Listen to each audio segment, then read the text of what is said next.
You're tuned into the haunting station, where the rain never stops and the roads never end. Tonight's story comes through the static just for you, so sit back, listen close, and don't look in the rearview mirror. I know you use this video to help you fall asleep, so I'm here to help you with that. By the way, where are you from and what time are you watching this video? Make yourselves comfortable and relax. If possible, subscribe to the channel and give it a like. The cottage looked perfect in the sunlight, its weathered stone walls and thatched roof promising the picturesque country life we dreamed of. But when I turned the old brass key, a chill ran down my spine. I couldn't shake the feeling that someone or something was watching us from behind the leaded glass windows. My daughter, Sarah, tugged at my sleeve, her excitement momentarily dispelling my unease. I forced a smile and finally managed to unlock the heavy wooden door. The smell of mold from age and disuse hit us as we entered. My wife Lisa wrinkled her nose but kept her voice cheerful. Nothing a good airing won't fix. I nodded, trying to match her optimism. We had saved for years to escape the chaos of city life and give Sarah a chance to grow up in a peaceful place. This was supposed to be our fresh start. As we explored the cottage that first night, the creaks and groans of the old structure set my nerves on edge. I told myself it was just the house settling, that all the strange noises were perfectly normal in such an old building. But when a door slammed shut upstairs while we were all in the kitchen, I couldn't explain it so easily. "I'll go check it out," I said, trying to keep the tremor out of my voice. Lisa didn't say anything as I climbed the narrow staircase. The upper floor was shrouded in shadows. Light barely penetrated the small windows. I moved cautiously down the hallway, my hand running along the plaster wall. The door to what we planned to be Sarah's bedroom was slightly ajar, and I began to open it slowly. The room was empty, exactly as we had left it before, but when I turned to leave, something caught my eye. In the dust on the windowsill was a single perfect handprint, too small to belong to any of us. I didn't mention what I had seen to Lisa or Sarah.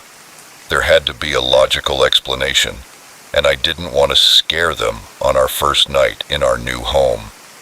Lying in our creaky bed, with the sounds of the countryside keeping us awake, Lisa whispered, "Do you think we made the right decision moving here?" I pulled her close to me, breathing in the familiar scent of her hair. "Of course we did. It'll just take some time to get used to it." But as the words left my mouth, a long, low moan echoed through the house, and we both sat up straight, straining our ears in the darkness. "What was that?" "Probably just the wind," I said, not believing myself. Old houses make all kinds of noises. We eventually fell asleep, but our rest was far from peaceful. I dreamed of dark shapes moving out of sight and whispered voices speaking in a language I couldn't understand. The next morning, exhausted and nervous, we tried to settle into our new home. Sarah was oblivious to the tension, happily exploring every nook and cranny of the cottage. It was while unpacking boxes in the living room that I first noticed the scratching sounds coming from inside the walls. It wasn't unexpected in an old country house, but as the day went on, the scratching grew louder and more insistent, seeming to follow us from room to room. Lisa noticed it too, her eyes widening when a particularly loud scratch came from behind the fireplace. "Maybe we should call an exterminator," she suggested. I nodded, grateful to pretend everything was normal. "I'll look for one right now." But when I tried to use my phone, I discovered there was no signal. The landline gave nothing but static. When I picked up the receiver, the line was dead. That night, things got worse. We were awakened by Sarah's scream. We rushed to her room and found her sitting on her bed, her eyes wide with terror. "There was a lady," she sobbed as Lisa took her into her arms. "A lady in old-fashioned clothes. She was standing there watching me." I searched the room with my heart racing but found nothing. No sign of an intruder. No explanation for what Sarah had seen. As I turned to comfort my daughter, my foot caught on something. I saw a small antique doll lying on the floor, a doll I was sure wasn't there when we put Sarah to bed. The next day, we were all nervous, and the strange events seemed to multiply by the hour. The temperature plummeted in certain rooms, our breath fogged the air even when the sun was shining, and there was always the feeling that we were being watched. Lisa and I tried to rationalize and find logical explanations, but when we found Sarah talking to an empty corner of the kitchen, describing in detail a boy none of us could see, we knew we could no longer deny that we needed help. "This isn't normal," Lisa said, her voice trembling. But with our phones still not working and our car mysteriously refusing to start, we felt trapped. The idea of walking through the deserted streets of the countryside with night approaching filled me with fear. As darkness fell, the activity in the house reached a fever pitch. Objects flew through the rooms as if of their own accord. Disembodied voices whispered from empty corners, and the sound of scratching on the walls grew so loud that it was as if something was trying to get out. We huddled in the living room, jumping at every noise, every shadow. Sarah had already cried herself to sleep, curled up on the sofa between us. "What are we going to do?"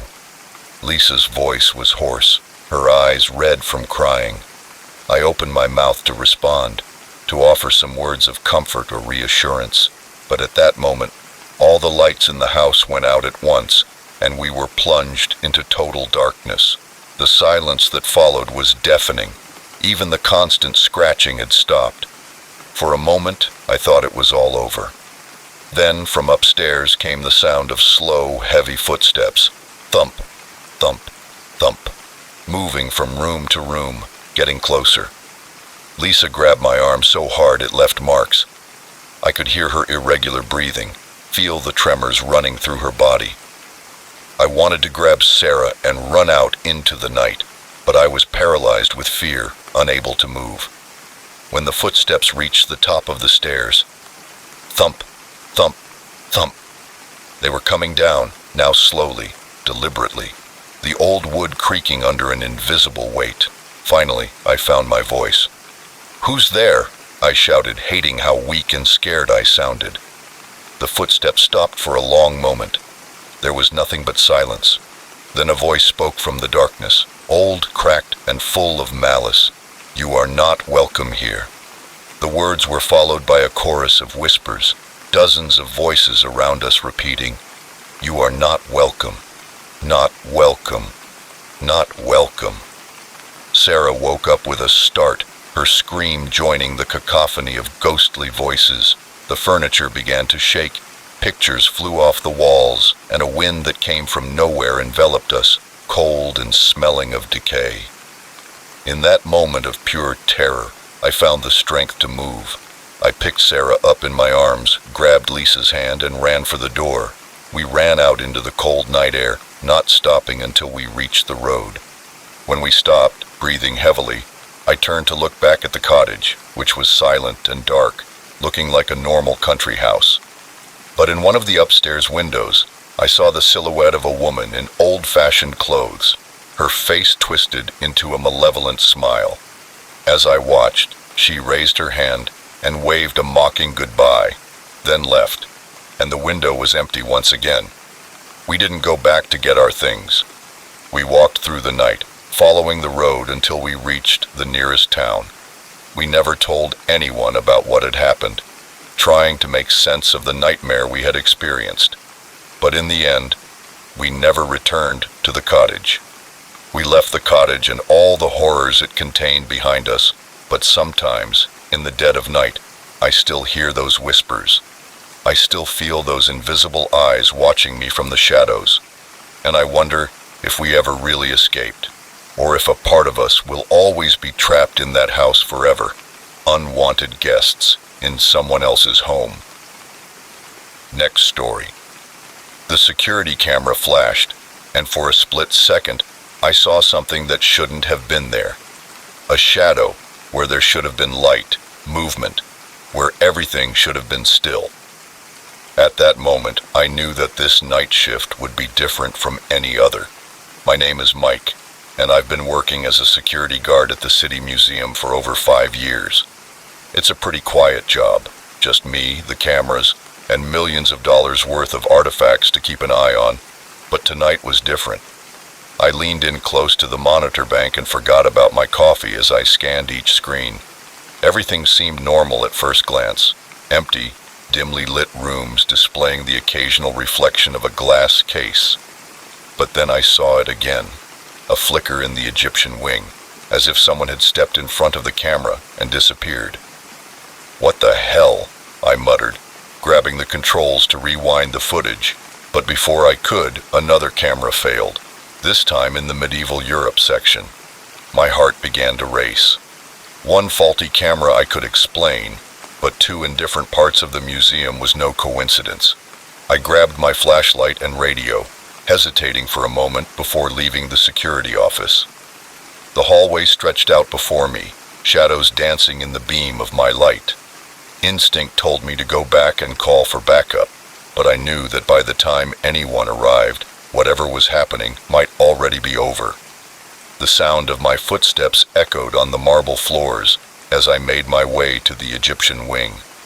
The air felt heavy, charged with an electricity I couldn't explain. I turned the corner, and the beam of my flashlight caught the golden glow of Tutankhamun's death mask.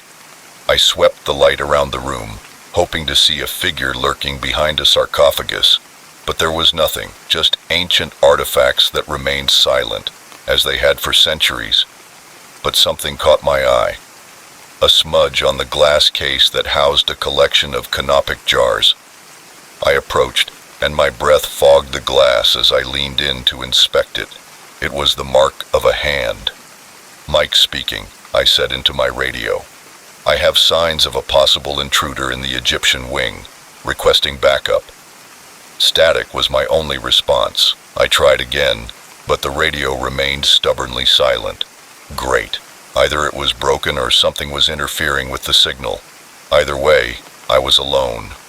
I decided to return to the security office, my senses on high alert. Every shadow seemed to move.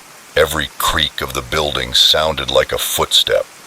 By the time I reached the relative safety of my desk, I was drenched in sweat. The cameras continued to malfunction and move inexplicably. I tried calling the landline, but it wasn't working either. There was no cell phone signal either. It was as if the entire museum had been cut off from the outside world. That's when I noticed that the date and timestamp on the camera footage was all wrong, showing times from hours ago. With trembling hands, I accessed the archived footage, and what I saw made my blood run cold. The footage showed a group of people entering the museum after closing time, moving with purpose, clearly knowing where they were going. I watched in horror as they systematically went through the exhibits, somehow disabling the alarms and bypassing the security measures. But it was what they were doing that really caught my attention. They weren't just stealing artifacts, they were replacing them with perfect replicas. From what I could tell, if I hadn't been watching it happen, I would never have noticed the difference. I fast-forwarded through the footage, and my heart raced when I saw that they were still working in the museum. The timestamp on the last part of the footage was only a few minutes ago. They were still here. I jumped out of my chair, knocking over my cold coffee in the process. I had to do something. I had to stop them. But what could a security guard do against a team of professional thieves? I grabbed my flashlight again and the pepper spray I kept in my desk.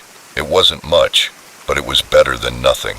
As I stepped into the hallway, I heard soft voices, but they were getting closer. I hid behind a column, trying to slow my breathing as I listened. "That was the last one," I heard a man's voice say. "Let's get out of here before sunrise." "What about the guard?"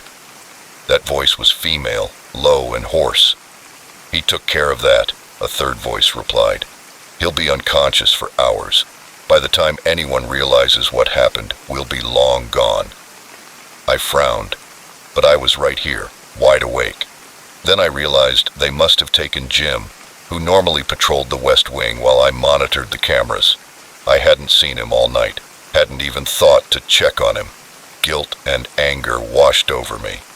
I should have realized something was wrong when Jim didn't sign in. Now he could be hurt or worse, and these thieves were about to get away with the crime of the century. I couldn't let that happen. I took a deep breath and stepped out of my hiding place. "Freeze! Museum security!" I shouted, pointing my flashlight at the group. They froze for a moment. There appeared to be 5 of them, all dressed in black, carrying large canvas bags that I assumed were filled with priceless artifacts. Then the one in front, a tall man with cold eyes, smiled. "Well, well," he said. "Look who we have here." He turned to his companions. "Take care of him." 2 of them started toward me.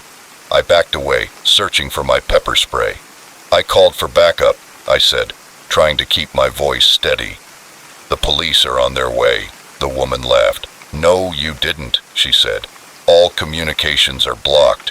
You're on your own, Rent-A-Cop." She was right, and we both knew it, but I couldn't give up. I thought about the history of this museum, the thousands of people who came here every day to learn and marvel. I couldn't let these thieves take that away. In a moment of distraction, one of them approached me, but I managed to dodge him and spray the pepper spray. Someone cursed, and I heard coughing, but then a fist hit my jaw, sending me sprawling to the floor. I hit the ground hard, my flashlight slid across the floor, and through my blurry eyes, I saw the leader bend down to pick it up. "You should have stayed in your office," he said in his almost gentle voice. "Now we're going to have to do this the hard way." I tasted blood in my mouth and felt panic rising as I realized how badly outnumbered I was. But miraculously, I heard sirens getting louder by the second. The thieves heard them too, and their heads turned, looking at the windows where blue and red lights were now visible. "The alarms never went off," the woman hissed. I managed to smile even though it hurt. "The silent alarm," I lied. "It was triggered as soon as you entered the building. I guess your technology isn't as good as you thought." The leader raised his boot, pointing the flashlight at me, and I braced myself for the blow, but it didn't come. Instead, the sound of breaking glass filled the air, followed by shouts of, "Police! Freeze!" What happened next was a blur. The boot on my chest disappeared as the thieves scattered.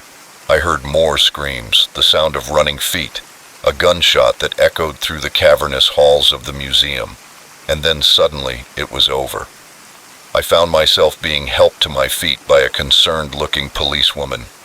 "Are you okay?" she asked. I nodded, shaking with the movement. "Yes, I think so." She smiled. "Did you get them?" "We got all 5 of them, plus the artifacts they were trying to steal. You did well to hold them like that." The adrenaline finally wore off as the police officer led me outside. I watched the thieves being put into police cars, and the leader caught my eye as he was being placed in the back of a patrol car. His eyes met mine, cold and promising. "This isn't over," he muttered. I should have been scared, but instead I felt a surge of pride. I had protected the museum and everything in it. As the paramedics examined me, I watched the sun begin to rise over the city. In a few hours, the museum would open as usual, and visitors would come to marvel at artifacts thousands of years old, unaware of how close they had come to losing them forever. And I would be back tomorrow night watching over everything, because that's what I do. That's who I am. I'm the night guard, the invisible protector of history itself, and no matter what happens, I'll be ready. Next story. The scratching sound in my locker grew louder and more insistent. I froze, the textbook forgotten on my lap, as the noise changed from a soft scratch to a frantic scraping. Whatever was in there, it wanted out, and I was terrified to find out what it could be. My name is Jess, and until tonight, my biggest concern was passing my Psychology 101 exam. Funny how priorities can change so quickly when you're faced with the possibility of having a monster in your closet. It all started innocently enough, just another late-night study session in my dorm room, fueled by copious amounts of coffee and the dread of impending exams. My roommate, Sarah, was out for the night, probably at another party. I envied her ability to balance her academic and social life, while I was stuck here, drowning in a sea of highlighters and sticky notes. The first scratch was so faint I barely noticed it. I looked up from my textbook, tilting my head to listen. Nothing, just the usual ambient sounds of dorm life. Distant music, muffled voices, and the hum of my old mini fridge. I shrugged and went back to my studies, but then I heard it again, a soft, deliberate scraping sound like fingernails on wood, coming from my closet. I put my book aside, my eyes fixed on the closed closet door. "Is anyone there?" I asked, feeling immediately foolish for doing so. Who did I expect to answer? A mouse? A raccoon? I let out a shaky laugh, running my hand through my messy hair. I picked up my book again, determined to concentrate, but the words passed before my eyes without meaning. My concentration waned every few seconds, my gaze returning to the closet, half expecting to see the door slowly opening. That's when the scratching really started. It was unmistakable now. A frantic scratching that made the hairs on the back of my neck stand on end. My breath caught in my throat as I stared at the closet, and my mind raced through possibilities. A mouse? A raccoon? How could an animal have gotten in there? I stood up slowly, my legs shaking. Part of me wanted to run out of the room and not look back, but a larger part, the part that had always been too curious for its own good, pushed me forward. My hand trembled as I reached for the doorknob. The scratching intensified, as if whatever was inside knew I was close. I took a deep breath, bracing myself, and pulled the door open. For a moment, all I saw were my clothes hanging neatly in a row. Then, as my eyes adjusted to the darkness, I saw it. A figure crouched in the corner of my closet, partially hidden behind a curtain of dresses. The scream caught in my throat, but before I could make a sound, the figure moved. Fast, inhumanly fast. 1 second it was in the closet, and the next it was right in front of me, a hand over my mouth, muffling my belated scream. I found myself staring into a pair of wild, desperate eyes. "Please," the figure whispered, and I realized with a start that it was a young girl, probably no older than me. "Please, you have to help me. They're coming." She slowly removed her hand from my mouth, backing away until she hit the desk. "Who are you? How did you get into my closet?" She glanced nervously at the window and then back at me. "There's no time to explain. They'll be here any minute. You have to hide me." "Hide you from whom? What's going on?" The questions poured out of me, my mind struggling to process the situation. The girl opened her mouth to respond, but before she could, a sound cut through the night. A long, mournful howl, but with a predatory edge to it. Something hungry. The color drained from the girl's face. "They're here," she whispered. I went to the window and peered into the darkness. At first, I saw nothing. Then a movement caught my eye. Shadows moving across the courtyard with unnatural speed. They were heading straight for my dorm.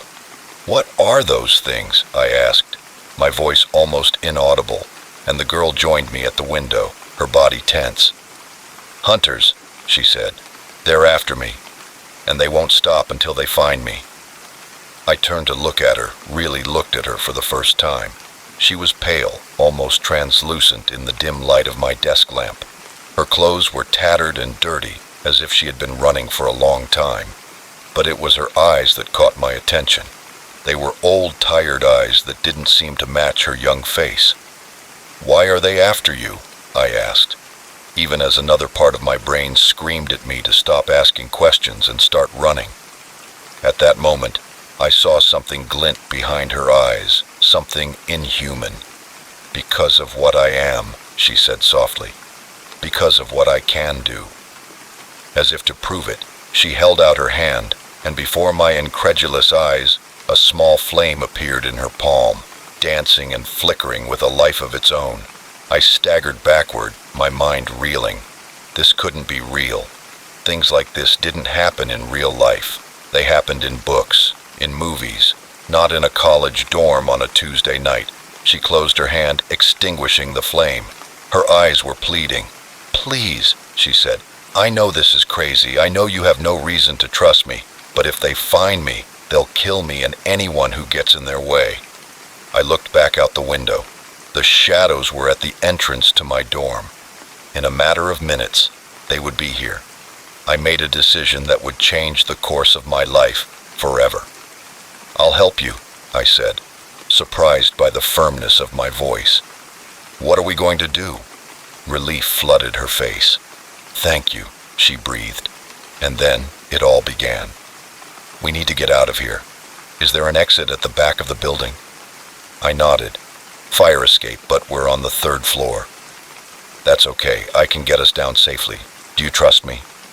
I hesitated for a moment and took her hand. It was warm, almost hot to the touch. "I must be crazy," I murmured. She gave me a grim smile. "Probably, but crazy is better than dead." I rushed across the room, grabbing my backpack and stuffing a few essential items inside. As we were about to leave, I hesitated when I glanced at my desk, where my textbook lay open. It seemed so surreal, this remnant of my normal life, juxtaposed with the madness of the current situation. "Let's go," the girl insisted, tugging at my hand. I nodded, averting my eyes from the desk. We slipped into the hallway, our footsteps muffled by the threadbare carpet. I heard heavy footsteps on the stairs. The hunters were inside. We ran down the hallway, and at the end a red exit sign glowed like a beacon of hope. As we reached it, a door behind us swung open. I looked back and immediately wished I hadn't. The figure in the doorway was vaguely human, but its body rippled and shifted as if it couldn't decide on a single form. "Run," it shouted, pushing me through the fire exit. The cold night air hit me like a slap in the face as we reached the fire escape. Without hesitation, the girl jumped over the railing and pulled me with her. I wanted to scream, but the sound caught in my throat as we fell, and impossibly, our descent was as if we were floating gently, carried by an invisible force. We touched the grass below us softly. Above, I could hear growls and the sound of metal tearing as the hunters destroyed the fire escape. "Let's go," the girl said, already running. "We need to get to the woods. I can lose them there." I followed her, my legs moving almost of their own accord as we ran across the open area of the quad. I heard a thud behind us as the hunters jumped down, completely avoiding the fire escape. We reached the tree line just as another howl pierced the night. The hunters were catching up to us, their shapes shifting and changing as they ran. The girl led me deeper into the forest, weaving between the trees with an agility that denoted long practice. I stumbled behind her, branches slapping my face and roots threatening to trip me at every step. "There's a place," she gasped between breaths. "A safe place if we can get there." I wanted to ask more questions, but I needed all my breath to run. The sounds of pursuit grew fainter as we went deeper into the forest, but I knew I shouldn't think we'd lost them. Finally, after what seemed like hours, but was probably only minutes, we came to a small clearing. In the center was a ring of stones that glowed faintly. The girl pulled me toward the circle of stones, quickly telling me to get inside. I hesitated at the edge of the circle, suddenly unsure. This was crazy. Magic, monsters, mysterious glowing stones. None of this could be real. A nearby growl made the decision for me. I stepped into the circle and the effect was immediate. A warmth spread through me, and the sounds of the forest, the rustling of leaves, the distant howls, all disappeared. It was as if we were in a bubble, separate from the rest of the world. The girl let out a sigh of relief and knelt down. "We're safe," she said, "for now." I looked at her, this strange girl who had turned my world upside down in an hour. "Who are you?" She held my gaze with a small, sad smile on her face. "My name is Lily," she said, "and I'm about to tell you a story that will change everything you thought you knew about the world." I settled in to listen, knowing that my life would never be the same again. What had once seemed trivial was now a relic of a simpler time. In this new reality, I was sure of one thing. Nothing would ever be normal again. And strangely, I was okay with that. Next story. The forest had seemed so inviting in the daylight. Now that darkness was falling and the trees stood like silent sentinels, I realized how foolish I had been. Alone, the eerie sounds echoing through the forest told me I wasn't the only thing awake in this wilderness. My name is Alex, and I've always considered myself an experienced hiker. I had tackled challenging trails before and prided myself on my navigation skills, but as I stood there surrounded by an impenetrable wall of trees, I felt like a complete novice. The day had started with a perfectly clear sky, a gentle breeze, and a new trail. I was eager to explore. I carried very little, just water, energy bars, and my trusty compass. I had told myself I would be back before sunset, no problem. But somewhere along the way, things went wrong. Maybe it was when I decided to leave the trail to check out that interesting rock formation, or when I stopped to watch a deer and her fawn, losing track of time. Whatever the reason, by the time I realized I was off course, the sun was already setting below the horizon. I grabbed my compass and stared at it, but in my panic, the directions seemed to blur together. North, south, everything looked the same in this green maze. Come on, try to stay calm, I told myself. You've been in tough situations before, just think it through. I took a deep breath, forcing myself to concentrate. I knew I was heading east when I started, so if I turned around and headed west, I should eventually find the trail again. With renewed determination, I set off in what I hoped was the right direction, but as I walked, the forest seemed to close in around me. The trees grew denser and their branches more menacing. Shadows danced in the corners of my vision, making me jump at every rustle of leaves. The light was almost gone, and now the forest floor was plunged into a sinister twilight. I searched for my flashlight in my backpack, cursing under my breath when I couldn't find it. A branch snapped somewhere to my left and I turned, my heart pounding. "Is anyone there?" I shouted, immediately regretting it the next second. If there was something out there, I had just announced my presence. Silence answered me, but it was a heavy silence, full of potential energy. I could feel eyes on me, watching from the darkness. I just needed to get out of there and find some sign of civilization. But the faster I walked, the more I came across trees that I could have sworn I had passed before. Was I walking in circles? Then I heard the howl. It wasn't the sound of any animal I recognized. Too deep, too wrong. I held my breath, straining my ears. For a moment, there was nothing. Then I heard it again, closer this time. Panic seized me and I ran. Branches slapped my face, roots seemed to stretch out to trip me, but I didn't slow down. I could hear something hitting the bushes behind me, gaining ground with every passing second. Suddenly, I came out into a clearing. The sudden moonlight blinded me momentarily. As my eyes adjusted, I saw a figure standing across the clearing.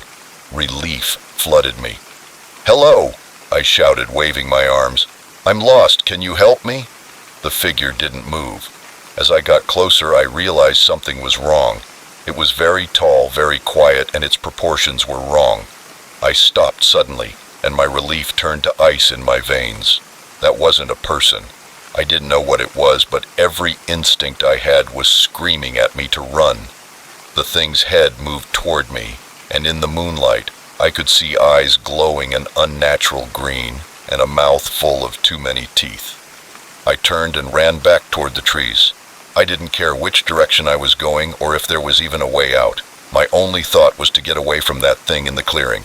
I ran until my lungs burned and my legs felt like jelly. When I couldn't run anymore, I collapsed against a tree, breathing heavily.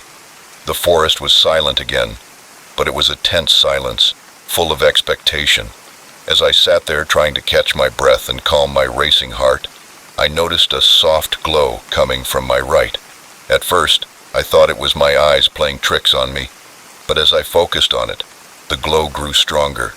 I started moving toward the light, and as I got closer, I realized it was coming from a small cave, half hidden by dense vegetation. Every horror movie I had ever seen screamed at me not to go in, but the alternative was to stay out here in the dark, with whatever that thing in the clearing was. I took a deep breath and entered the cave. The source of the glow became apparent immediately. Strange luminescent fungi covered the walls, casting a soft blue-green light throughout the small space. But it wasn't the fungi that caught my attention. In the center of the cave was a stone pedestal, and on top of it was an ancient book. I approached cautiously, expecting something to jump out at me, but nothing happened.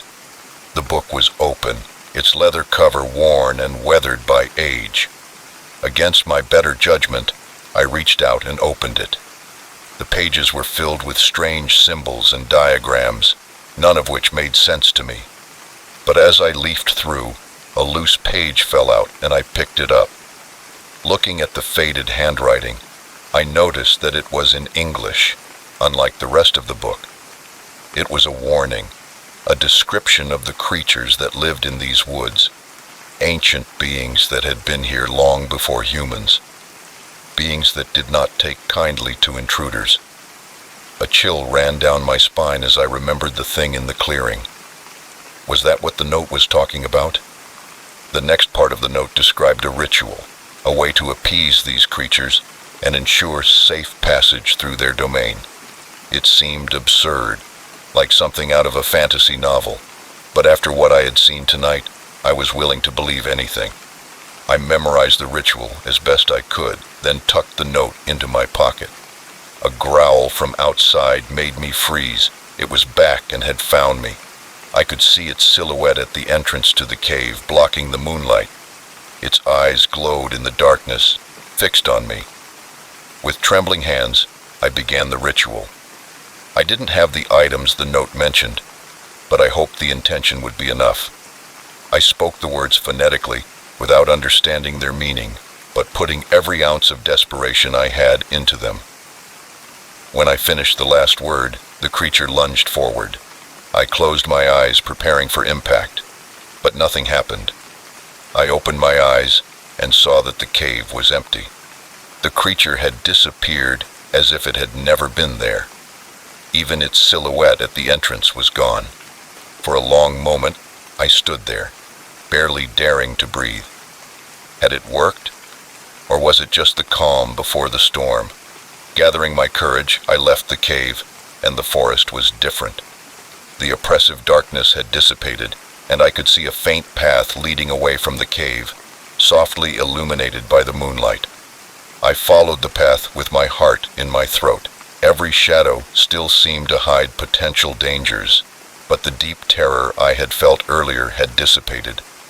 After hours, but it was probably only a few minutes, I heard a sound that made me want to cry with relief. Cars. I reached the road, crossed the line of trees, and saw the asphalt shining in the moonlight.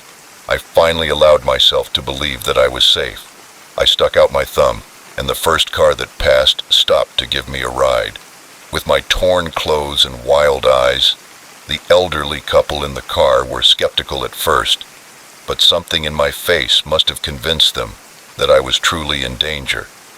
They asked me questions I couldn't answer. How could I explain what had happened? Who would believe me? As we drove away from the forest, I looked back for a moment and thought I saw those green eyes between the trees.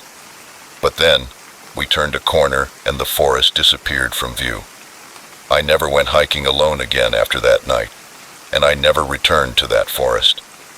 But sometimes, when the night is dark and the wind whispers through the trees, I remember the terror, the strange cave, the ritual, and I wonder if it was all real, or just a nightmare born of fear and exhaustion. But then, I feel the weight of that note in my pocket, the note I couldn't get rid of, and I know that the forest has secrets, and some of them are best left alone. Next story. The scream that pierced the night was the most terrifying sound I've ever heard. It wasn't just the volume or the speed that froze me to the bone, but the recognition that it was my daughter's voice, and she was no longer in her sleeping bag next to me. I'm Jack, and what started as a fun family camping trip turned into a nightmare. My wife Sarah and I took our children, Emma, 8, and Liam, 6, to Whispering Pines Campground for a long weekend of outdoor adventures. We were fishing and roasting marshmallows around the campfire. Everything was perfect until the scream woke me from a deep sleep, and I reached for my flashlight. My heart was beating so hard I could feel it in my throat. The beam of light revealed Sarah already unzipping the tent, her face a mask of panic. "Emma!" I shouted, my voice hoarse from sleep and fear. "Emma, where are you?" Only the eerie silence of the forest at night answered. I rushed out of the tent after Sarah, almost tripping over Liam, who was starting to stir, awakened by the commotion. "Stay in the tent, buddy," I told him, trying to keep my voice calm. The campsite was bathed in silvery moonlight, and everything looked normal at first glance. Our campfire, our cooler, the kids' bikes leaning against a tree. But Emma's sleeping bag, which we had let her put outside the tent because she wanted to sleep under the stars, was empty. Sarah was already at the edge of the camp, shining her flashlight into the forest. I joined her, and the beam from my flashlight cut through the darkness. The trees seemed to loom over us, their branches casting strange, shifting shadows. Every crackling twig made me jump.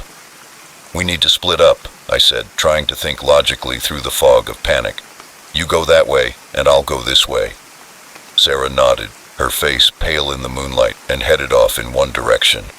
I plunged into the woods in the other direction, calling Emma's name every few steps. The forest seemed to swallow my voice, the darkness closing in around me. I stumbled over roots and rocks, the beam of my flashlight bouncing wildly as I ran. My mind raced with possibilities. Had she wandered into the woods in her sleep? Had an animal dragged her away, or something worse? I don't know how long I searched, but time seemed to stretch and warp. It felt like hours. My throat was sore from screaming. My legs ached from running over the uneven ground, but I couldn't stop. My little girl was out there somewhere, alone and scared. Suddenly I heard Sarah's voice in the distance. "Jack, Jack, come quick!" I ran toward her voice. I entered a small clearing and found Sarah kneeling on the ground, holding something in her hands. As I got closer, I realized it was Emma's favorite stuffed animal, a worn rabbit she had had since she was a baby. She wouldn't go anywhere without it. "Jack, what's going on?" I knelt down beside her and picked up the stuffed rabbit. It was dirty and slightly damp, as if it had been lying on the forest floor for some time. I realized what this meant. Emma hadn't just wandered off into the woods. Something had taken her. As if in response to that thought, a branch snapped somewhere in the darkness beyond the clearing. Sarah and I spun around, our flashlights scanning the line of trees. "Who's there?" I called, trying to sound braver than I felt. For a moment, there was nothing.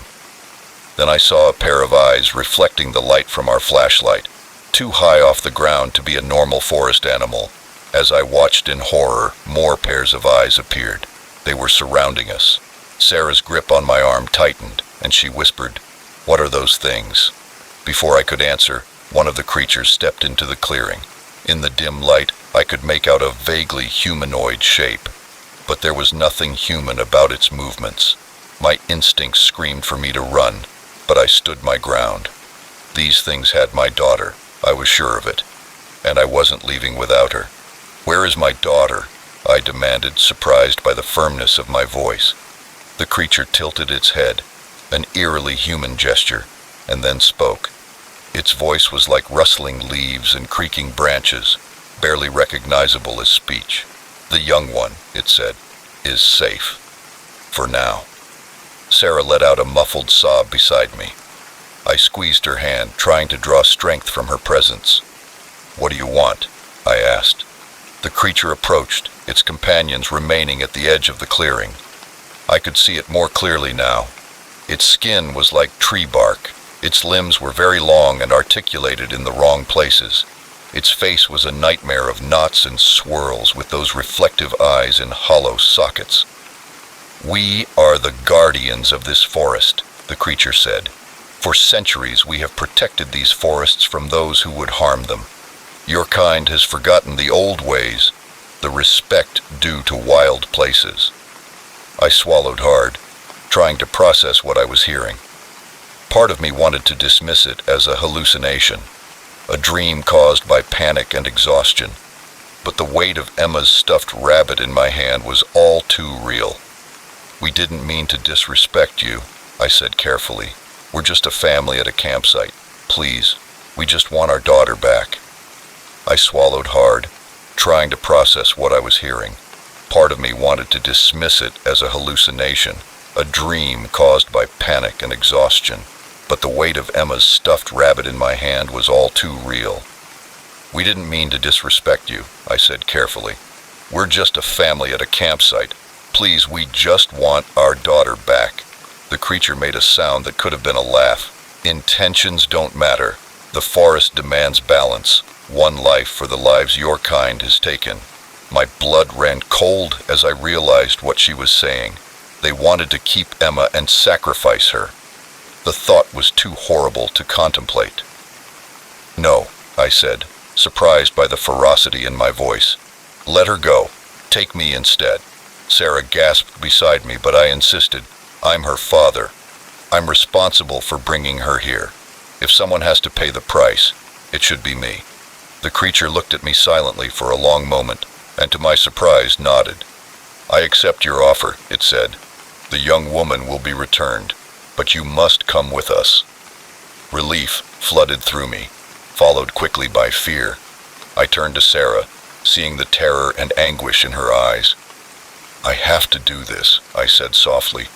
"Get Emma and Liam out of here and don't come back." Sarah shook her head, tears streaming down her face. "Jack, no. There has to be another way." But we both knew there wasn't. I pulled her close to me, kissing her hard, and said, "I love you." I whispered, "Tell the children I love them too." And before I lost my nerve, I turned back to the creature and said, "I'm ready." As if in a trance, Emma staggered out of the forest, across the clearing, and Sarah ran to her, catching her in her arms. Emma looked dazed, but unharmed. I allowed myself one last look at my family. Sarah met my eyes over Emma's head, her gaze full of love and sadness. Then the creatures approached me, their bodies like tree bark surrounding me. My family's voices faded behind me. I heard Sarah's voice explaining to a confused Emma that Daddy had to be away for a while. My heart ached, but I knew I had made the right choice. We went deeper into the forest, the darkness deepening with every step. I didn't know what awaited me, the price I would have to pay, but as long as my family was safe, I was ready to face whatever came next. As we walked, the creature that had spoken to me approached. "Few would make such a sacrifice," she said, her voice like the wind through dry leaves. "Perhaps there is hope for your kind." But I did not reply. What could I say? That I was terrified, that I already missed my family with a pain that felt physical, that I was angry at the injustice of it all. Instead, I walked on in silence, leaving behind the world I knew and entering a realm of ancient magic and forgotten bargains. The forest had demanded a price, and I had paid it. Whatever came next, I would face it knowing that my children were safe. And as the last echoes of the human world faded behind me, I realized that this was more than just a father's sacrifice. It was the beginning of something new, a bridge between two worlds that had long been separated. Maybe, just maybe, there was a greater purpose to it all. And with that thought to sustain me, I walked toward the heart of Whispering Pines. Next story, the silver picture frame on my nightstand was facing down. I was sure I had left it there the night before, smiling at the family photo inside. A chill ran down my spine as I realized that this wasn't the first time I'd noticed things out of place lately. I'm Lauren, a 34-year-old marketing executive who recently moved into a spacious house in the suburbs after years of living in a cramped apartment in the city. I was excited to have more space, But with a demanding job and a house too big for one person to manage, I decided to hire a housekeeper and came across Mrs. Phillips, a stern-looking woman in her 60s with impeccable references. She seemed perfect, efficient, meticulous, and available to work the hours I needed. At first, she was worth her weight in gold. The first few weeks were great. I would come home to a spotless house with the laundry done and sometimes even a meal prepared and waiting in the fridge. Mrs. Phillips was a godsend, allowing me to focus on my work without drowning in household chores. But then little things started to seem odd. It started with small inconsistencies, a book on the coffee table that I didn't remember leaving there, the order of my shoes in the closet slightly rearranged, my favorite mug in a different cabinet. At first, I thought maybe I was more forgetful than I realized, that the stress of my job was getting to me. But as the occurrences became more frequent and noticeable, an uneasy feeling of discomfort began to grow. One night, I came home and found my laptop open on the kitchen counter. I always kept it in my office and certainly hadn't left it on. I checked the browser history and found searches for my name, family members, and my company. My heart raced. When I confronted Mrs. Phillips the next day, her reaction was strangely calm, almost rehearsed. She apologized profusely, claiming she had only used the laptop to research a cleaning technique and must have accidentally clicked on some pop-ups. Her explanation seemed plausible, but something in her eyes made me uneasy. I decided to be more vigilant and started taking pictures of the rooms before leaving for work, comparing them to how I found them when I returned. The changes were subtle but undeniable. A pillow slightly out of place, a drawer not fully closed, my clothes arranged in a different order than I had left them. The last straw was when I noticed that my personal documents had been rummaged through. The folder I kept in my desk drawer was slightly out of place. When I opened it, I realized that someone had been looking at my financial statements and insurance policies. That night, I couldn't sleep. Every corner of the house, every shadow seemed threatening. I couldn't shake the feeling that I wasn't alone, that someone was invading my privacy.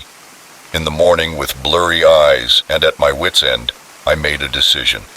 I needed to find out what was really going on when I wasn't home. I took the day off work and set up a small camera in the living room, hidden among my books, and pretended to go out for the day, driving around the block and parking where I could see my house. My heart pounded as I watched Mrs. Phillips arrive and go inside. The hours dragged on as I sat in the car, alternating between watching the house and checking the camera on my phone. At first, everything seemed normal. Mrs. Phillips cleaned the house, did the laundry, and went about her usual chores. But around noon, her behavior changed. She began moving around the house with determination, opening drawers and cabinets, clearly looking for something. I watched in horror as she entered my bedroom and went straight to my closet, pulling out a small box I kept hidden in the back, a box that contained old family heirlooms and personal items. My breath caught in my throat as she opened it, carefully examining each item inside. I couldn't take it anymore. I got out of the car and ran to the house, fumbling with my keys in my haste to get inside. "Mrs. Phillips," I called out as I entered, trying to keep my voice steady.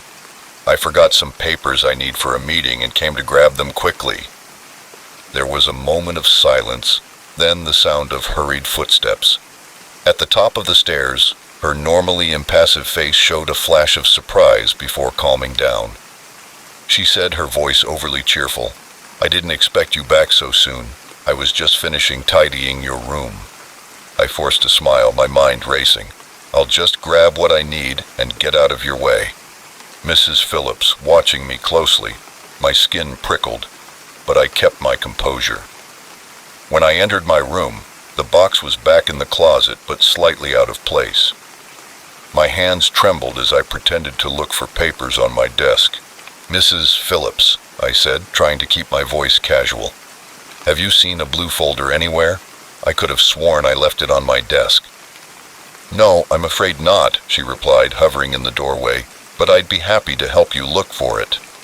"That's okay," I said quickly. "I probably left it in the office. Anyway, I have to get going." Very aware of Mrs. Phillips' eyes on me as I drove, my mind was in turmoil. What was she looking for? Why was she so interested in my personal belongings? I watched the camera footage, seeing Mrs. Phillips methodically search my home. She seemed to be looking for something specific, but what? The next morning, I called Mrs. Phillips and told her I wouldn't need her services that day, then began my own search of the house, looking for anything out of place, any clue as to what she might be looking for. In my office, I found a small piece of paper tucked into a book with a series of numbers written on it, a phone number I didn't recognize. With trembling hands, I dialed the number, and a gruff male voice answered. "Yes, who is this?" My voice was barely a whisper. There was a pause, and then, "Who's asking?" My heart was racing, thinking about what I had stumbled upon. Over the next few days, I became a detective in my own home. I discovered more hidden notes, heard Mrs. Phillips talking quietly on the phone when she thought I wasn't around, and once I could have sworn I saw her taking pictures of my mail. I was living on edge, jumping at every sound, checking every lock. I knew I should go to the police, but what would I tell them? That my housekeeper was very meticulous, and that I had a hunch she was up to something nefarious. At night, when I woke up to the sound of my office door creaking, I lay in bed, listening to soft footsteps downstairs. Mrs. Phillips had a key for emergencies, but this was not an emergency. Silently, I got out of bed and crept down the stairs with my phone in my hand, 911 already dialed and ready to go. As I approached the office, I could see a sliver of light under the door. I took a deep breath and opened the door. Mrs. Phillips was there, holding a flashlight in one hand and a stack of papers in the other. She looked up, her eyes wide with shock. "Mrs. Phillips," I said, my voice surprisingly steady, "I think it's time you told me what's really going on here." She looked like she was about to deny everything, then her shoulders slumped, and she sank into the chair at my desk. "I suppose there's no point in hiding it anymore," she said. "I'm not really a housekeeper, miss. I'm a private investigator." "But why? Who hired you, Mrs. Phillips, if that was your real name?" "Your father hired me. He's been trying to find you for years." I felt as if the floor had fallen out from under me. "But my father is dead. He died when I was a child." She shook her head. "That's what your mother told you, but he's very much alive and has been looking for you ever since your mother took you and disappeared." As I processed this information, memories I had suppressed for a long time came flooding back. Fights between my parents, muffled phone calls, the sudden move in the middle of the night when I was 10. "Why?" I managed to ask. "Why didn't he find us sooner?" "Your mother was very thorough in covering her tracks," Mrs. Phillips explained. "It took years of investigation to finally find her. Your father just wants a chance to explain and make things right." I sank to the floor, my legs unable to support me. My entire life, everything I thought I knew about my family, had been a lie. As the sun began to rise, casting a warm glow through the office windows, I made a decision. I looked at Mrs. Phillips, the woman who had invaded my privacy, but who, in a twisted way, had also brought the truth to light. "I want to meet him," I said, my voice little more than a whisper. There was a genuine smile on her face. "He'll be so happy to hear that. He never stopped loving you, you know." As she picked up her phone to make the call, I sat on the floor of my office, watching the dawn of a new day and the dawn of a new chapter in my life. The truth had been hidden in my home all along, disguised as a maid with a feather duster. I didn't know what the future held for me, what explanations or revelations awaited me, but I knew one thing for sure. Nothing in my life would ever be the same again. Are you still there? If so, subscribe to the channel and leave it a like. It helps me to tell these stories to more listeners. Next story. The moment I saw her thumb emerge from the shadows, I knew I should have kept driving, but loneliness and fatigue are a dangerous combination, especially on a road that seems to stretch endlessly into the night. I slowed down, my headlights illuminating a figure that would haunt my nightmares for many years to come. My name is Jake, and I'm a long-haul truck driver, 18 years on the road. I thought I'd seen it all, but nothing could have prepared me for that night on Route 66. I had been driving for hours trying to meet a deadline. The radio had long since turned to static, and my thermos of coffee was empty. The monotony of the highway was starting to play tricks on my eyes, making the yellow lines dance and sway. That's when I saw him, a lone figure on the shoulder of the road. In the split second it took me to pass him, our eyes met in the side mirror. There was something in that look that made my skin crawl, but exhaustion overcame my common sense. I stepped on the brakes and the truck groaned to a halt. I watched in the mirror as the hitchhiker approached. He moved strangely, like a puppet with tangled strings. When he got closer, I could see more details. Tall and thin, wearing a wool jacket despite the warm night, his face in shadows. "Where are you going?" I asked when he reached the passenger door. His voice, when he answered, was like gravel being crushed. "Wherever you're going." Every instinct I had screamed at me to put the truck in gear and get out of there, but a sense of decency made me reach out and unlock the door. He got in, his movement still jerky and uncoordinated. Up close, he smelled of damp earth and something metallic I couldn't identify. I tried not to breathe too deeply as I turned back onto the highway. "My name is Jake," I said, more to break the uncomfortable silence than out of any real desire to talk. He replied after what seemed like an eternity, "John Smith." Right, and I'm Santa Claus, I thought, but didn't pursue it. Rule number 1 for hitchhiking: don't ask too many questions. We drove in silence for a while, the only sound the noise of the tires on the asphalt and the occasional ping of insects hitting the windshield. I kept glancing at my passenger. Something about him seemed strange. His quietness wasn't natural, as if he wasn't very comfortable in his own skin. "So, where are you from, John?" I asked, unable to stand the silence any longer. He didn't answer right away. When he did, his voice had a dreamy, distant quality to it. "A place where the sun never sets and the streets are paved with bones." I laughed nervously, trying to make it sound like a joke. "Vegas?" John didn't laugh, just stared at me with those hollow eyes. "You have no idea," he muttered. The truck cab suddenly felt very small and very cold. I turned up the heat, but it didn't seem to make a difference. John looked back out the window, watching the darkness pass by as the miles rolled by. My uneasiness grew. John's presence seemed to suck all the warmth and light out of the world.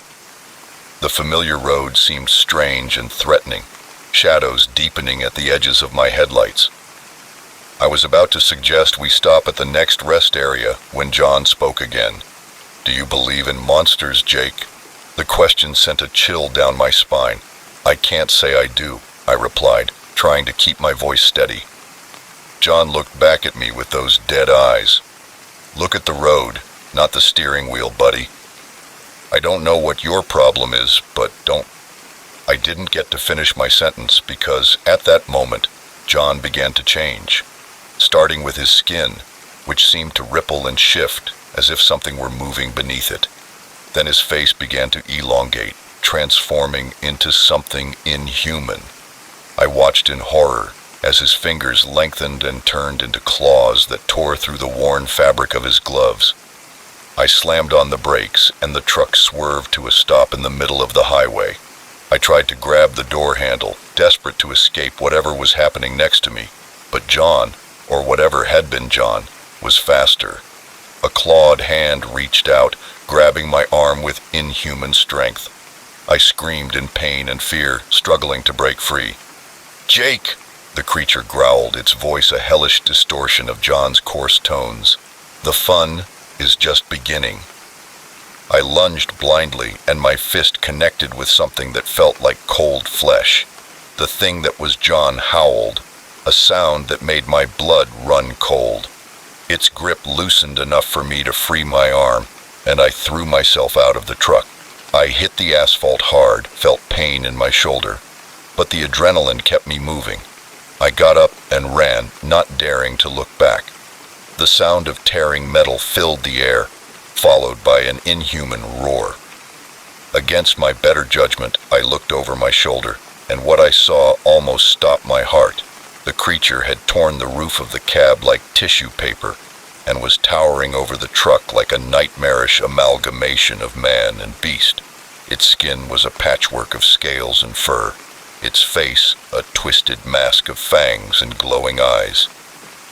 I ran faster than I had ever run in my life, my lungs burning as I sprinted down the highway, but I could hear it behind me, its heavy footsteps pounding the ground.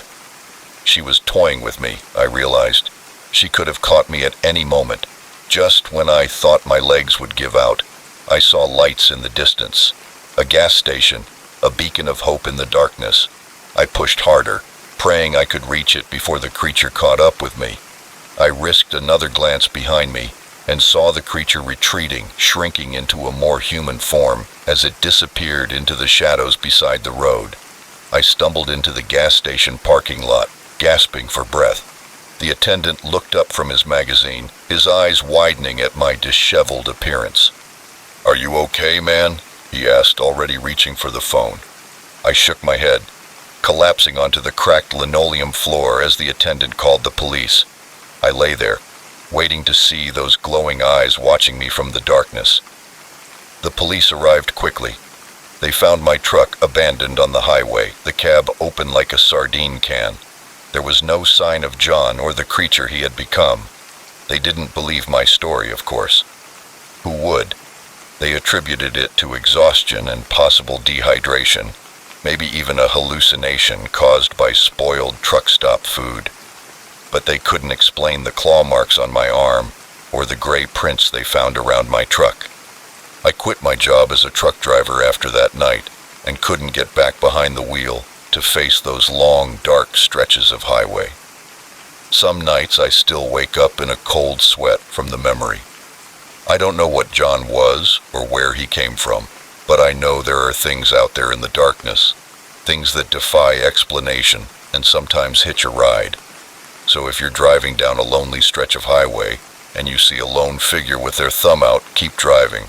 You never know who or what you might be letting into your life. As for me, I'll stick to daylight from now on and never hitch a ride again as long as I live. Some rides just aren't worth the risk. Next story. The moment I saw him in the rearview mirror, I knew it wasn't going to be a normal night bus ride. His gaze, hidden under a dark hood, seemed to pierce right through me, igniting a primal fear I couldn't shake. It was the beginning of a journey that would push me to the edge of sanity. My name is Mia, and I'm a graduate student at the local university. That night, I was returning to campus after visiting my parents for the weekend. It was a 4-hour trip, and I had opted for a cheaper night bus to save money. Big mistake.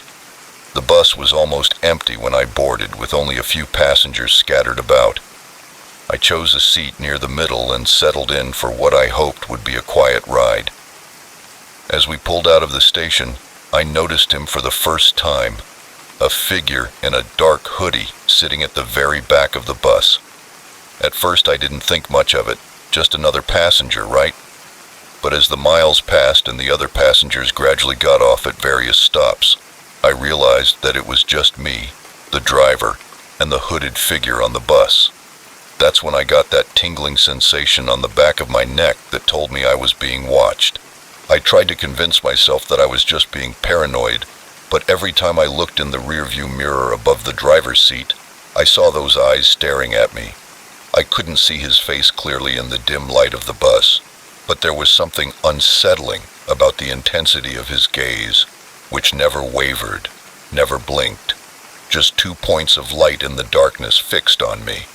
I tried to distract myself by looking out the window, but all I could see was my own reflection in the endless darkness. Aside from the soft hum of the engine and the occasional bump in the road, The only sounds breaking the eerie silence were my own breathing and the beating of my racing heart.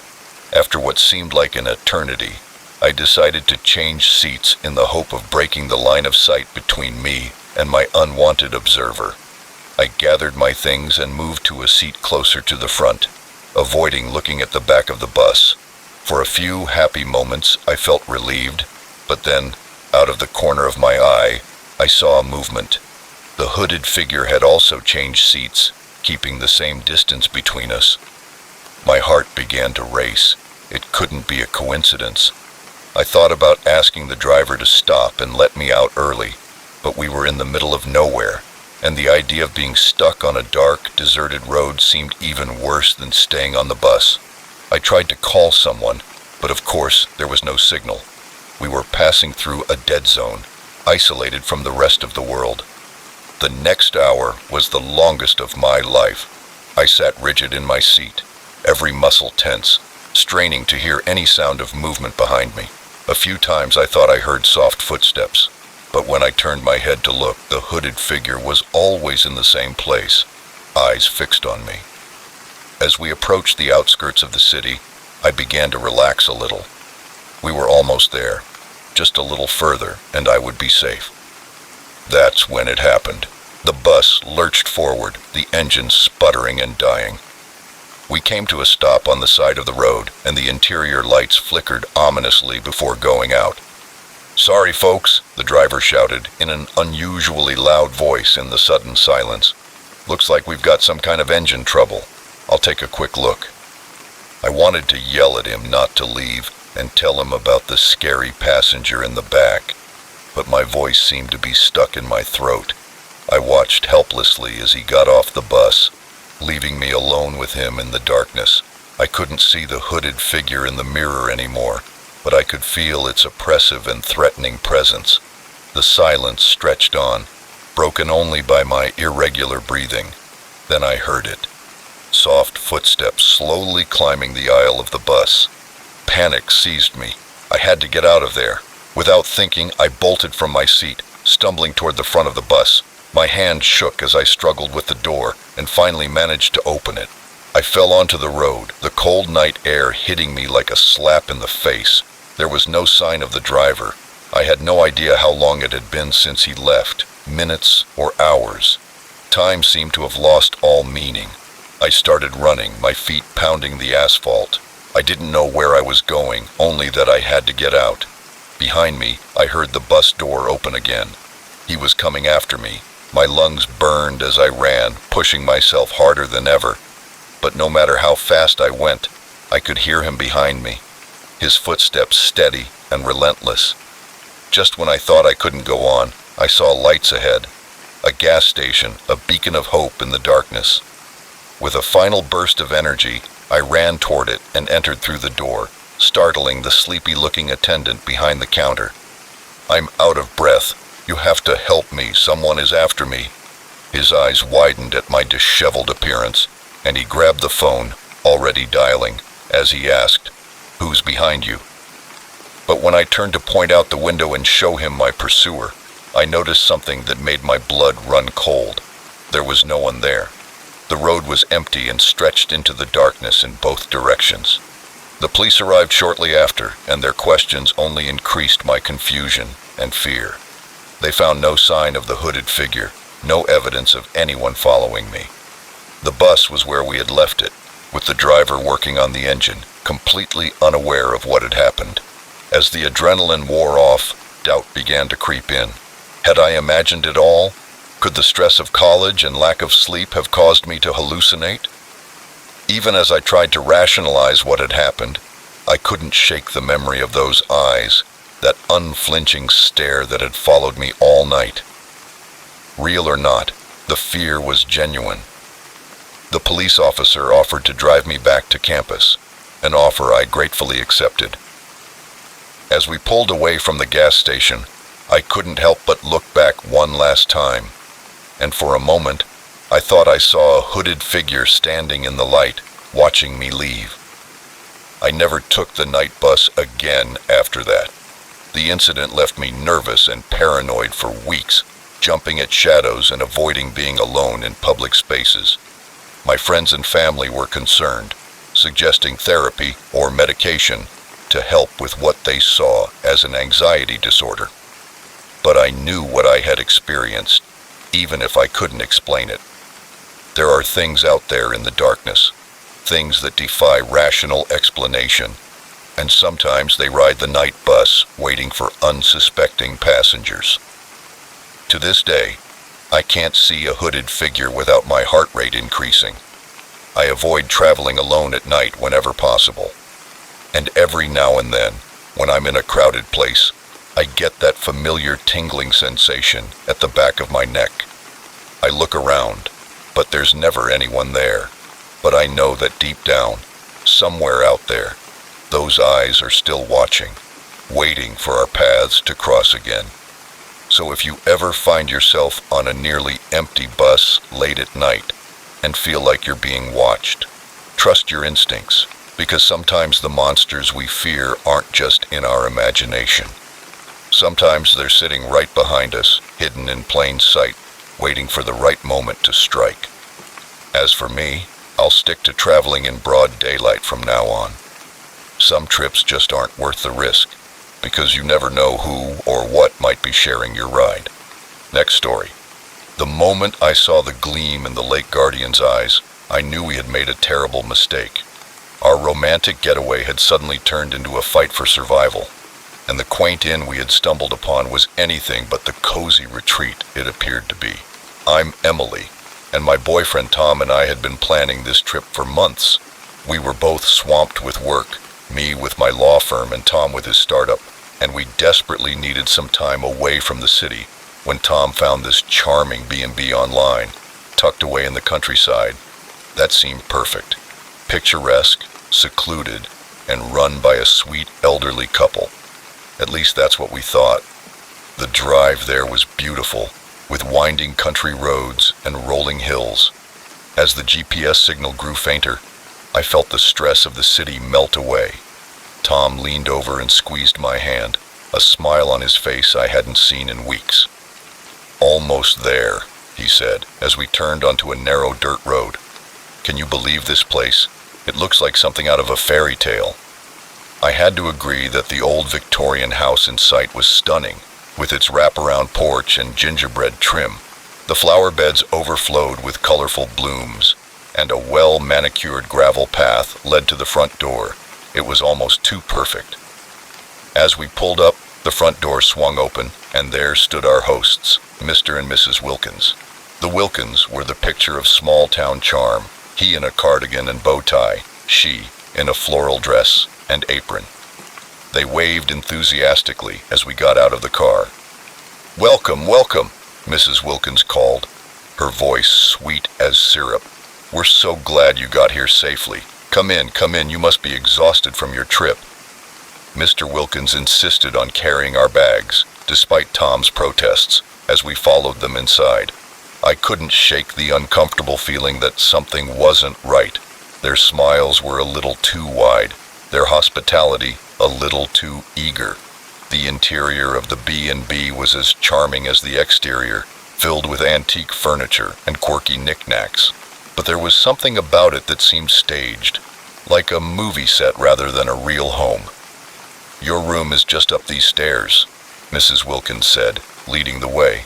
"It's our best room, perfect for a young couple like you." The room was beautiful, with a 4-poster bed and a view of the surrounding countryside, but as Mrs. Wilkins fiddled with the curtains and Mr. Wilkins put our bags on the floor, I noticed that they exchanged a quick glance, just a flash. But in that moment, I saw something cold and calculating in his eyes. "Dinner will be served at 7, announced Mrs. Wilkins. "I hope you'll join us. I've prepared something special." As soon as they left, Tom lay down on the bed with a sigh of satisfaction. "This place is amazing, Em. You were worried for nothing." I tried to smile, but it seemed forced. "Yes, it's great. I'm just tired, I think. Let's freshen up and go down to dinner." The dining room was cozy, with a crackling fireplace and a table set for 4. The Wilkinses were already seated, smiling at us as we entered. Sit down, said Mr. Wilkins. Martha has outdone herself in the kitchen tonight. The food was delicious, I have to admit, but as we ate, I couldn't help but notice how the Wilkins watched us intently, asking questions about our lives, our jobs, our families. There was an intensity to their curiosity that made me more nervous. More wine, dear? Mrs. Wilkins asked, already filling my glass before I could answer. I took a sip to be polite, but my head was already spinning. Tom, on the other hand, was on his third glass and getting more and more excited. This is amazing. You guys are just the best, aren't you? I nodded, trying to get his attention to somehow communicate that we needed to be cautious, but he was oblivious, caught up in the Wilkins charm offensive. As the night wore on, my unease grew. The Wilkins' smiles never changed, but their eyes seemed to grow colder and more predatory. Practically dragging Tom away from the table and back to our room, I tried to talk to Tom about my concerns, but he dismissed them. You're being paranoid, he said, his words slightly slurred. They're just nice people. Relax, okay? That's why we're here. I wanted to argue, but exhaustion was getting the better of me. Maybe I was overreacting. Maybe it was just the stress of the city making me nervous. I fell into a restless sleep, plagued by strange dreams of being watched. A noise woke me in the middle of the night. At first, I thought it was part of my dream, but then I heard it again, a soft creaking, as if someone were walking on old floorboards. I whispered to Tom, shaking him, but he was unconscious, snoring softly. Moonlight filtered through the curtains, casting sinister shadows across the room. When my eyes adjusted, I could swear I saw the doorknob slowly turning. I held my breath, wanting it to be my imagination, but then the door began to open, agonizingly inch by inch, and a figure stood silhouetted against the darkness of the hallway. I wanted to scream to wake Tom and do something, but I was paralyzed with fear. The figure took a step into the room, and at that moment, I recognized the outline of Mrs. Wilkins in a floral dress. She approached the bed with an unnatural grace, something glinting in her hand. A knife. My mind raced, trying to understand what was happening. This couldn't be real. It had to be a nightmare. When she reached the foot of the bed, I found my voice. What are you doing? She slowly turned her head toward me. In the dim light, I could see her face. Her gentle expression was gone, replaced by something inhuman, something hungry. Oh my God, she said, her voice no longer sweet but harsh and cold. You shouldn't have woken up. I screamed, and finally Tom woke up, sitting up confused and groggy, while Mrs. Wilkins advanced toward us. What followed was a blur of movement and terror. Tom, still half asleep, fought Mrs. Wilkins while I searched for my phone, but there was no signal, no way to call for help. Push Mrs. Wilkins back, get out of here, Tom yelled. I hesitated for a split second, torn between helping Tom and getting help, but then Mr. Wilkins appeared in the doorway. His gentle demeanor was replaced by the same predatory look as his wife. I ran past Mr. Wilkins and down the stairs, my bare feet pounding the cold wooden floor. I could hear Tom screaming and the sounds of a struggle, but I didn't look back.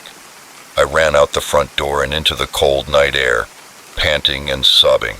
The gravel path cut into my feet as I ran toward our car, searching my pajama pocket for the keys. As I unlocked the car, I heard the front door of the B&B open. Mr. Wilkins was standing on the porch, his face contorted into something almost inhuman.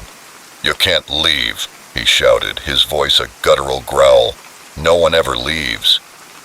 With trembling hands, I managed to unlock the car and threw myself inside, locking the doors. When Mr. Wilkins reached the car, he pounded on the window, his face pressed against the glass, his eyes wild and hungry. I turned the key, praying the engine would start, but for a moment it just sputtered. Mercifully, it roared to life, nearly running over Mr. Wilkins as I backed out of the driveway and sped down the dirt road. In the rearview mirror, I could see the Wilkins standing in the middle of the road, watching me drive away. and in the upstairs window I caught a glimpse of Tom's face, pale and terrified. With tears streaming down my face, the image of Tom in the window was etched in my mind. I should have made him come with me. I should have done anything to save him. When I finally reached a town and found a police station, they didn't believe me. They said I must be hysterical, that I must have had a nightmare or a bad reaction to something I ate. When we returned to the site, there was no Victorian house, no Wilkins, no Tom, just an empty field where I swore the house had been. It's been 2 years since that night, and I haven't stopped searching for answers. I've searched the internet, hired private investigators, and even tried to return to where the B&B was supposed to be. But it's as if it never existed. Every night I still hear Mrs. Wilkins' voice, coldly saying, "You shouldn't have woken up." And I wonder if I really escaped, or if I'm still trapped in that nightmarish B&B, living out a twisted fantasy of escape. All I know is that if you're driving down a lonely country road and come across a charming inn that seems too good to be true, keep driving. Because some places aren't meant to be found, and some hosts aren't what they seem, and if you're not careful, you may check in, but you'll never check out. Next story. The ancient symbols carved into the tree bark seem to pulsate with an otherworldly energy that draws me deeper into the forest. As a park ranger, I had walked these trails thousands of times, but I had never seen anything like this before. Little did I know that my discovery would plunge me into a world of ancient rituals and unspeakable horrors lurking in the heart of the wilderness. My name is Sarah, and I have been a park ranger at Whispering Pines National Park for over a decade. I thought I knew these forests intimately, every twist and turn of the trails, every secret they held, but that day proved me terribly wrong. It all started as a routine patrol. The autumn air was crisp and the leaves crunched under my boots as I made my way along the less traveled trails. I love this time of year, the vibrant colors, the smell of decaying leaves, the silence that settled over the forest as it prepared for winter. I had been walking for about 2 hours when I first noticed something strange, a tree near the trail with odd marks on its trunk. At first, I thought it might be vandalism. We had had problems with that before.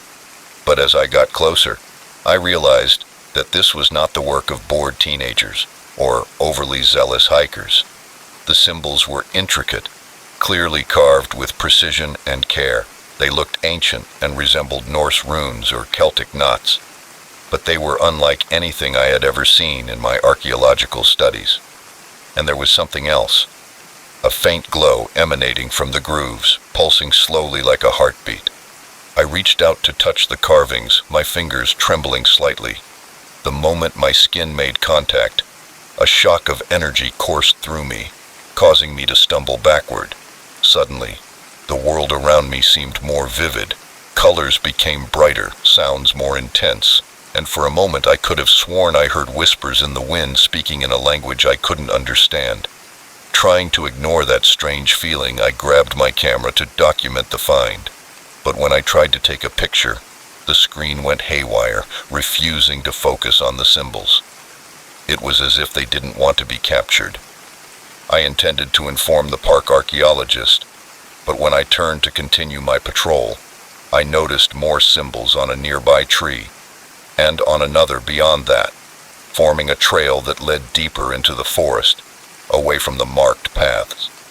Every instinct told me to go back and call for backup before continuing my investigation, but my curiosity was too strong. I had to know where those symbols led, what they meant. As I followed the trail of marked trees, the forest around me began to change. The trees grew denser, their branches intertwined high above to block out the sky. The air became heavy and thick, filled with an earthy, almost metallic smell. And all the while, the whispers continued. I lost track of how long I had been walking when I stumbled into a clearing. What I saw there made me stop in my tracks, and my breath catch in my throat. In the center of the clearing was a circle of standing stones, each at least 10 feet tall, covered with the same symbols I had seen on the trees. But here they glowed more intensely, their light pulsing in unison. The ground inside the circle was bare. The grass and undergrowth had been removed to reveal dark, rich soil. But it was what stood in the center of the stone circle that truly froze me to the bone.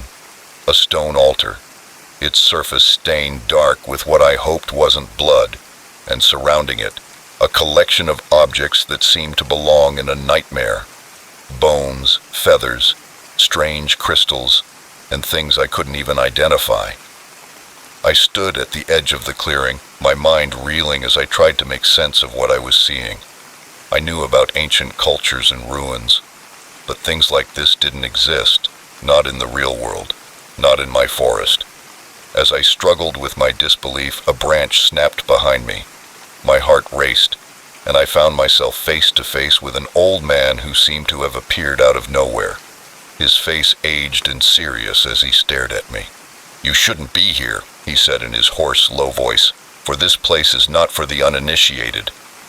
I opened my mouth to respond and demand answers, but before I could speak, more figures emerged from the trees.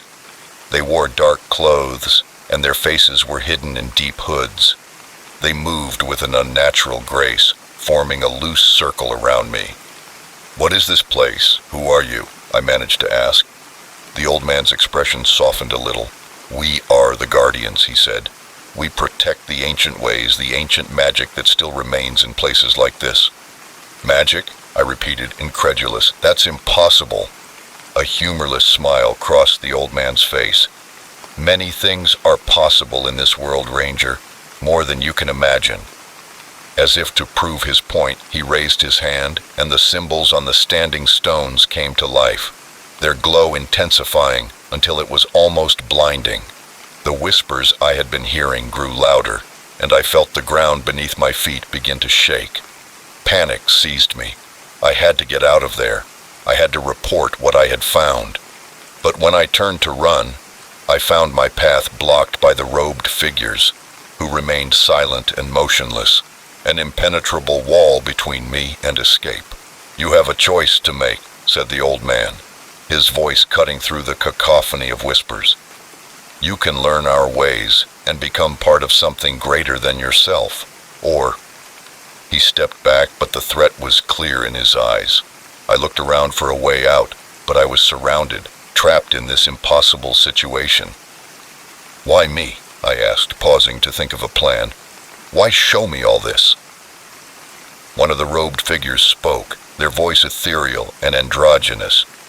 "The forest led you here. It sees something in you." I shook my head, still in shock, trying to accept what was happening. "This is crazy. I'm a forest ranger, not a chosen one." The old man moved closer, his eyes fixed on mine.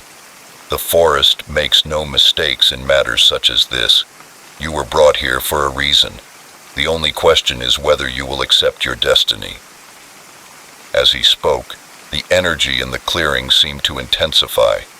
The glowing symbols pulsed faster, the whispers grew louder, and I could feel a strange pressure building in the air around us, as if the forest itself were holding its breath, waiting for my answer.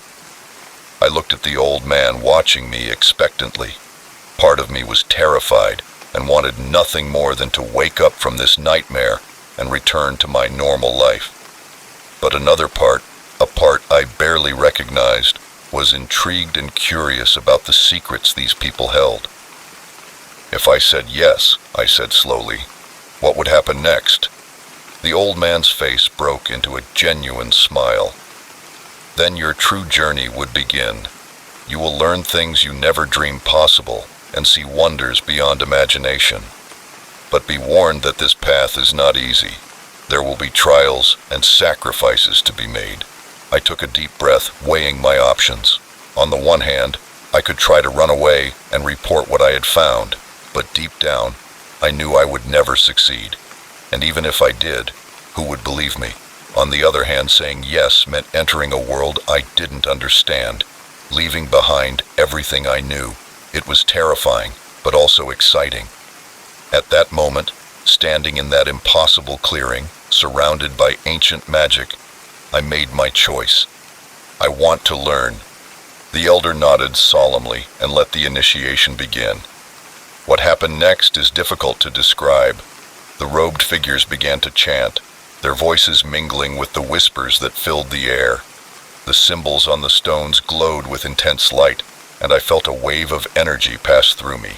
It was painful and ecstatic at the same time, as if I were being undone and remade in the blink of an eye.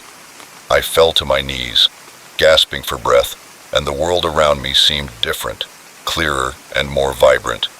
I could feel the pulse of life in every tree, every blade of grass, and the whispers. I could understand them now. The old man helped me to my feet, a look of pride on his face. "Welcome, sister," he said. "Your new life begins now."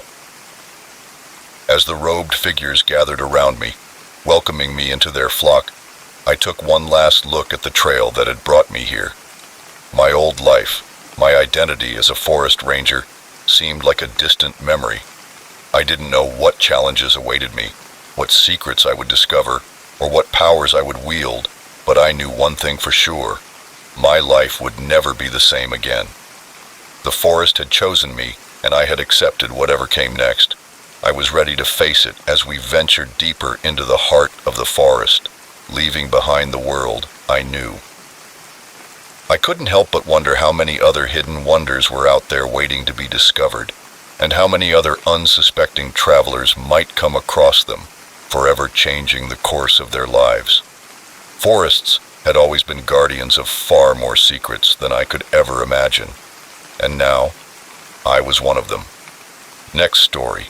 The first time I saw the headlights of the other truck in my rearview mirror, I didn't think anything of it. The third time, I knew I was being hunted. The icy highway stretched endlessly before me, a strip of black in a sea of white, and somewhere out there in the darkness, a predator was stalking its prey. My name is Mike, and I've been driving big rigs for almost 2 decades.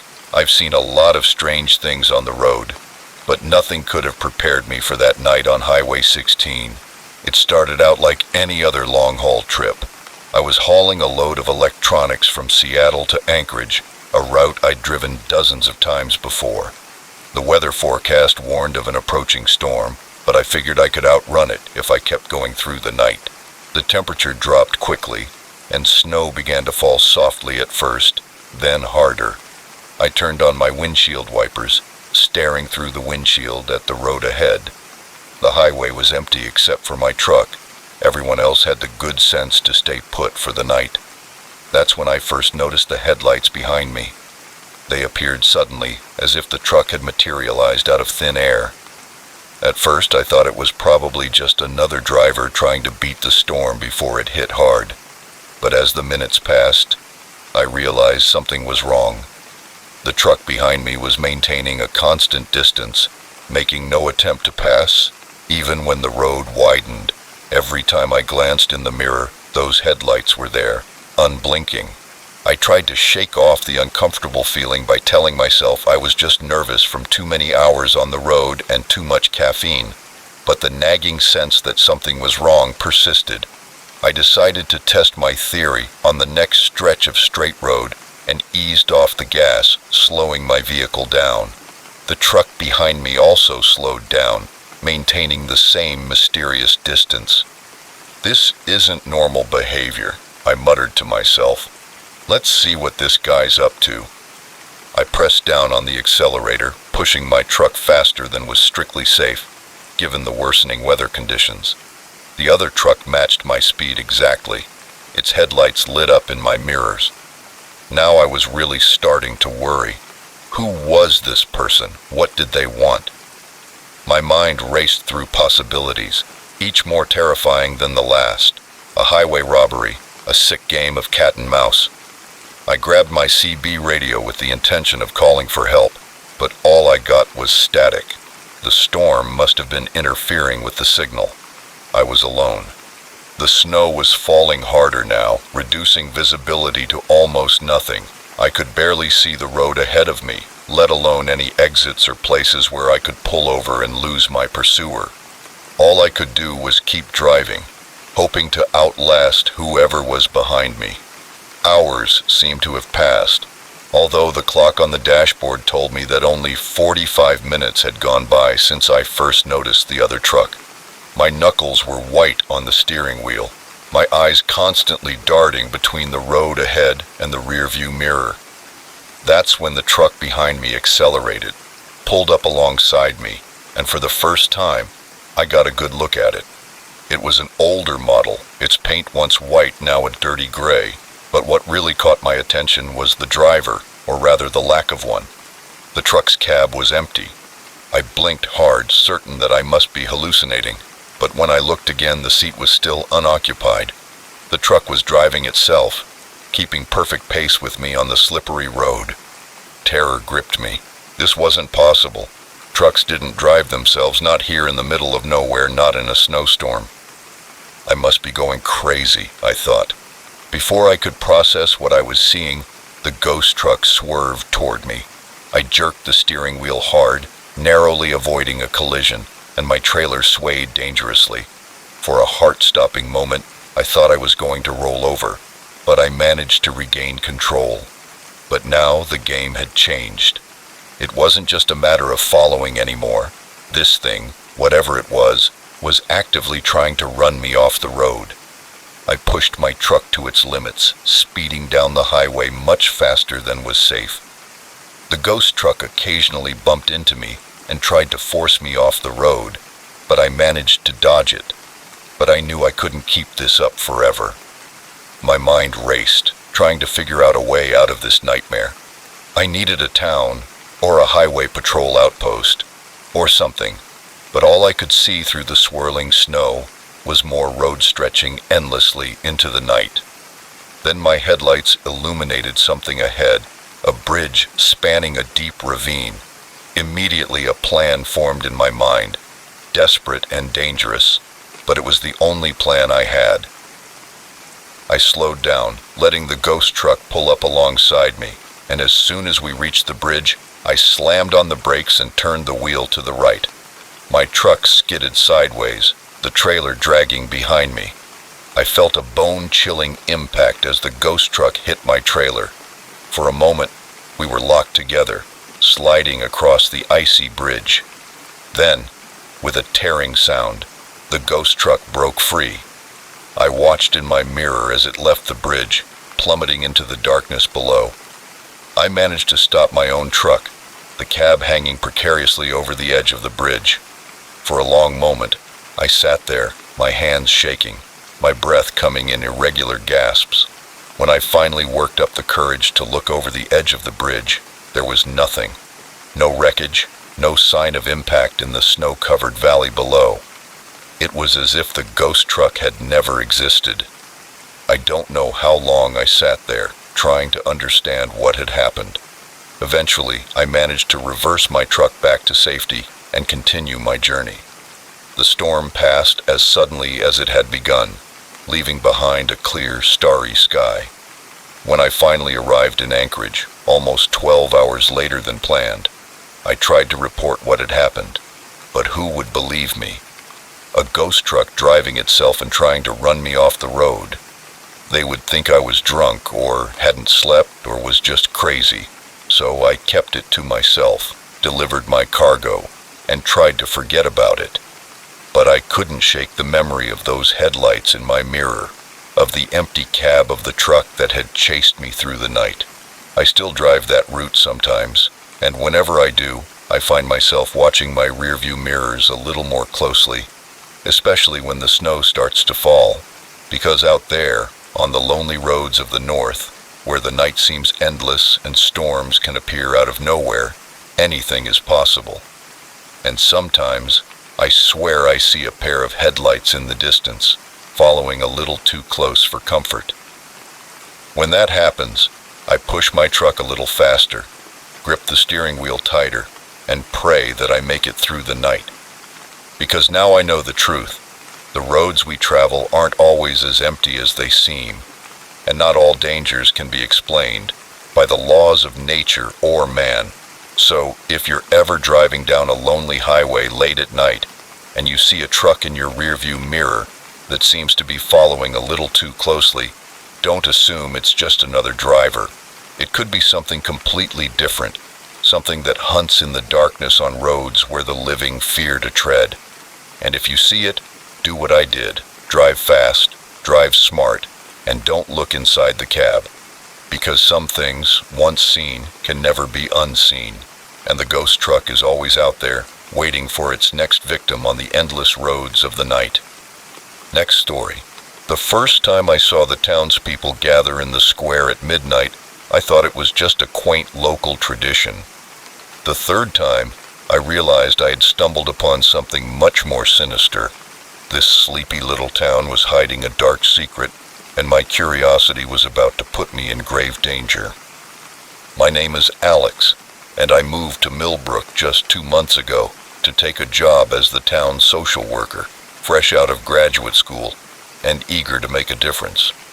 I thought a small town would be the perfect place to start my career, but I didn't know I was walking into a nightmare. Millbrook seemed perfect at first glance. Charming Victorian houses lined the streets, flowers bloomed in every yard, and everyone greeted me with a smile. But there was something strange about those smiles, something that didn't reach the eyes. I first noticed it with Mrs. Henderson, an elderly lady I was helping sign up for meal delivery. As we talked about her grandchildren, her smile never faded, even when she mentioned her late husband. It was as if her face was frozen in a permanent mask of friendliness. On another occasion at the local restaurant, I overheard 2 men arguing in low voices. But the moment they noticed me, they started talking about the weather with the same sinister smiles plastered on their faces. But it was the midnight gatherings that really set off alarm bells. I first saw them by chance when I was up late working on reports. Through my apartment window, I saw a group of people of all ages silently making their way to the town square. Curious, I followed them at a distance, and what I saw froze me to the bone. The entire town seemed to be there, standing in a circle around the old fountain, and they were chanting something in a language I didn't recognize. Their voices were a low, monotonous hum. In the center stood Mayor Wilson, holding what looked like an ancient book. I hid behind a tree, my heart pounding. This couldn't be real. It was like something out of a horror movie. But as I watched, Mayor Wilson raised a knife whose blade glinted in the moonlight. A young woman stepped forward, offering her palm. The knife flashed, and a trickle of blood dripped into the fountain. I must have made a noise because suddenly all heads turned in my direction, dozens of eyes glowing faintly in the darkness, fixed on my hiding place. I ran without stopping until I was safe in my apartment, with all the doors locked and the curtains closed. The next day, everything seemed normal. People went about their business, smiling and waving as if nothing had happened. But now I noticed a subtle error. The perfect lawns, the way everyone moved with almost mechanical precision, the complete lack of crime or discord in a city of this size. I tried to convince myself that I had imagined it all, that stress and lack of sleep had caused some kind of hallucination. But deep down, I knew what I had seen was real. I began to investigate cautiously. At first, I searched through old newspaper archives looking for anything unusual in the town's history. What I found was disturbing. Every few years, there was a wave of missing persons cases. Tourists, new residents who didn't stay long, all disappearing without a trace. The deeper I dug, the more terrifying the picture became. Millbrook had been founded by a cult, a group that believed in sacrificing outsiders to ensure the prosperity and longevity of its members. Somehow, over generations, they had managed to keep their practices secret from the outside world. I knew I had to do something to expose what was happening here, but who could I trust? The police chief was at that meeting, as was my boss at the social services office. For all I knew, they were all in on it. I decided to gather evidence. I bought a hidden camera and began documenting everything I could. The way people's expressions would shift when they thought no one was looking, revealing something inhuman beneath. The strange symbols carved into the foundations of buildings, the chants I recorded from a distance that made my skin crawl when I played them back. The weeks passed and I became increasingly paranoid. I was sure people were watching me, following me. Mrs. Henderson accidentally bumped into me at the supermarket, her hand lingering on my arm as she apologized. One day I found the door to my apartment unlocked, even though I was sure I had locked it. Then came the warnings. A dead bird on the balcony, a note in my mailbox that simply said, "Leave or join us." Tires on my car mysteriously slashed. I knew I had to leave to take my evidence to the authorities, but every time I tried to leave town, something went wrong. My car broke down. A sudden storm destroyed the road. I found myself driving in circles and somehow ended up back in Millbrook, no matter which direction I took. It all came to a head on the night of the harvest moon. I was planning my escape with my bags packed and hidden in my closet when I heard a knock at the door. When I opened it, I found Mayor Wilson standing there, flanked by several town elders. "Alex," he said. His voice was warm, but his eyes were cold. "We need to talk." They entered my apartment, and I knew with a sinking feeling that this was it. They had found out what I knew. "You've been very curious about our little town," Mayor Wilson said, settling into my armchair as if he owned the place. "We appreciate curiosity, Alex. It's what brings new blood to Millbrook. But there's a point where curiosity becomes problematic." I stood my ground, trying to keep my voice steady. "I know about the sacrifices, the cult, all of it. I have evidence that if anything happens to me, it will go straight to the FBI." The mayor's smile didn't waver, but the temperature in the room seemed to drop. "We've been doing this for centuries.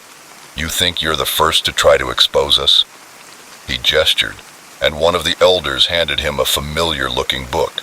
My blood ran cold when I recognized my own diary. "You've been very thorough," Mayor Wilson said, flipping through the pages. "It's really impressive. You could have been a fine addition to our community, but now, well, you've left us with a difficult choice." I backed away, frantically searching for an escape route, but they had me cornered. "You see, Alex," the mayor continued, "Millbrook needs balance. For our prosperity, for our longevity, we must give something in return. We usually prefer voluntary sacrifices. It's cleaner that way. But in cases like yours, exceptions can be made." As he spoke, I noticed a change in the elders. Their skin seemed to ripple. Their features transformed into something inhuman. Their eyes began to glow with the same strange light I had seen in the town square. Mayor Wilson said, rising from his chair with a wicked-looking knife in his hand, "Join us willingly and become part of our community in truth." Or, he didn't need to finish the sentence. The threat was clear. At that moment, with inhuman creatures approaching me and a madman offering me a cursed salvation, I made my choice and ran.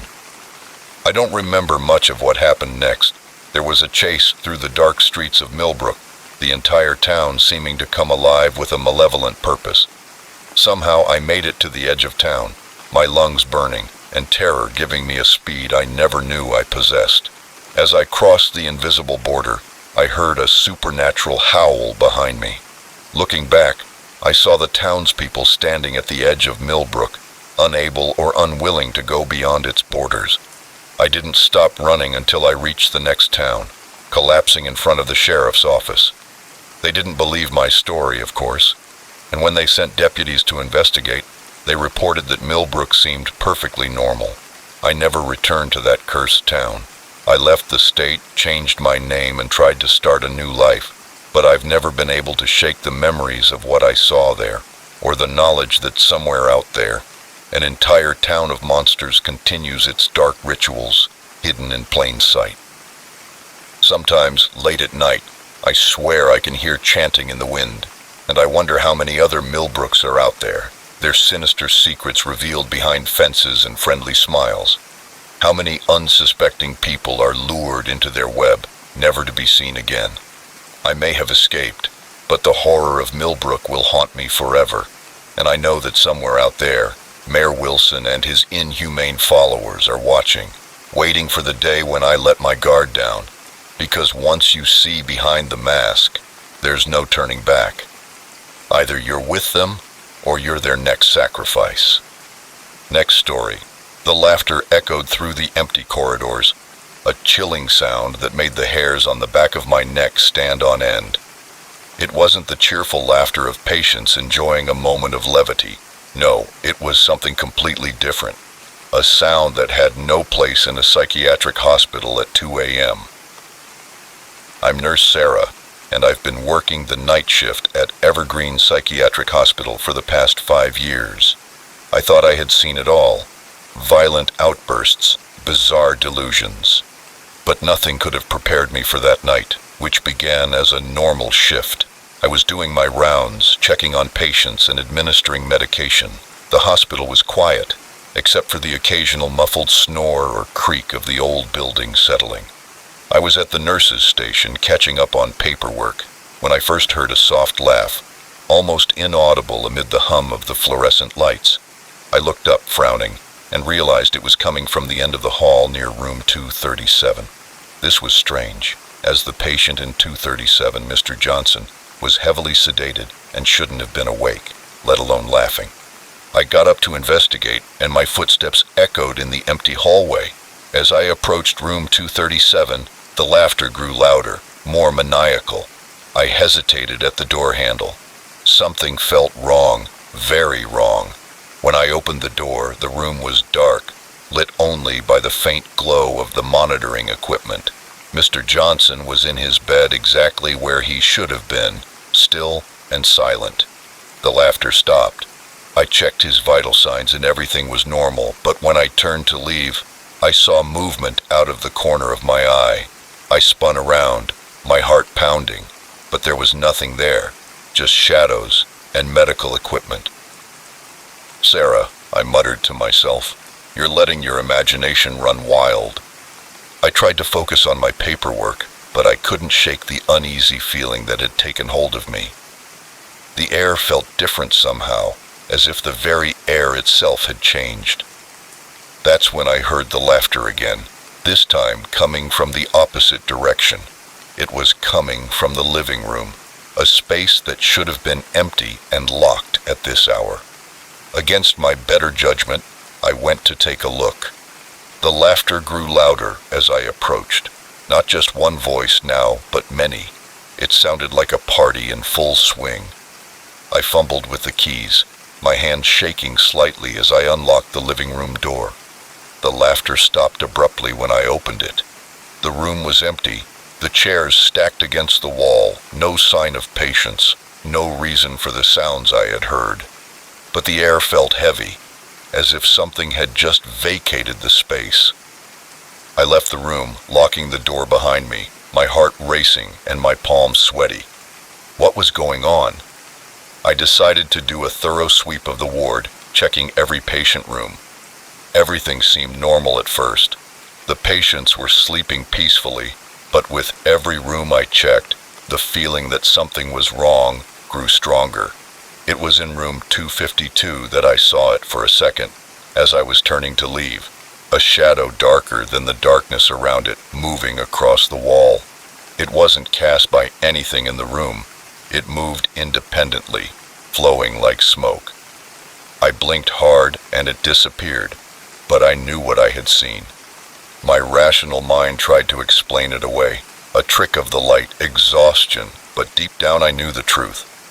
Back at the nurses' station, I found that my colleague Mike had arrived to do his medication rounds. "Mike," I said, trying to keep my voice steady, "did you notice anything strange tonight?" He looked at me strangely. As I hesitated, not wanting to sound crazy, I just muttered, "Strange noises, shadows where they shouldn't be." Mike's expression changed. A flash of fear crossed his face before he composed himself. "It's probably nothing. This old building makes all kinds of noises." But I could tell he was hiding something. "Mike, what aren't you telling me?" He sighed, looking around as if afraid of being heard. I didn't want to say anything because I thought I was imagining things, but since you asked, yes, I've been seeing things, hearing things. It's gotten worse in the last few weeks. A chill ran down my spine. What kind of things? Shadows that move on their own. Whispers when no one's around. He looked uncomfortable. What about the patients? I pressed. They've also been talking about seeing things, even the ones who are usually lucid. They say there's something in the hospital, something that comes out at night. I was about to respond when a scream pierced the air, high-pitched and terrified.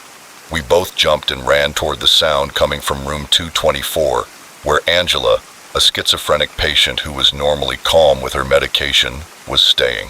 We entered the room and found Angela cowering in the corner, her eyes wide with fear. "There! Here!" she screamed. "Can't you see them? They're everywhere." I approached her cautiously. "Angela, it's okay. You're safe. There's nothing here." But as I said this, I saw movement out of the corner of my eye. The shadows in the room seemed to be transforming into almost human shapes. But not quite. Angela pointed a trembling finger over my shoulder. "Behind you!" For a split second, I clearly saw a figure made of darkness. Its edges were blurred and shifting. It had no face, just a void where its features should have been. Mike had seen it too, judging by his pale face and shocked expression. "What the hell was that?" he whispered. Before I could answer, the lights began to flicker, the temperature in the room plummeted, and our breath became visible in the suddenly icy air. Angela's terrified moans were drowned out by a chorus of whispers that seemed to come from everywhere and nowhere at the same time. The shadows were moving again, but this time they didn't retreat. They spread across the walls and floor, extending themselves with tentacles of darkness. I felt a touch on my arm, cold as ice and undeniably real. I grabbed Angela with one hand and Mike with the other, and we ran out of the room. Behind us, the entire wing was in chaos. Patients were screaming, alarms were ringing, and the shadows were chasing us, running through the corridors like a torrent of ink. We ran to the exit, but the doors wouldn't budge. The emergency exit was in the basement. We ran down the stairs, darkness chasing us. I could hear other footsteps joining ours, those of staff and patients, all fleeing from the approaching shadows. The basement was pitch black, but Mike found the emergency exit hitting the push bar. For a moment, I thought it wouldn't open, but it gave way, and we stepped out into the fresh night air. We didn't stop running until we reached the parking lot. Looking back, I saw shadows writhing in the hospital windows, as if the entire building was being consumed from within. At that moment, I realized that nothing would ever be the same again. We had seen something that defied explanation, something that destroyed our understanding of reality. The authorities arrived shortly after, drawn by the alarms and our frantic cries. They evacuated the building but found no trace of the shadows or anything unusual. The official report blamed a gas leak for the mass hallucination. But I know what I saw. We all did. Something ancient and malevolent had awakened at Evergreen Psychiatric Hospital. Whether it had always been there, feeding on the fears and delusions of the patients, or whether it had been summoned by some unknown force, I will never know. I quit my job the next day. I couldn't set foot in that building again. Many others did the same. The hospital closed shortly after, unable to recover from the scandal and hire new staff willing to work there. When I pass by the abandoned building at night, I swear I can hear faint laughter echoing from its dark windows, and I wonder if it's really empty, or if we left those poor souls to face the darkness alone. I don't know if I'll ever have answers, but one thing is certain. I will never look at shadows the same way again, for now I know that sometimes the things we dismiss as tricks of the light or figments of our imagination are very real, and are waiting in the dark corners of old buildings and in the recesses of our minds, ready to emerge when the night is long and our guard is down. Are you still awake? If so, comment station to show you're still here. Next story. The moment the rusty metal door opened, I knew we had made a terrible mistake. The stale air that came out carried the stench of decay and something else, something ancient and malevolent, but it was too late to turn back. We had already gone too far, and our curiosity would be our undoing. My name is Jake, and I never thought that a weekend hike with my friends would turn into a nightmare that would haunt me for the rest of my life. There were 5 of us in total. Me, my best friend Tom, his girlfriend Sarah, and our college classmates Mike and Lisa. We had been planning this trip for months, eager to explore the remote wilderness of the Appalachian Mountains. The hike started off great. The weather was perfect, cool and pleasant, with a clear blue sky above us. We joked and laughed along the trail, enjoying the breathtaking views of the forest-covered mountains. Tom was the first to spot the old mine shaft. We had left the main trail in search of a shortcut to the campsite when he shouted, "Hey guys, look at that." We gathered around and looked at the half-hidden entrance, partially obscured by vegetation. The wooden supports were rotten and fallen, and a rusty sign warned of danger. But there was something alluring about it, a mystery that begged to be explored. "It's not safe," said Sarah, voicing the concern we all felt. But Mike, always the most adventurous, was already pulling out his flashlight. "Come on, where's your sense of adventure?" I should have sided with Sarah, should have insisted we turn back, but the allure of the unknown was too strong. I found myself saying, "What's the worst that could happen?" Those words would come back to haunt me. The entrance was narrower than it appeared, and we had to squeeze through one at a time. The beam from Mike's flashlight barely penetrated the darkness, revealing a tunnel that stretched into the darkness. The air was thick and musty, and I could hear water dripping somewhere in the distance. "This is amazing," Tom whispered, his voice echoing slightly. "Imagine what we could find down here." We went deeper into the mine, and our excitement gradually gave way to a growing sense of unease. The tunnel twisted and turned, taking us further underground. I tried to keep track of our route, but it soon became impossible. We were lost in a maze of dark passages. That's when we found the first body. Mike's flashlight beam passed through it, and for a moment we were all horrified. It was little more than a skeleton dressed in the tattered remains of what might have been mining equipment, but it wasn't an old corpse. The bones were clean, as if they had been polished. "We need to get out of here," Lisa said, her voice trembling. "Now."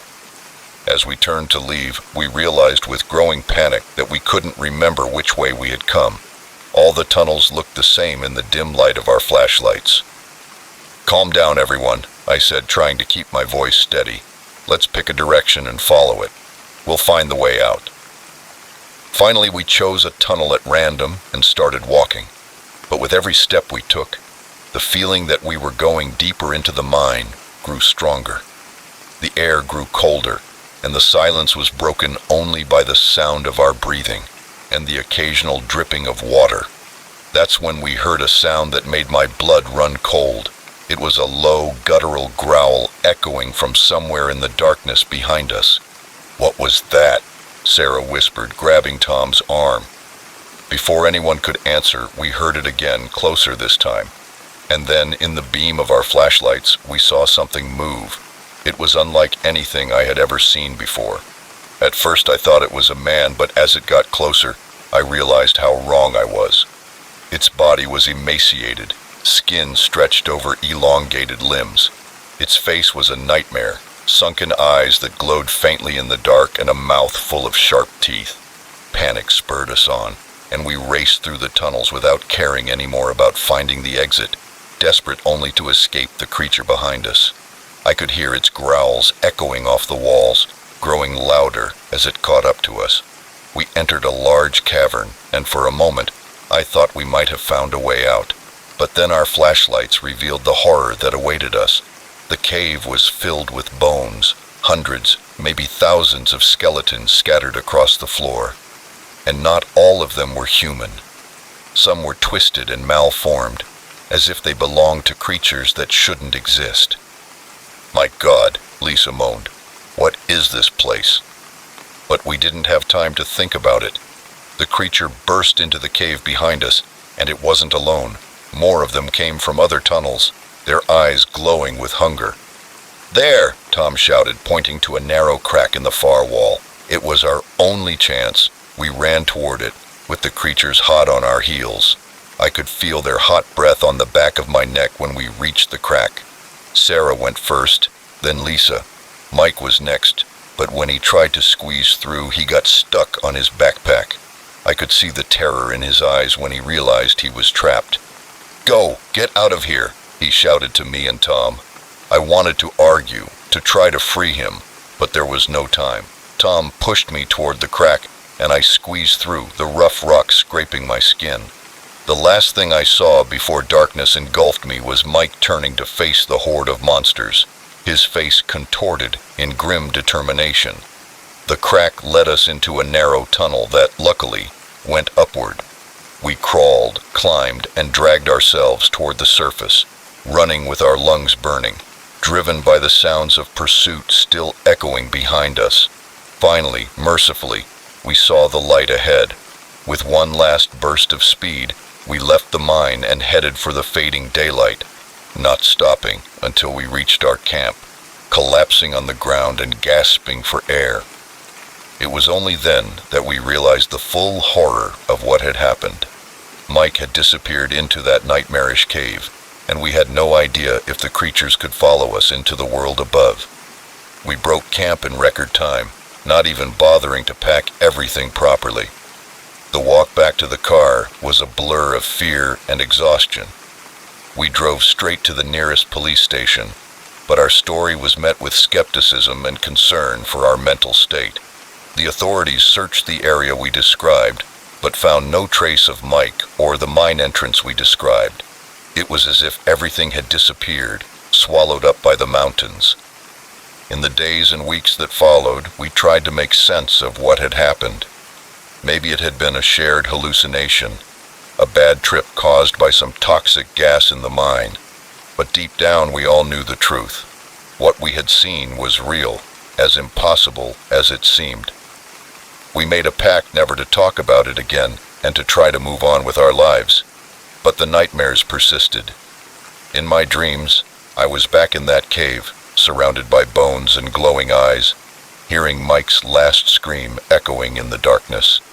I never went hiking again, and as far as I know, neither did the others. We drifted apart, each of us dealing with the trauma in our own way. But sometimes, late at night, I get a message from one of them, just one word: remember. And I know they're awake too, haunted by the memories. I don't know what those creatures were or why they were there. Some ancient underground species, the results of some terrible experiment, or something even worse.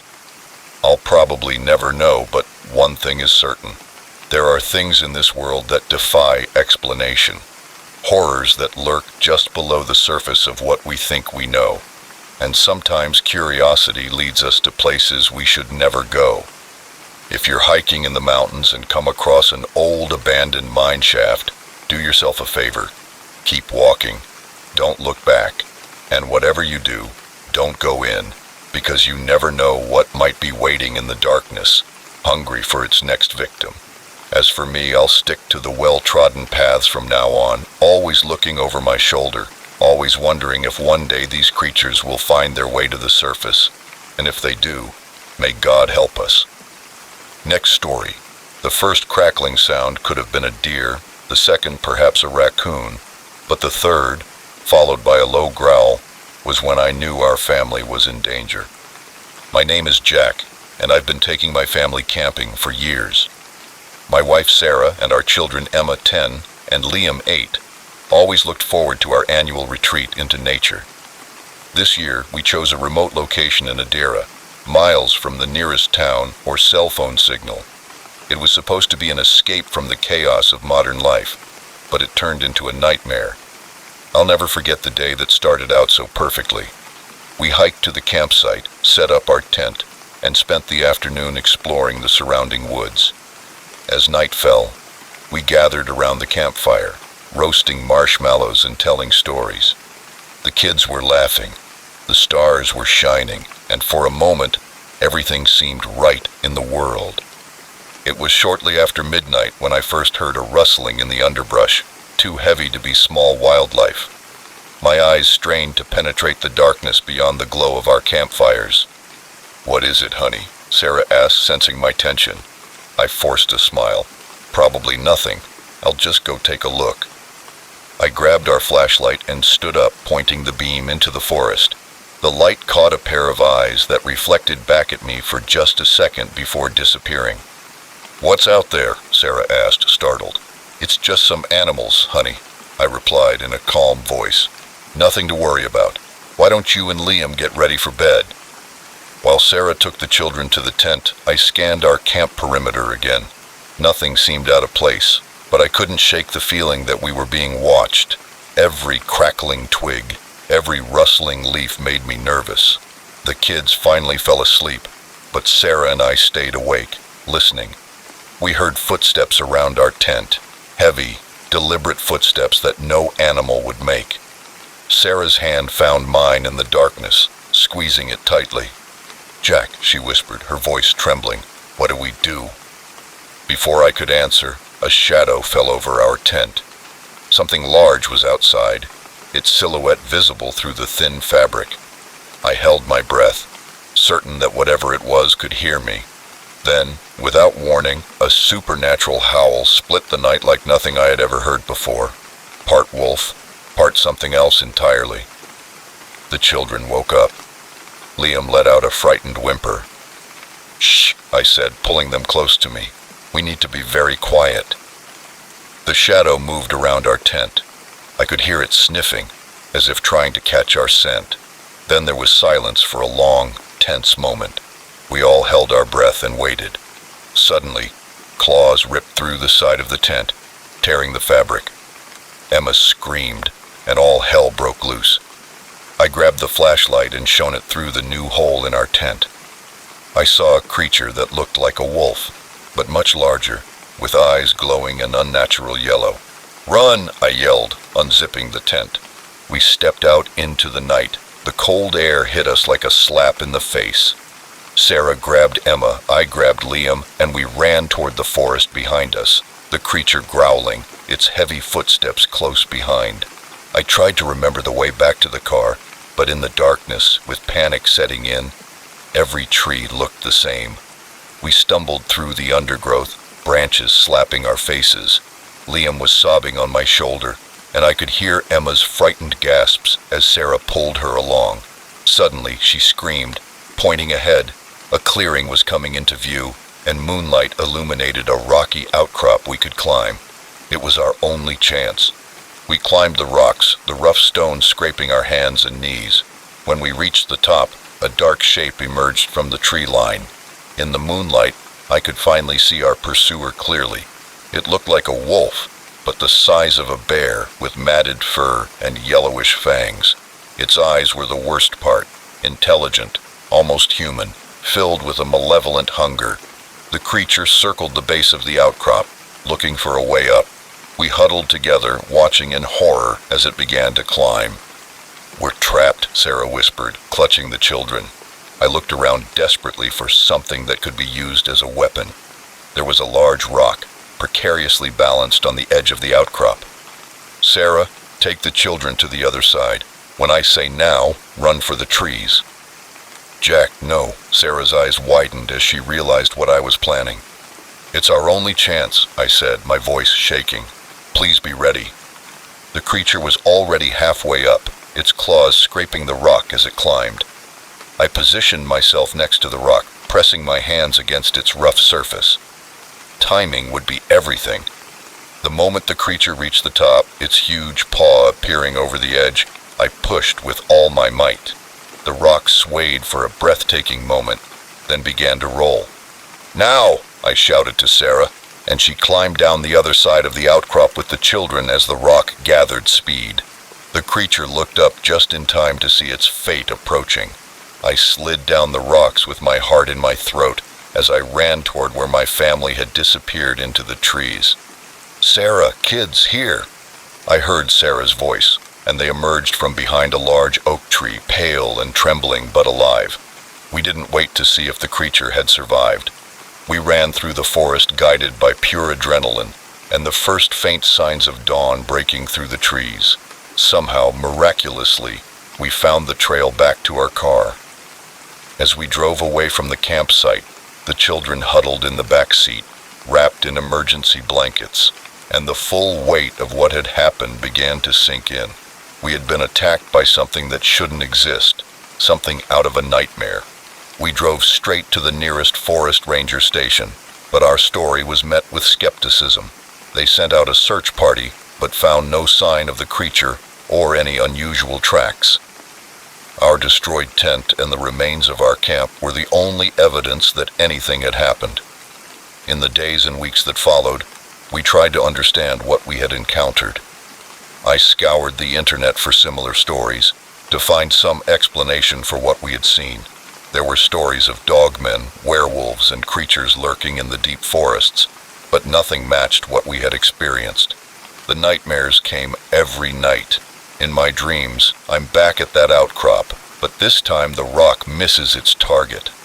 I wake up covered in cold sweat, reaching out to make sure Sarah and the kids are safe beside me. We never went camping again. The kids developed a fear of the dark that took years of therapy to overcome. Sarah and I discovered that our marriage was tested by the strain of what we went through, but ultimately strengthened by our shared trauma.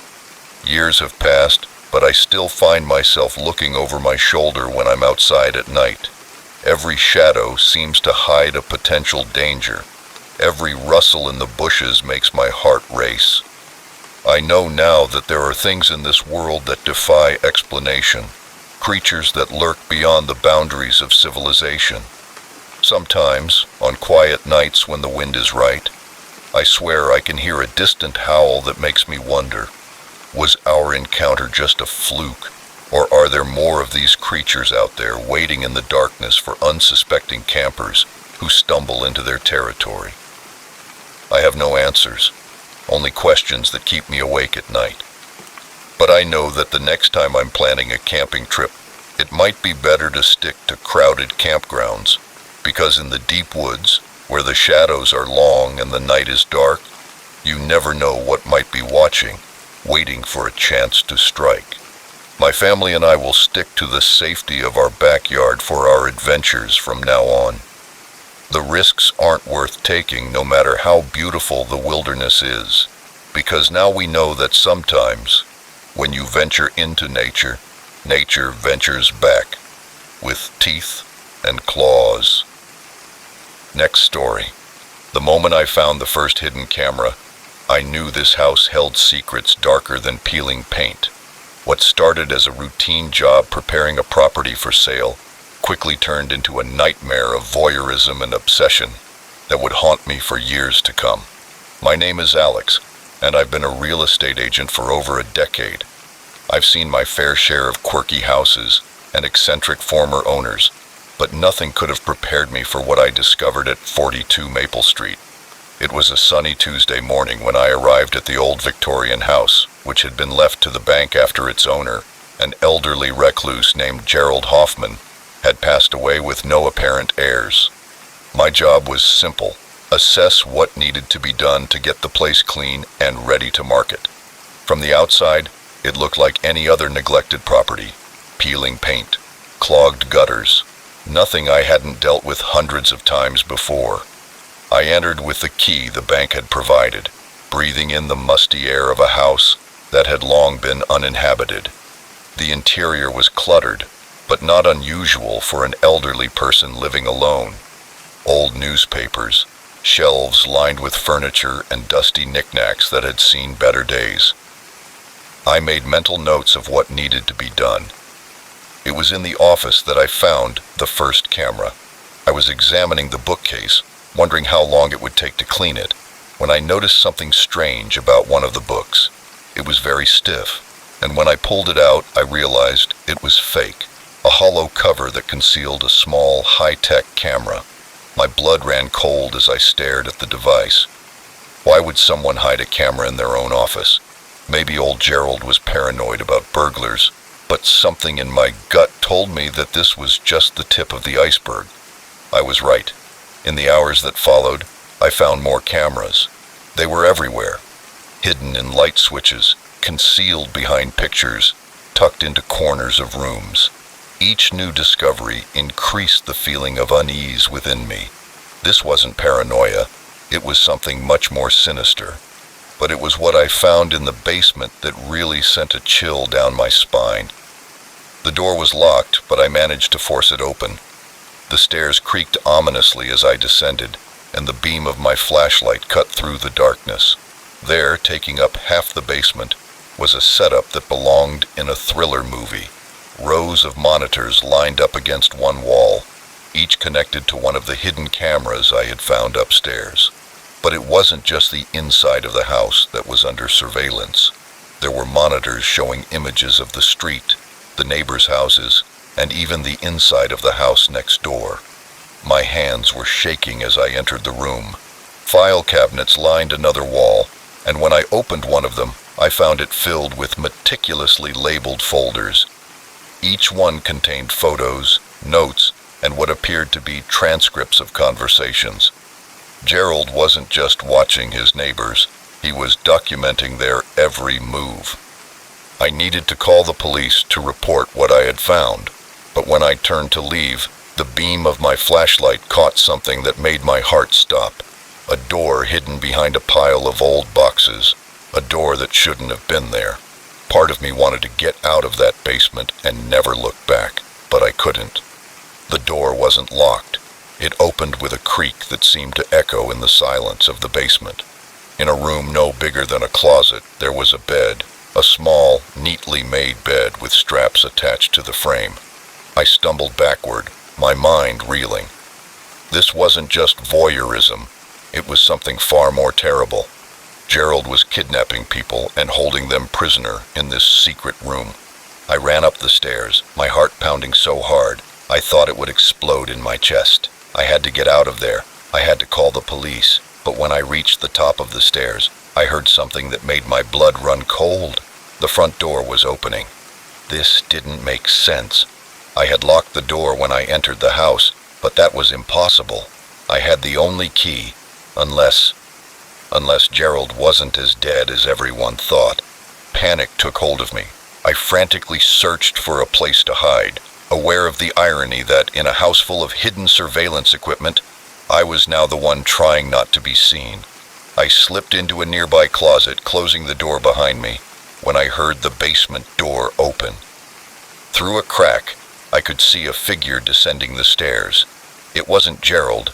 This person was younger and moved more smoothly. A relative, perhaps, someone who had inherited his twisted legacy. I held my breath and pressed myself against the back of the closet. I could hear them moving around in the basement, and then the unmistakable sound of computer equipment being turned on. They were activating the surveillance system. Minutes turned into what felt like hours, my mind racing.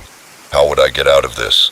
Even if I managed to get past them, they would know someone had been here, and they would see me on the cameras. After what seemed like an eternity, I heard them coming up the stairs. They stopped at the top, and for a breathtaking moment, I thought they were going to check the closet, but then they continued on, their footsteps receding toward the front of the house. I waited until I heard the front door close before allowing myself to breathe again. With trembling legs, I stepped out of the closet. I had to report what I had found, but I knew I couldn't go to the police yet. Whoever had been here clearly had access to the house, maybe even worked at the bank. Moving as quietly as I could, I returned to the basement. The computer was still on, showing live feeds from throughout the house. I found a USB drive in one of the drawers and started copying the files as quickly as I could. It was while I was doing this that I noticed something on one of the monitors. The image from the camera hidden in the porch light showed a car pulling up outside. The same car that had just left was coming back.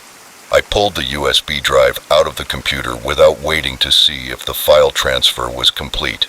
I ran up the stairs 2 at a time, my heart pounding in my ears.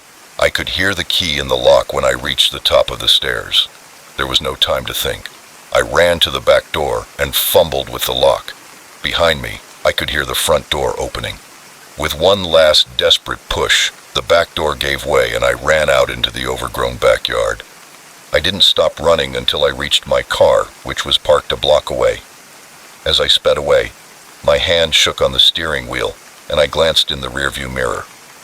There was no sign of pursuit, but I couldn't shake the feeling that I was still being watched. What followed were weeks of paranoia and sleepless nights. I handed the USB drive to a journalist friend who promised to investigate the story. The truth came out a month later, a scandalous expose of a decades-long campaign of surveillance and persecution, with hints of even darker crimes. The police raided Gerald's house, but whoever had been there that day was long gone. The basement had been emptied, all evidence wiped clean. If it weren't for the files I had managed to copy, there would be no proof of what I had seen. Soon after, I quit the real estate agency. I couldn't handle the idea of walking into another house, wondering what secrets might be hidden behind its walls. Even now, years later, I find myself checking for hidden cameras whenever I enter a new place. The house on Maple Street was eventually demolished, and now there is a bright, cheerful park in its place. But sometimes when I drive by, I swear I feel eyes on me, and I wonder how many other houses are hiding similar secrets. How many Gerald Hoffmans are watching us right now? I may never know the whole truth about what happened in that house, but one thing is certain. I will never look at an old Victorian house the same way again, because now I know that sometimes the real monsters aren't hiding under the bed or in the closet. Sometimes they're hidden behind the walls, watching and waiting, their secrets preserved in the silent flash of a hidden camera. Next story. The first flash of headlights in the rearview mirror left me relieved. The second made me uneasy. And by the third, I knew with chilling certainty that those approaching lights did not promise rescue, but a terror beyond anything I could imagine. My name is Sarah, and what should have been a routine family trip turned into a nightmare that still haunts my dreams. It was supposed to be a simple drive to my parents' house for Thanksgiving. Me, my husband Mike, and our 2 children, Ethan, 10, and Lily, 7. We had made this trip a dozen times before, but never so late at night. We got a late start because of Mike's work, and by the time we reached the long stretch of country road between the cities, it was well past midnight. The kids were asleep in the back seat, and Mike and I were taking turns driving to stay alert. One moment we were driving with the radio playing softly, and the next our car made a stuttering sound and began to slow down. "What's going on?" Mike asked, waking from his light sleep. I frowned, pressing harder on the gas pedal, but the car continued to slow down. "Something's wrong," I replied as we pulled over onto the shoulder of the road. Darkness surrounded us completely. Mike tried to restart the car, but the engine only made a sad clicking noise. "Damn," he muttered, pulling out his cell phone. No signal, of course. I felt a knot of unease forming in my stomach. We were miles from anywhere, and there was no way to call for help. The empty highway stretched out in both directions, disappearing into the night. That's when I saw the first flash of headlights in the distance behind us. "Look," I said to Mike, pointing. "Maybe they can help us." Mike got out of the car and stood on the shoulder, waving to signal the approaching vehicle. But as it got closer, something seemed wrong. The headlights were too high off the ground, and they were moving erratically, veering slightly from side to side. Something wasn't right. Just as the vehicle was about to reach us, it suddenly swerved sharply, passing us and disappearing into the night. "What the hell?" Mike said, looking at me. Before I could answer, I saw more headlights approaching from the opposite direction, this time a normal-looking sedan, which slowed down as it approached us. An older man rolled down the window. "Are you okay?" he asked. "Our car broke down," I explained quickly. "Do you have a phone we can use to call for help?" "You should get out of here now," the man replied, sounding nervous. "Why?" Mike asked, confused. The man glanced nervously at the road. "Missing people, strange lights. You don't want to be out here after dark." A chill ran down my spine. "What do you mean by things?" I asked. But the man was already rolling up the window. "I'm sorry, but I can't stay. Good luck." And with that, he sped off, leaving us alone in the darkness once again. Mike and I shared a look of disbelief and growing fear.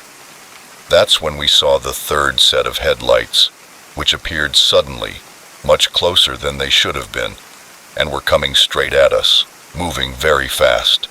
"Get in the car," I shouted, opening the door and diving inside. Mike barely made it in before the vehicle passed us, missing our car by inches. "Mom, Dad, what's going on?" Ethan asked in a low, frightened voice. "It's okay, honey," I said, trying to keep my voice calm. "We're just having some trouble with the car." But as I spoke, I saw more headlights appearing in the distance. Not just one or two pairs, but several, and they were all coming toward us. "Mike," I whispered, my voice shaking.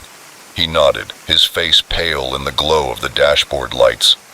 "I'll try to start the engine again," he said, turning the key. I watched the approaching lights with growing terror.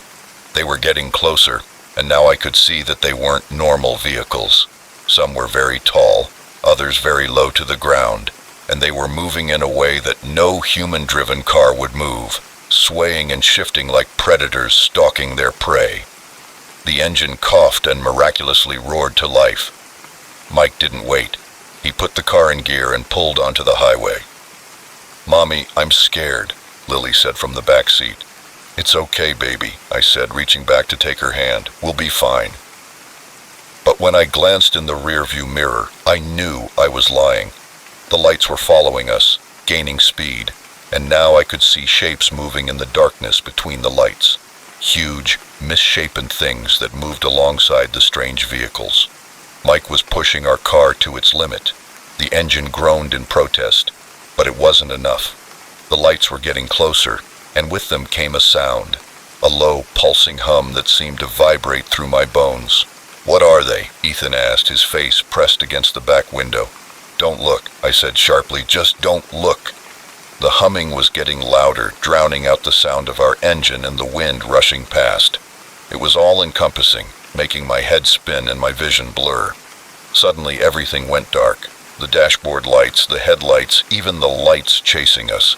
Everything disappeared in an instant. We were plunged into total, absolute darkness.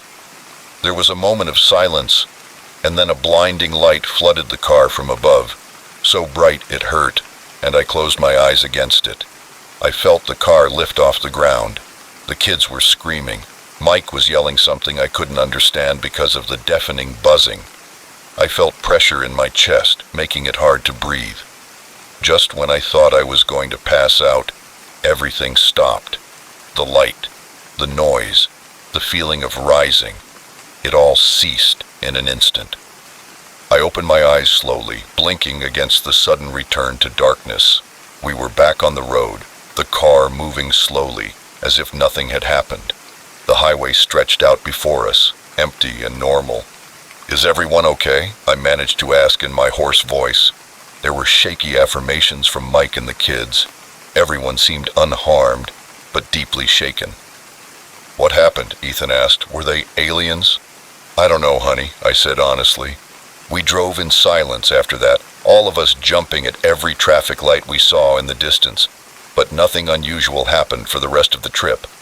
We arrived at my parents' house as the sun was rising, exhausted and confused.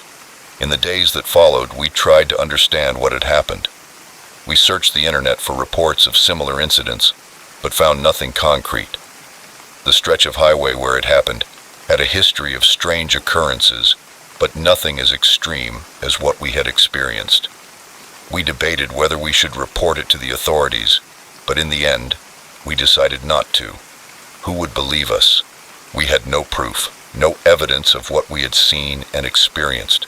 The children had nightmares for months.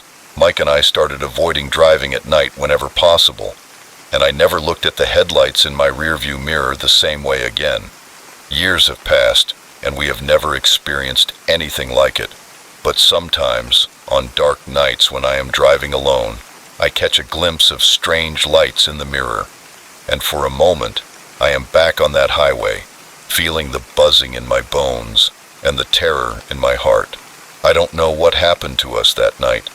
Were they aliens, some kind of interdimensional beings, or something completely different, something our minds can't comprehend? I'll probably never know for sure, but one thing I do know. The night isn't as empty as we think it is. There are things out there in the darkness, things that watch and wait, and sometimes, just sometimes, they reach out to touch our world. And when they do, all we can do is hold on tight and pray that we make it to the other side. If you're driving late at night on a dark, lonely road and you see headlights approaching in your rearview mirror, pay attention, because you never know when those lights might bring something more than just another traveler passing through the night. Next story. The moment I saw the first drop of blood on the polished floor, I knew that this night shift would be unlike any other. What started as a routine cleaning job in an empty shopping mall quickly turned into a breathtaking game of cat and mouse, with a killer who was still in the building. My name is Carlos, and I've been working as a janitor at Pinewood Mall for 3 years. For the past 3 years, the night shifts had been mostly quiet, just me, my mop, and the occasional security guard making their rounds, but that night everything changed. It was a Tuesday, usually our slowest day. I had started my shift at 10 p.m. The mall always seemed different at night, like a sleeping giant. The echoes of my footsteps in the empty corridors, the hum of the air conditioning, the occasional flickering of a fluorescent light, all contributed to a peaceful and slightly surreal atmosphere. I was walking through the food court, cleaning the tables and chairs, when I first noticed a small dark spot on the shiny floor near Burger Barn. At first, I thought it was just a spilled drink, but as I got closer, my stomach dropped. It was blood, no doubt about it. My first thought was that someone had cut themselves and hadn't noticed. Sometimes a shopper with a small cut leaves a trail without realizing it, but when I followed the drops, a chill ran down my spine.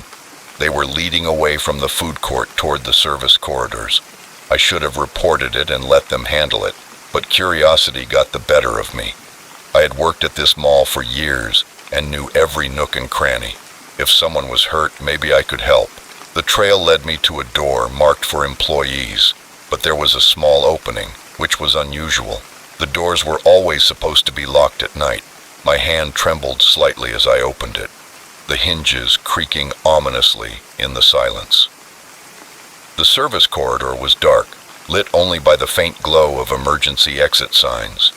Blood was smeared along the wall, as if someone had stumbled using the wall for support. "Hello?" I called, my voice echoing in the narrow space. "Is anyone hurt? Do you need help?" I got no answer, only the faint drip of water from a leaky pipe somewhere in the distance. I followed the trail, my heart pounding in my chest. It led to another door, this one leading to the basement storage room. When I tried to reach the doorknob, I heard a muffled thud from the other side, followed by what sounded like a stifled sob. Adrenaline rushed through me. Someone was definitely in there, and they were in trouble. I opened the door, and what I saw stopped me in my tracks. The storage room was dimly lit by a single lamp that cast long shadows over the piles of boxes and old mannequins. And there, in the center of the room, was a scene straight out of a nightmare. A man was standing with his back to me, bent over something on the floor. When my eyes adjusted to the darkness, I realized with horror that the object was a person who was not moving. The man must have heard the door open because he suddenly straightened up and turned around. In his hand was a knife, its blade dark with blood. Our eyes met, and for a moment time seemed to stand still. I saw the madness in his eyes, the blood on his face. He saw me as a witness to his crime. I slammed the door and ran, my feet pounding on the linoleum floor. Behind me, I heard the storage room door open, followed by the sound of someone chasing me. My mind raced as I ran through the service corridors. I needed to get to security to call for help, but the security office was on the other side of the mall. Would I make it? I ran out of the service area into the main lobby, my eyes darting around frantically for something I could use to defend myself. The closed storefronts offered no refuge. The food court, with its maze of tables and chairs, might slow him down. I glanced over my shoulder and immediately wished I hadn't. He was there, maybe 50 feet behind me, his face contorted with rage. He had traded the knife for a fire axe he must have picked up at one of the emergency stations. Terror gave me a speed I didn't know I possessed. I ran past dark stores, my lungs burning and my legs aching. The security office was just ahead, past the fountain in Central Plaza. I was almost there when my foot hit a slippery spot on the floor, probably something I had missed during my previous cleaning. I slid across the polished tiles and felt a pain in my knee, but the adrenaline kept me moving. I got up limping, but still kept going. The security office door was locked. Of course it was locked. Why wouldn't it be? I banged on it, shouting for help, but I knew it was useless. Night Guard Dave was probably doing his rounds, and who knew how long it would be before he returned. I turned my back to the door to face my pursuer. He had slowed to a walk, now with a crooked smile on his face. I knew he had me cornered. "Please," I gasped, raising my hands. "You don't have to do this." He laughed, a chilling sound that echoed through the empty mall. "But I have to," he said in a surprisingly calm voice. "I can't leave any witnesses, you understand?" He raised the axe, and I closed my eyes, bracing myself for the impact, but it didn't come. I heard a loud thud, followed by a grunt of pain, and opened my eyes to see the killer falling to the floor and the axe shattering. Behind him stood Dave, the night guard, holding his heavy flashlight like a club. "Carlos," Dave said, his eyes wide with shock. "What the hell is going on?" The next few hours were a blur. The police stormed the mall, cordoning off areas and taking statements. The killer was wanted for a string of crimes. The person in the store's storage room had been his last victim, a young woman who, fortunately, was still alive and was rushed to the hospital. As I sat in the back of an ambulance with a shock blanket over my shoulders, I couldn't stop shaking. The reality of how close I had come to death was sinking in. If Dave hadn't come back from his rounds when he did. In the days and weeks that followed, I was hailed as a hero. If I hadn't investigated the blood trail, they said, the killer could have gotten away and the woman could have died. But I didn't feel like a hero. I felt lucky, terrified, and changed forever. Soon after I quit my job at the mall, I couldn't stand walking through those hallways knowing what had happened there. The nightmares were bad enough without having to relive them every night at work. Now, years later, I still can't look at a mall the same way. Every dark window hides a potential danger. Every echo in a quiet hallway makes my heart race. I know logically that what happened that night was a freak occurrence, but logic doesn't help much when you've stared death in the face. Sometimes when I'm up late at night and the house is quiet, I find myself thinking about that killer, the madness I saw in his eyes, the casualness with which he was prepared to end my life, and I wonder how many other monsters are out there, hidden in plain sight, waiting for the moment to strike. I don't have an answer, but I know that the world isn't as safe as it seems. Danger lurks in the most unexpected places, and sometimes the difference between life and death is nothing more than a locked door, a rescue at the right time, or a slippery patch of floor. So the next time you're alone in a quiet place and hear an unexpected sound that doesn't fit, pay attention. It may be nothing, or it may be the first sign of a nightmare about to happen. And in those moments, trust your instincts. They could save your life. Next story. The first time I heard the scratching on the walls, I thought it was mice, but on the third night, when the whispering started, I knew I had rented a room in a house of horrors, but it wasn't until I found the hidden door that I realized how deep the nightmare went. When I found the ad for a cheap room in a beautiful old Victorian house, it seemed too good to be true, but it was. The house was beautiful on the outside, decorated with gingerbread details and stained glass windows. The landlord, Mr. Vance, was an older man with a soft voice, kind eyes, and a gentle smile. He showed me around, pointing out the original wood floors and intricate moldings. The room he offered was spacious and bright, with a window overlooking the garden. "It's perfect," I said, already imagining my books on the built-in shelves. "When can I move in?" "How about today?" he replied. I should have asked him why he was so eager to rent the room. I should have asked why the rent was so low for such a beautiful space, but I was too excited about my luck to question it. The first few days were great. I settled in, started my classes, and enjoyed the tranquility of the old house. There were a few other tenants, a young couple on the second floor, and an elderly lady in the attic apartment, but I rarely saw them. It was on the fourth night that things started to get strange. When I heard a soft scratching sound coming from inside the wall, I figured it was mice and made a mental note to tell Mr. Vance in the morning. But the next night the noise was louder, more insistent, and it wasn't coming from just one spot. It seemed to be moving around the walls of my room. I tried to ignore it, turning up the volume on my music to drown it out. On the sixth night, the whispering began. At first, I thought it was just the wind or maybe the plumbing settling. But when I lay down in bed, straining to listen, I could make out words, fragments of sentences too quiet to understand, but definitely human voices. The next morning I asked Mr. Vance, "Is this house haunted?" I felt silly saying it. He looked at me with concern. "Haunted? No, this is a very old house, but it makes all kinds of noises. Nothing to worry about." But I was worried. The scratching and whispering continued every night, louder and more frequent. I started having trouble sleeping, jumping at every strange sound. It was during one of these sleepless nights that I made the discovery that would change everything.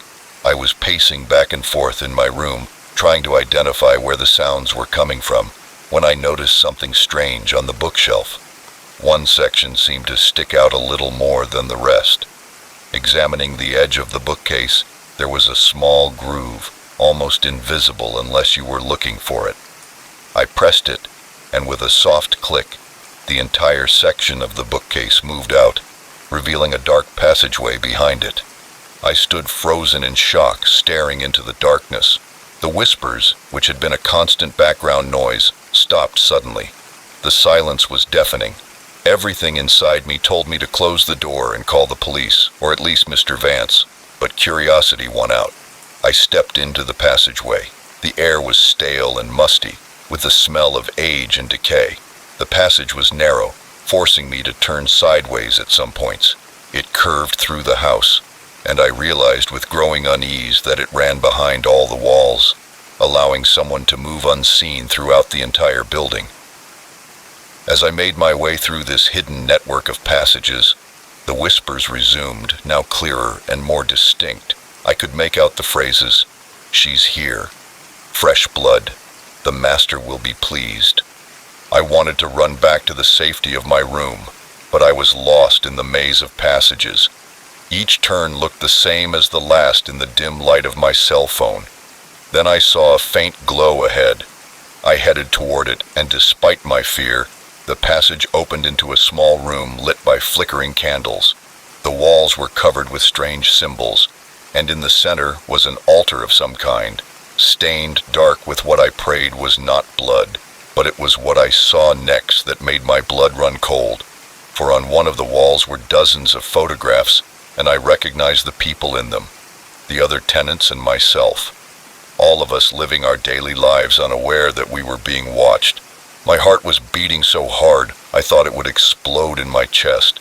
But when I turned to run, I found my way out blocked. Mr. Vance was there, but he wasn't the kind old man I had known. His eyes were empty, just dark pupils, and his gentle smile had turned into a grin of sharp, pointed teeth.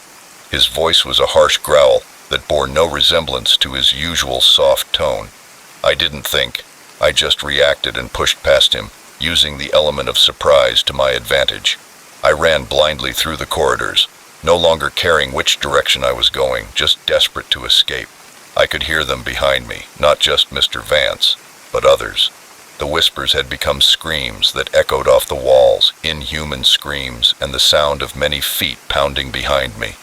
Somehow, I found an opening falling into my room. Somehow, I found my way back. Without hesitation, I closed the hidden door and pushed the heavy dresser that was in front of it. Without taking anything, I ran out of the room, down the stairs, and out of the house. I didn't stop running until I reached the campus police station, panting and hysterical. The police didn't believe me. When they went to investigate, they found nothing. No hidden passage, no altar room, nothing out of the ordinary.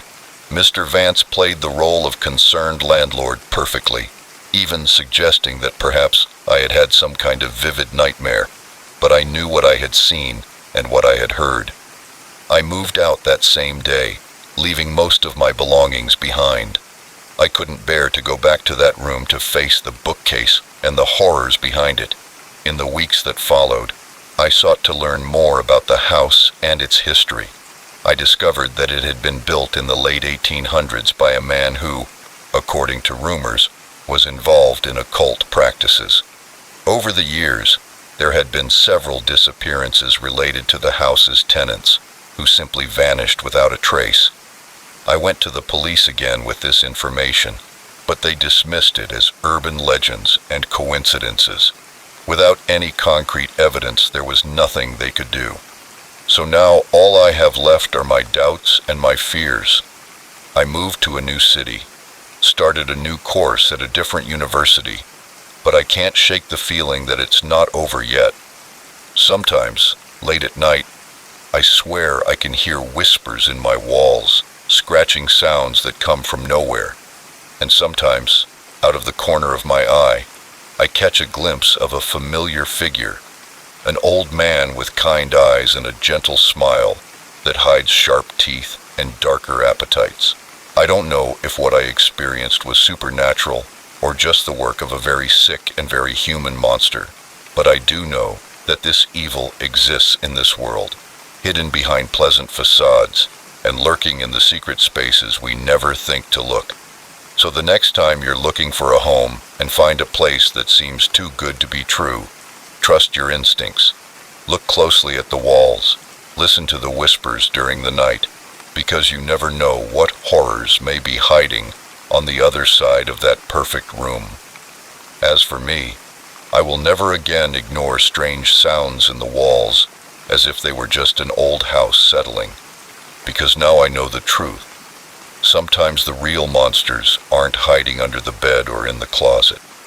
Sometimes they're the ones handing you the keys to your new home, inviting you into a nightmare from which there may be no escape. Next story. The moment I realized that the couple at the next table had disappeared without a trace, I knew this cruise wasn't going to be what I expected. Little did I know that I was about to get involved in a terrifying game of cat and mouse with a killer who was walking among us, hidden in plain sight. I planned and booked this Caribbean cruise as a much-needed break from my stressful job. I spent my savings to finance 7 days of sun, sea, and relaxation. That's what the brochure promised. Instead, I had a nightmare that would haunt me for years to come. The first few days were everything I hoped for. I relaxed by the pool, sipped cocktails at the bar, and enjoyed the evening entertainment. It was on the third night that things took a sinister turn. I was having dinner in the main dining room, enjoying my ribs and chatting with the elderly couple at my table. That's when I noticed a young couple 2 tables ahead of me who caught my attention. They caught my attention because they seemed to be arguing. The woman was gesturing angrily, while the man looked around nervously. I didn't think much of it at the time.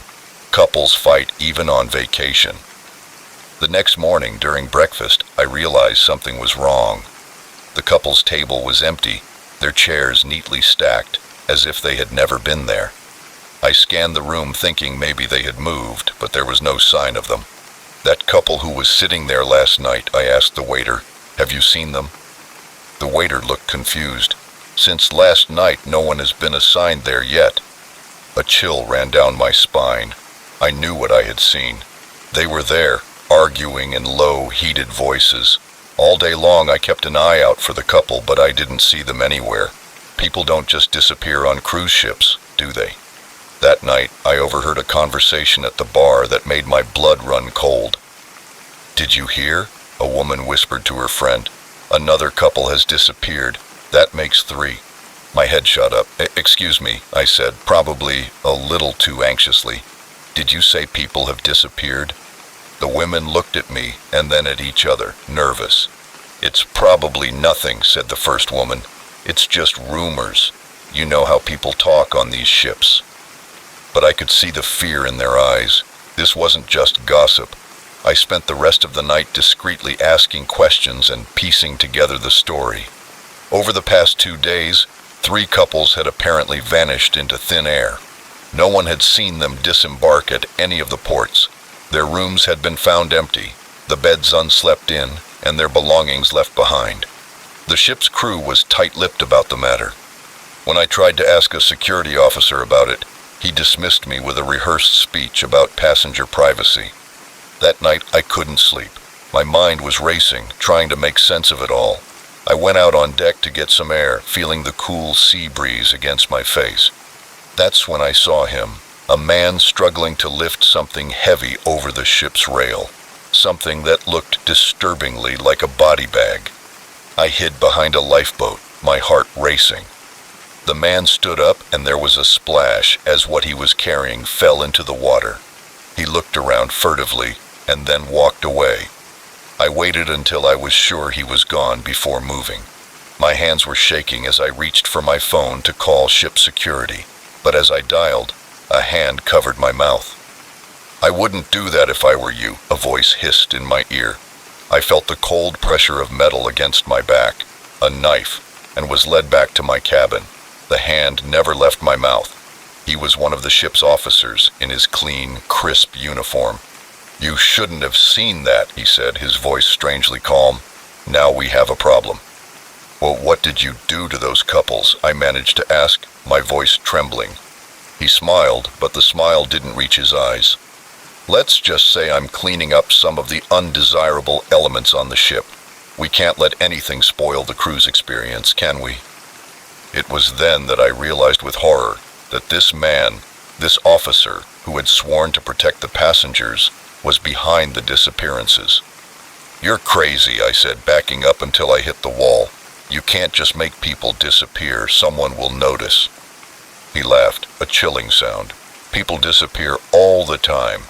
Accidents happen at sea. It's really tragic, but life goes on and the cruises keep sailing." I realized with horror that this was nothing new to him. How long had this been going on? How many people had disappeared on his watch? "Now," he said, twirling the knife casually, "we need to decide what to do with you." I knew I had to act fast. If I didn't do something, I'd be the next body to hit the railing. I looked around frantically for something I could use as a weapon. That's when the ship's horn sounded, startling us both. I took advantage of the momentary distraction and grabbed the lamp from the bedside table, swinging it with all my strength. It crashed into his head with a sickening crack. I didn't wait to see if he was unconscious. I ran out of my cabin, sprinting down the hallway toward the main deck. I had to tell someone what was happening, but as I ran, I realized the terrible truth. I didn't know who I could trust. If one officer was involved, there could be others. The entire crew could be involved in this, for all I knew. I arrived at the information desk, panting. "Please," I gasped, "you have to help me. There's a murderer on board. He's making people disappear."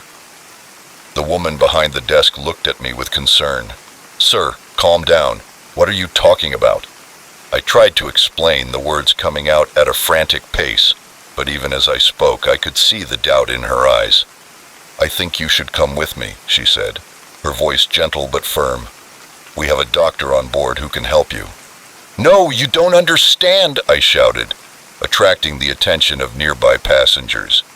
I felt a hand on my shoulder and turned, ready to defend myself, but found myself face to face with the ship's captain.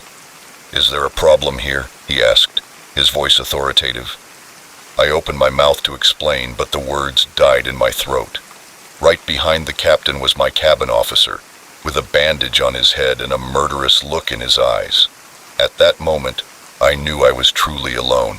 No one would believe me. It was my word against his. I did the only thing I could think of. I ran again. I pushed past the captain and ran toward the upper decks. I could hear screams behind me, feet pounding in pursuit. The cool night air hit me like a slap in the face. The railing was just ahead. In a split second, I made a decision that would change my life forever. I jumped. The shock of the cold water knocked the wind out of me. I surfaced, gasping for air, and watched the lights of the ship recede. I had no idea if I would survive the night in the open sea, but I knew my chances were better than if I had stayed on that ship of horrors. As I floated there, waiting for rescue or death, whichever came first, I couldn't help but wonder how many other ships were sailing peacefully across the seas while hiding dark secrets in their depths. How many other murderers were walking among unsuspecting passengers, selecting their victims in the buffet line or at the evening show. I was eventually rescued by a fishing boat, but my story was met with disbelief and suspicion. The cruise line denied everything, describing me as a mentally unstable passenger who jumped overboard in a moment of crisis. But I know what I saw, what I experienced. Now, years later, every time I see an ad for a luxury cruise, I can't help but shudder because I know the truth.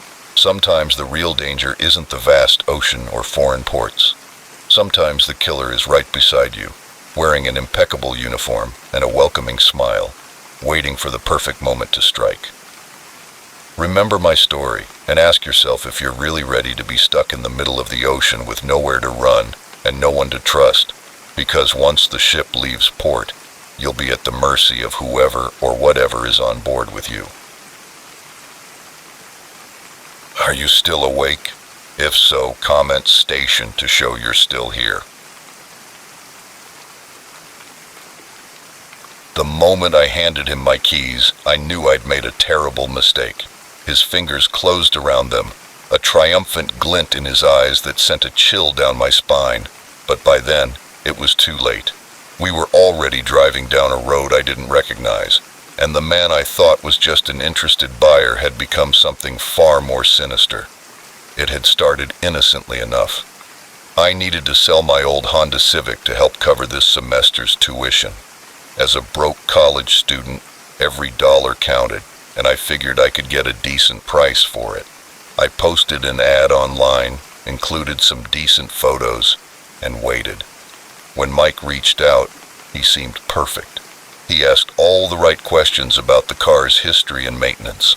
He was polite in his messages, and when we spoke on the phone, he had a friendly, easygoing manner that put me at ease. We arranged to meet at a coffee shop near campus for him to see the car and maybe take it for a test drive. I remember thinking how normal he looked when I first saw him. Mid-30s, clean-shaven, wearing a polo shirt and jeans. He could have been anyone's dad or friendly neighbor. We chatted over coffee, and he seemed genuinely interested in my studies. Looking back, I should have noticed how he steered the conversation, asking about my family, where I was from, whether I had roommates. But at the time, it just felt like pleasant small talk. When we got to the car, he did a thorough inspection, looking under the hood and checking the tires. Everything seemed to be going well. "Mind if we take it for a spin?" he asked, flashing a smile. "I'd like to see how it handles on the highway." I nodded, climbing into the passenger seat. It wasn't until we'd been driving for about 15 minutes that I realized we were heading out of town. Where are we going?" I asked, trying to keep my voice casual even as unease began to creep in. Mike's smile didn't waver, but something in his eyes changed. "I know a great stretch of road to really test the engine. Won't take long." I swallowed hard, my mouth suddenly dry. "Actually, I'd rather we head back now. I have a class in an hour." He didn't respond, just kept driving. The buildings grew sparser, replaced by open fields and patches of woodland. My heart began to race as I realized how isolated we were becoming. "Mike, seriously, turn around now." I tried to make my voice firm, authoritative, but it came out shaky. That's when he dropped the act. His friendly demeanor vanished, replaced by a cold, hard stare. "Shut up and sit still if you know what's good for you." Fear gripped me, icy tendrils wrapping around my heart. This couldn't be happening. Things like this didn't happen in real life, did they? But the growing distance between us and civilization told me this was all too real. I glanced at the door, wondering if I could jump out, but we were going too fast. And even if I survived the fall, where would I go? There was nothing but empty fields for miles. "Don't even think about it," Mike growled, as if reading my mind. "One wrong move and things will get very unpleasant for you." I believed him. The menace in his voice left no room for doubt. My mind raced, trying to think of a way out. My phone was in my pocket, but I knew I'd never be able to call for help without him noticing. Maybe if I could just send a quick text. Slowly, trying not to draw attention, I slipped my hand into my pocket. But before I could even touch my phone, Mike's hand shot out, grabbing my wrist in a vice-like grip. "Nice try," he snarled, wrenching my arm so hard I cried out in pain. "Hand it over, now." With trembling fingers, I pulled out my phone and placed it in his outstretched hand. He immediately rolled down the window and tossed it out, the device disappearing into the blur of the passing landscape. Panic threatened to overwhelm me. I was truly cut off now, with no way to call for help. Tears stung my eyes, but I blinked them back furiously. I couldn't fall apart now. I had to stay alert, look for any opportunity to escape. We drove for what felt like hours, the scenery unchanging. Mike remained silent, his eyes fixed on the road ahead. I tried to memorize every turn, every landmark, but it was useless. Everything looked the same. Finally, we turned onto a dirt road, barely more than a trail, cutting through a dense patch of woods. The car bounced and jolted over the uneven ground, the branches scraping against the windows. After a few minutes, we emerged into a clearing where a dilapidated cabin stood. Mike put the car in park and turned to me, his expression unreadable. "We're here. Get out." My legs felt like jelly as I stepped out of the car. The air was thick with the scent of pine and damp earth. In any other circumstance, it might have been peaceful. Now it felt oppressive, isolating. "Inside," Mike ordered, prodding me forward with something hard pressed against my back. I didn't need to look to know it was a gun. The cabin was as run down inside as it looked from the outside. A layer of dust covered everything, and the musty smell of long abandonment filled my nostrils. There was a rickety table, a couple of chairs, and an old mattress in the corner. Nothing else. "Sit," Mike said, gesturing to one of the chairs. As I sank into it, he pulled out a length of rope from a duffel bag I hadn't noticed before. My stomach churned as he began to tie my hands behind my back, the rough fibers biting into my skin. "Why are you doing this?" I asked, hating how small and scared my voice sounded. Mike paused in his work, considering me for a moment.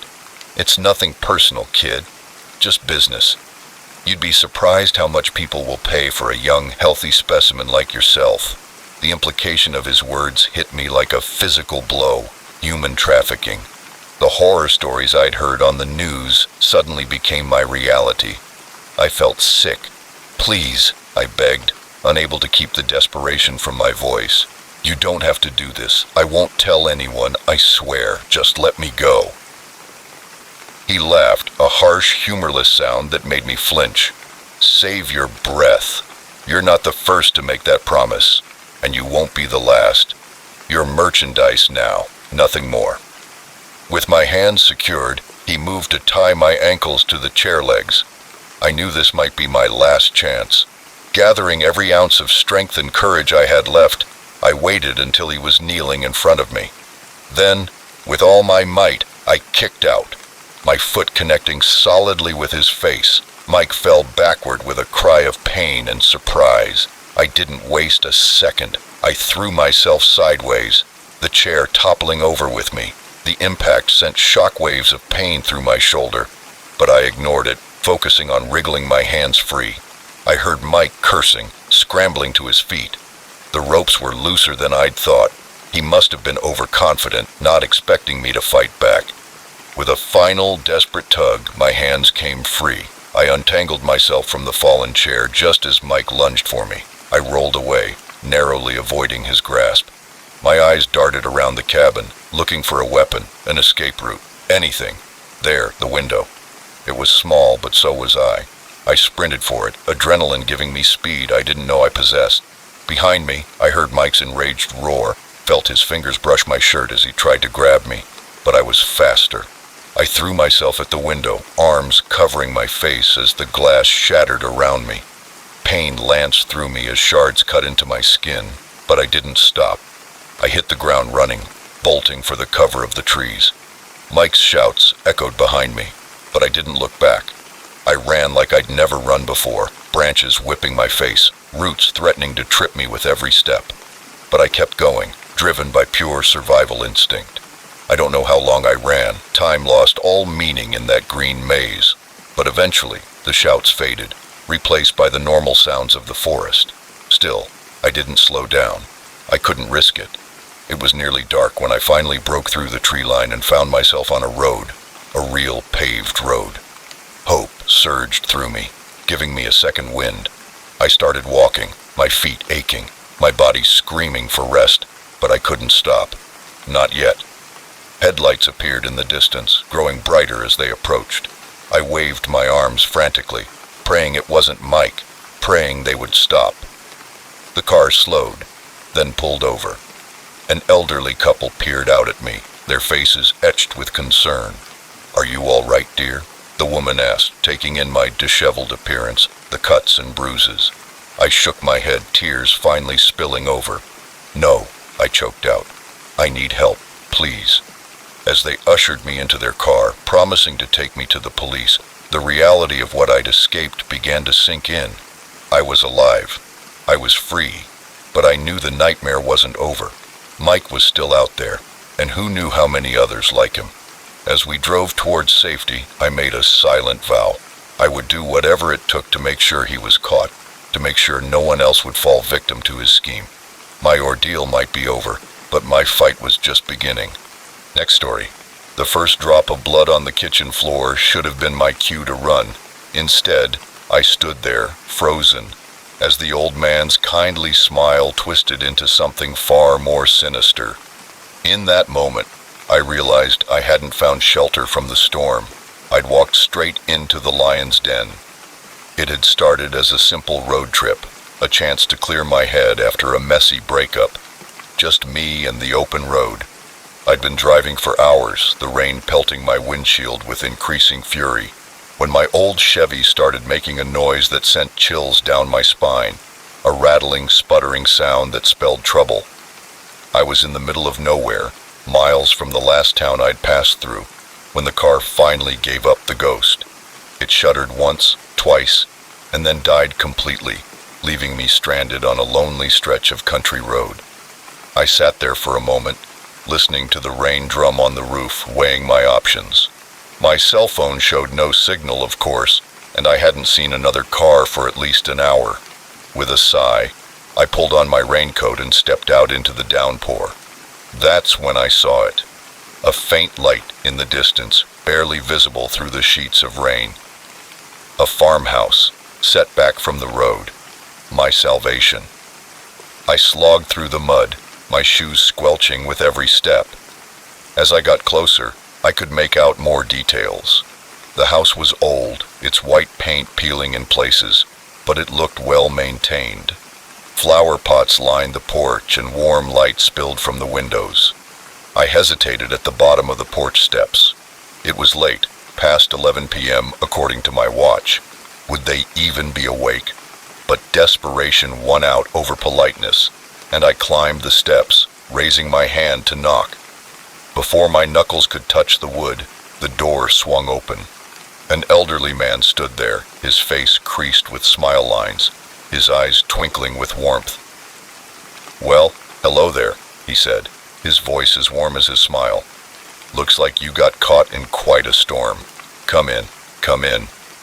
Relief washed over me as I stepped inside, out of the rain. The house was cozy, filled with the kind of knickknacks and worn furniture that spoke of a long, well-lived life. "I'm so sorry to bother you," I began, but he waved off my apologies. "Nonsense. We can't have you standing out there in this weather. I'm Frank, and that's my wife Martha," he said, gesturing to an equally elderly woman who had appeared in the doorway to what I assumed was the kitchen. "I'm Alex," I replied, still dripping on their welcome mat. "My car broke down about a mile back. I was hoping I could use your phone to call for a tow." Martha clucked her tongue sympathetically. "Oh dear, that's no good. But I'm afraid our phone line's been down since this afternoon. The storm, you know." My heart sank. "Oh, I see." "Now don't you worry," Frank said, patting my shoulder. "You're welcome to stay here tonight. The storm should pass by morning, and we can figure things out then. Martha, why don't you get our guests some dry clothes while I make some tea?" Before I knew it, I was seated at their kitchen table, wrapped in a borrowed robe that smelled faintly of mothballs, my hands curled around a steaming mug of tea. Martha fussed over me, insisting I eat something, while Frank regaled me with stories of the farm's history. It was nice, comforting. For the first time since my breakup, I felt cared for. But as the night wore on, little things started to nag at me.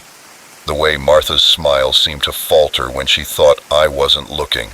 The fact that Frank's eyes never quite met mine when he spoke. And there was something else, something I couldn't quite put my finger on. It wasn't until I got up to use the bathroom that I noticed it. A faint, coppery smell, underlying the homey sense of baked goods and furniture polish. I tried to shrug it off, but it clung to the back of my throat, making me uneasy. When I returned to the kitchen, Frank was alone, washing dishes at the sink. "Martha's gone to prepare the guest room for you," he said over his shoulder. I nodded, moving to pick up my mug from the table. That's when I saw it. A single drop of red on the faded linoleum floor. I stared at it, my brain refusing to process what I was seeing. Frank must have sensed my stillness. He turned, his eyes following my gaze to the floor. For a moment, neither of us moved. Then slowly, he put down the dish he was holding and turned to face me fully. "Ah," he said, his voice no longer warm and grandfatherly. "I was hoping you wouldn't notice that." I looked up at him, my heart beginning to race. The kindly old man was gone, replaced by someone else, someone whose eyes were cold and calculating. "What's going on?" I asked, hating how my voice shook. Frank sighed, reaching for something behind him.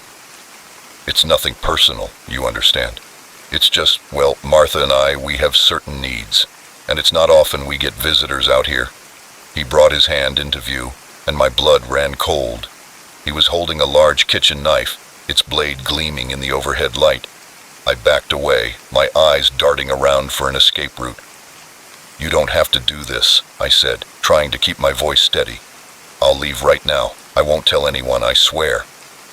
Frank chuckled, a sound devoid of any real humor. "Oh, I'm afraid it's far too late for that, Alex. You see, we've already decided you're going to help us, whether you want to or not." I made a break for it then, running for the front door. But Frank was surprisingly spry for his age. He caught me before I could reach the handle, his bony fingers digging into my arm with surprising strength. "Martha!" he called out.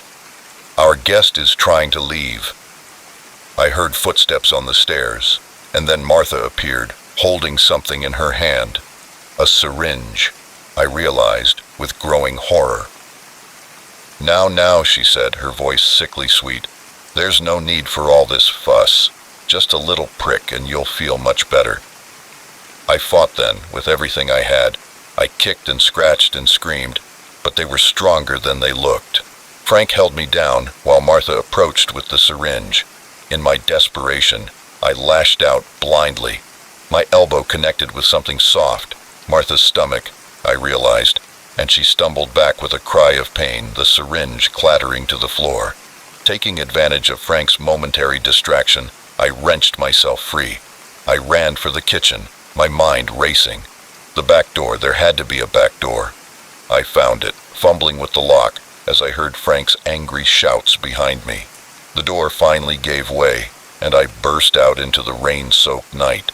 The yard was muddy, my bare feet slipping and sliding as I ran. I could hear them behind me, their voices carried on the wind. I headed for the barn, thinking I could hide there, maybe find a weapon. The barn door creaked as I pushed it open, the sound seeming impossibly loud in the quiet night. Inside, it was pitch black.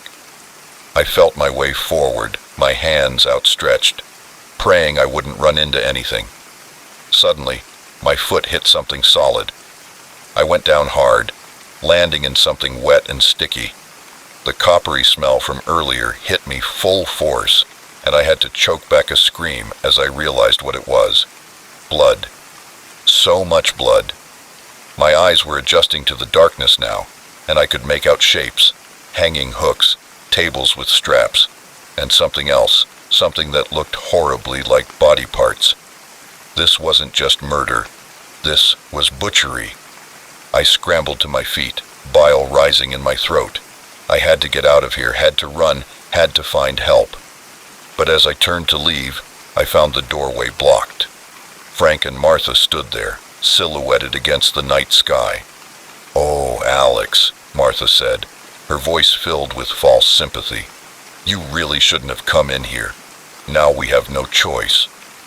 I backed away, my eyes darting around for a weapon, an escape route, anything. My hand closed around something cold and metal, a pitchfork leaning against the wall. "Stay back," I warned, brandishing it in front of me. Frank laughed, a chilling sound. "Or what? You'll kill us? Go ahead. It won't be the first time someone's tried."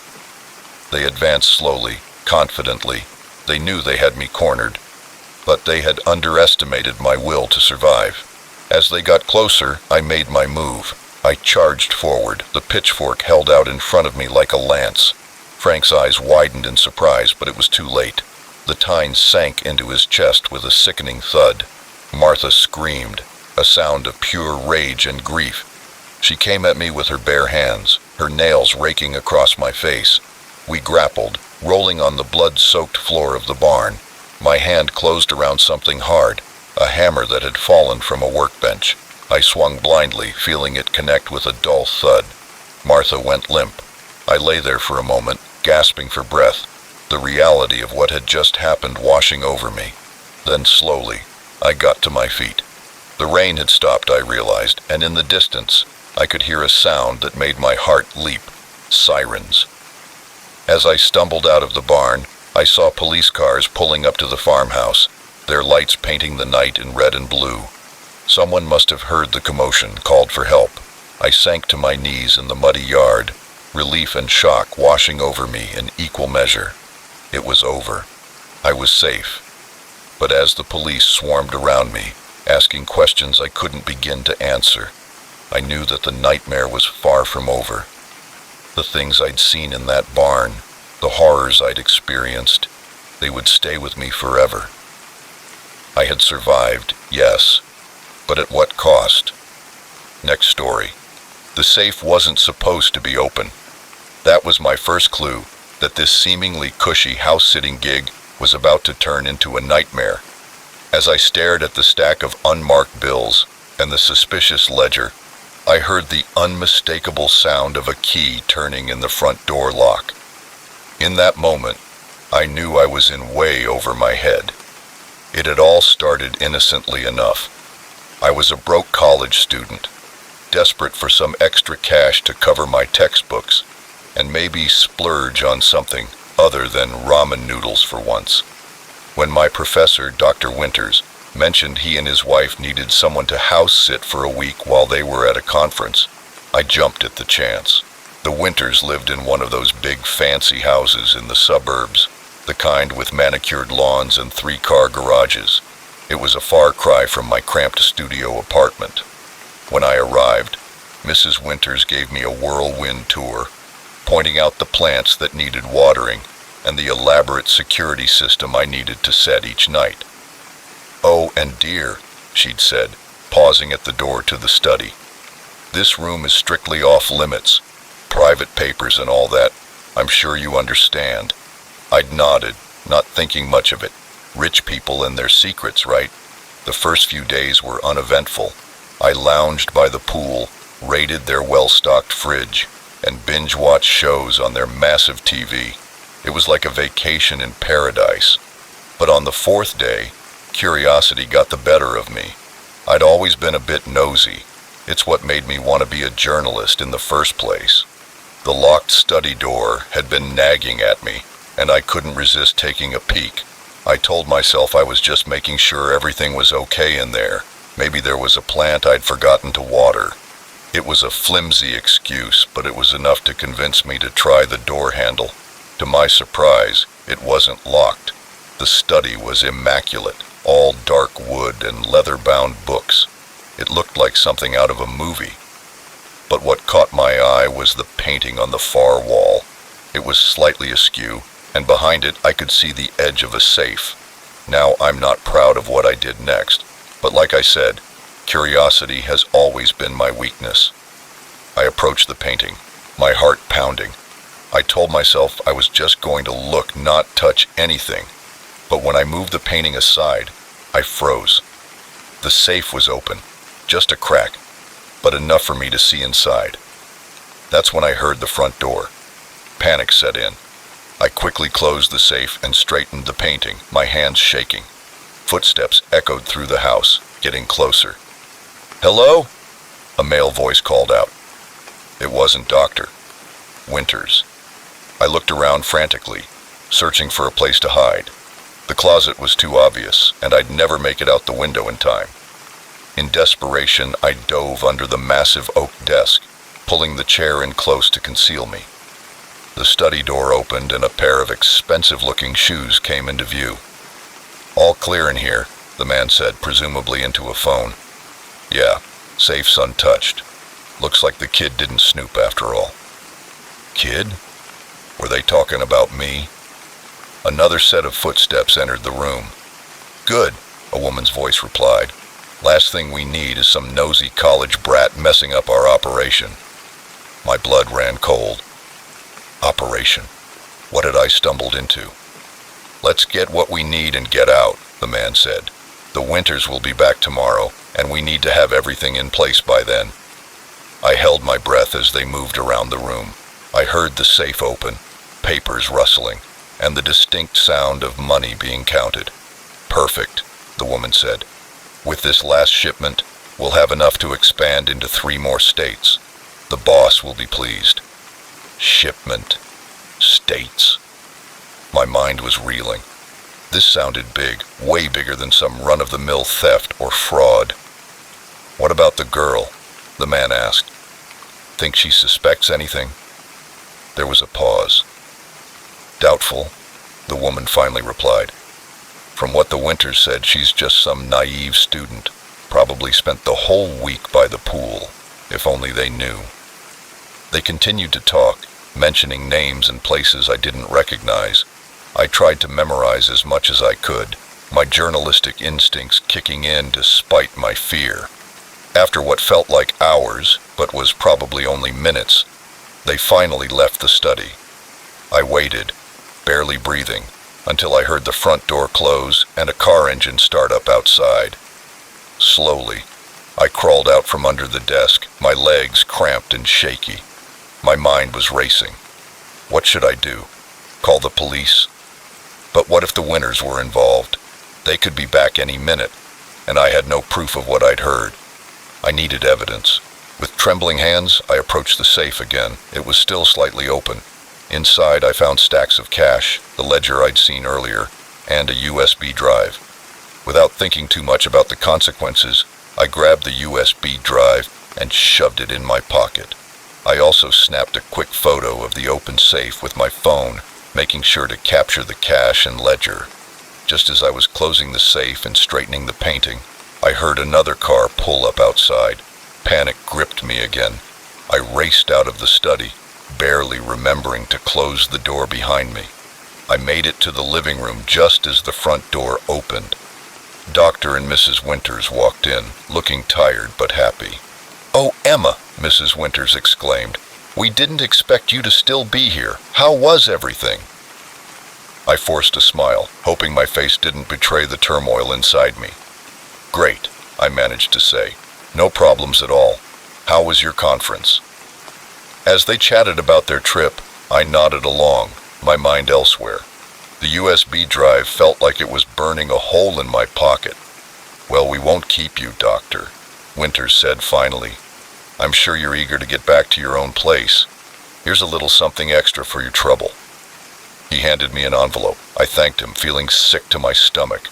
Was this hush money? Did they know I'd overheard something?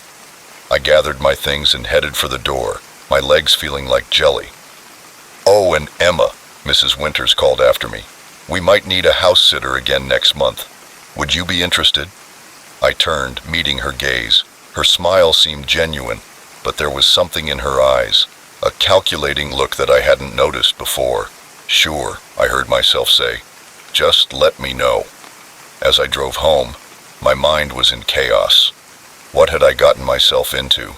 I had evidence of something, but what exactly? And what was I supposed to do with it? I thought about going to the police, but without knowing who was involved, it felt too risky. What if the corruption went higher than I could imagine? When I got back to my apartment, I locked the door and drew the curtains. I felt exposed, vulnerable. I powered up my laptop with shaking hands and inserted the USB drive. What I found made my blood run cold. Financial records, shipping manifests, names and addresses. It was all there. This wasn't just some small-time operation. This was organized crime on a massive scale. And my professors, the kindly Dr. and Mrs. Winters, were right in the middle of it. I stayed up all night, poring over the files, taking notes, trying to make sense of it all. By morning, I had a decision to make. I could turn over what I knew to the authorities and hope for the best. I could pretend I'd never seen anything and try to forget it all. Or I could dig deeper, use my journalistic skills to uncover the whole story. As the sun rose, casting a pale light through my curtains, I made my choice. I couldn't walk away from this. It was too big, too important. I opened my laptop and began to type. The suburbs hide dark secrets behind their perfectly manicured lawns and friendly smiles. But sometimes, all it takes is one curious house sitter to bring those secrets into the light. I didn't know where this story would lead me, or how dangerous it might become. But I knew one thing for certain. My life would never be the same again. The cushy house-sitting gig had turned into the biggest story of my life, and I was determined to see it through, no matter the cost. Next story. The moment her hand touched my arm, I knew I'd made a terrible mistake. Her fingers were ice cold, her grip unnaturally strong. As I looked into her eyes, pleading for help, I saw nothing but emptiness. And that's when I realized this wasn't a stranded motorist. This was a trap. I'd been driving for hours, the monotony of the rural highway broken only by the occasional flicker of my headlights catching a road sign, or the eyes of some nocturnal creature. It was past midnight, and I was on my last delivery run of the night. As a driver for a small courier company, these late-night routes were part of the job. Usually they were uneventful, boring even, but not tonight. I first saw her about a mile back, a lone figure on the side of the road, arm outstretched in the universal sign for a hitchhiker. At first I drove past. Company policy strictly forbade picking up strangers, but something made me slow down, glancing in my rearview mirror. She looked so vulnerable standing there in the dark, young, maybe early 20s, with long dark hair whipping around her face in the wind. I could see she was shivering, arms wrapped tightly around herself. Against my better judgment, I found myself pulling over. As I put the van in park and rolled down the passenger window, I called out, "You okay? Need some help?" She approached slowly, relief evident on her face. "Oh, thank God," she said, her voice trembling. My car broke down a few miles back, and I've been walking for hours. Could you please give me a ride to the next town? I hesitated. Every instinct told me to drive away, but it was cold out and the next town was at least 20 miles away. What kind of person would I be if I left her here? All right, I said, unlocking the doors. Hop in. I can take you as far as Millbrook. Her smile was grateful as she climbed into the passenger seat. Thank you so much. You're a lifesaver. We drove in silence for a few minutes. I could feel her shivering next to me, so I turned up the heat. I'm Jake, by the way, I said, trying to break the ice. Sarah, she replied, offering a small smile. As we talked, I found myself relaxing. Sarah was easy to chat with, and I felt good about helping her out. But as we drove deeper into the night, things started to feel off. I noticed Sarah kept glancing in the side mirror, as if looking for something behind us. And when I asked about her broken-down car, her story seemed to change slightly with each telling. So what kind of car do you drive? I asked casually, trying to pin down the details. Sarah hesitated a beat too long before answering. It's a blue sedan, nothing special. But I distinctly remembered her saying it was red earlier. My unease grew as I realized we were now in the most isolated stretch of the route. Nothing but dense forest on either side of the road for miles. That's when I saw the headlights in my rearview mirror, a car approaching fast from behind. Sarah saw it too. Her entire demeanor changed in an instant. Gone was the grateful, shivering girl. In her place sat someone else entirely. Cold, calculating, dangerous. Pull over, she commanded, her voice hard. What? Why? I asked, my heart beginning to race. Just do it, she snapped, reaching into her jacket. The glint of metal caught my eye. A gun. My blood ran cold as the realization hit me. This wasn't a chance encounter. This was a setup. I slowed the van, my mind racing. If I stopped, I was dead. But if I tried to run... In that split second of indecision, Sarah made the choice for me.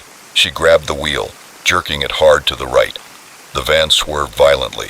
I fought for control, but the tires caught the soft shoulder of the road. We were going too fast. The world spun as the van rolled. Once, twice, before coming to rest on its side in the ditch. For a moment, everything was silent, except for the hiss of the radiator and the ringing in my ears. Then pain hit me in waves. My head throbbed where it had struck the window, and I could feel warm blood trickling down my face. I blinked, trying to orient myself. Sarah was gone, the passenger door hanging open above me. Outside, I could hear voices, male voices. "Check the van," someone shouted. "Make sure he's alive. Boss wants him breathing." Panic gave me strength I didn't know I had. I unbuckled my seatbelt, falling awkwardly onto the driver's side door. Every movement sent shards of pain through my body, but I forced myself to move. The back of the van was a mess, packages strewn everywhere. But among the chaos, I spotted my salvation, a small pry bar we used for stubborn crates. I grabbed it just as a face appeared in the shattered windshield. A man, mid-30s, with a scar running down his cheek. His eyes widened when he saw me conscious. "He's awake!" he yelled to someone behind him. "Get over here!" I didn't give him a chance to say more. With all my strength, I swung the pry bar. It connected with a sickening crunch, and the man fell back with a cry of pain. Using the bar, I managed to force open the driver's side door enough to squeeze through. As I emerged from the wreckage, I got my first clear look at my attackers. There were 4 of them, including Sarah, all armed, all looking at me with a mixture of surprise and anger. "Don't move," one of them growled, raising his gun.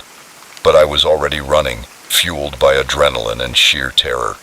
I plunged into the forest, branches whipping my face as I crashed through the underbrush. Behind me I could hear them shouting, their voices getting fainter as I put distance between us. But I didn't slow down. I couldn't.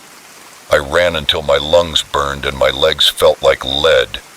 Only then did I allow myself to stop, collapsing behind a fallen tree. I strained my ears, listening for any sign of pursuit. Nothing but the normal sounds of the forest at night.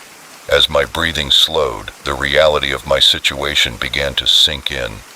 I was lost in the woods, injured, with no phone, and no idea which direction led to safety. And somewhere out there, 4 armed individuals were hunting me.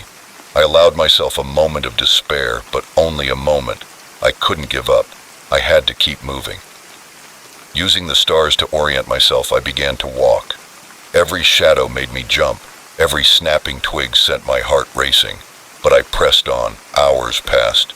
The sky began to lighten, the first rays of dawn breaking through the trees.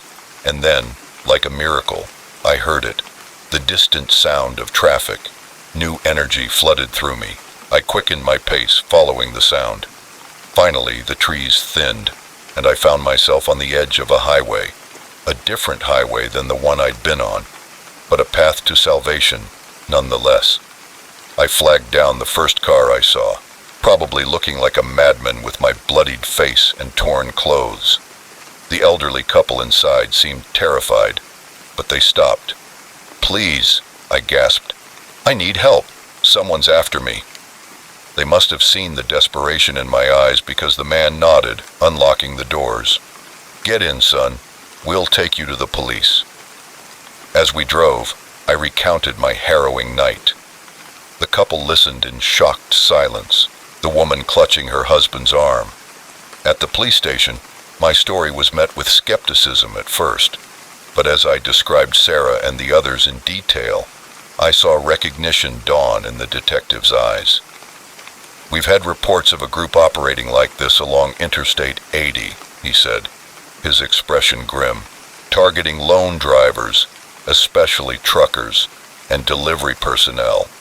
But this is the first time someone's escaped to tell us about it." Over the next few weeks, I worked with the police, giving statements, looking at mugshots. They found my van, but Sarah and her accomplices had vanished. I couldn't go back to my old job. The thought of driving those lonely roads at night filled me with paralyzing fear. But in a way, Sarah and her crew had given me a gift, a story, a warning. I started writing, sharing my experience online. It resonated with people, especially other drivers. Soon I was giving talks, advocating for better safety measures for long-haul drivers and couriers. My brush with death had given me a new purpose. And while I still look over my shoulder more often than I'd like, I know that by speaking out, I might just save someone else from falling into the same trap. Because out there on the dark highways, not everyone who asks for help is a victim. Sometimes the real danger is in being too willing to trust a stranger. Next story. The first footprint I saw could have been my own. The second, maybe a fellow hiker's.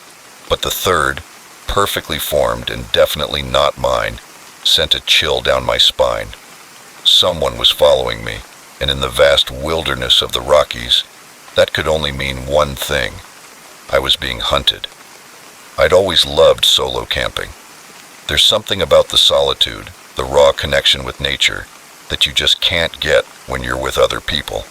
This trip was supposed to be my escape, a week-long trek through some of the most beautiful and isolated terrain in Colorado. I'd planned meticulously, packing enough supplies to last me 10 days, just in case. A satellite phone was my only concession to safety, and even that, I'd promised myself I'd use only in the direst emergency. The first 3 days were everything I'd hoped for. The weather was perfect, crisp mountain air filling my lungs as I hiked through alpine meadows and dense forests. At night, I'd fall asleep to the sound of a nearby stream, the Milky Way stretching overhead in a dazzling display you never see in the city. It was on the 4th morning that things changed. I woke just before dawn, as usual, eager to break camp and get an early start. That's when I saw it, a set of footprints in the soft earth near my tent. At first, I dismissed them. I must have made them last night and forgotten, I told myself.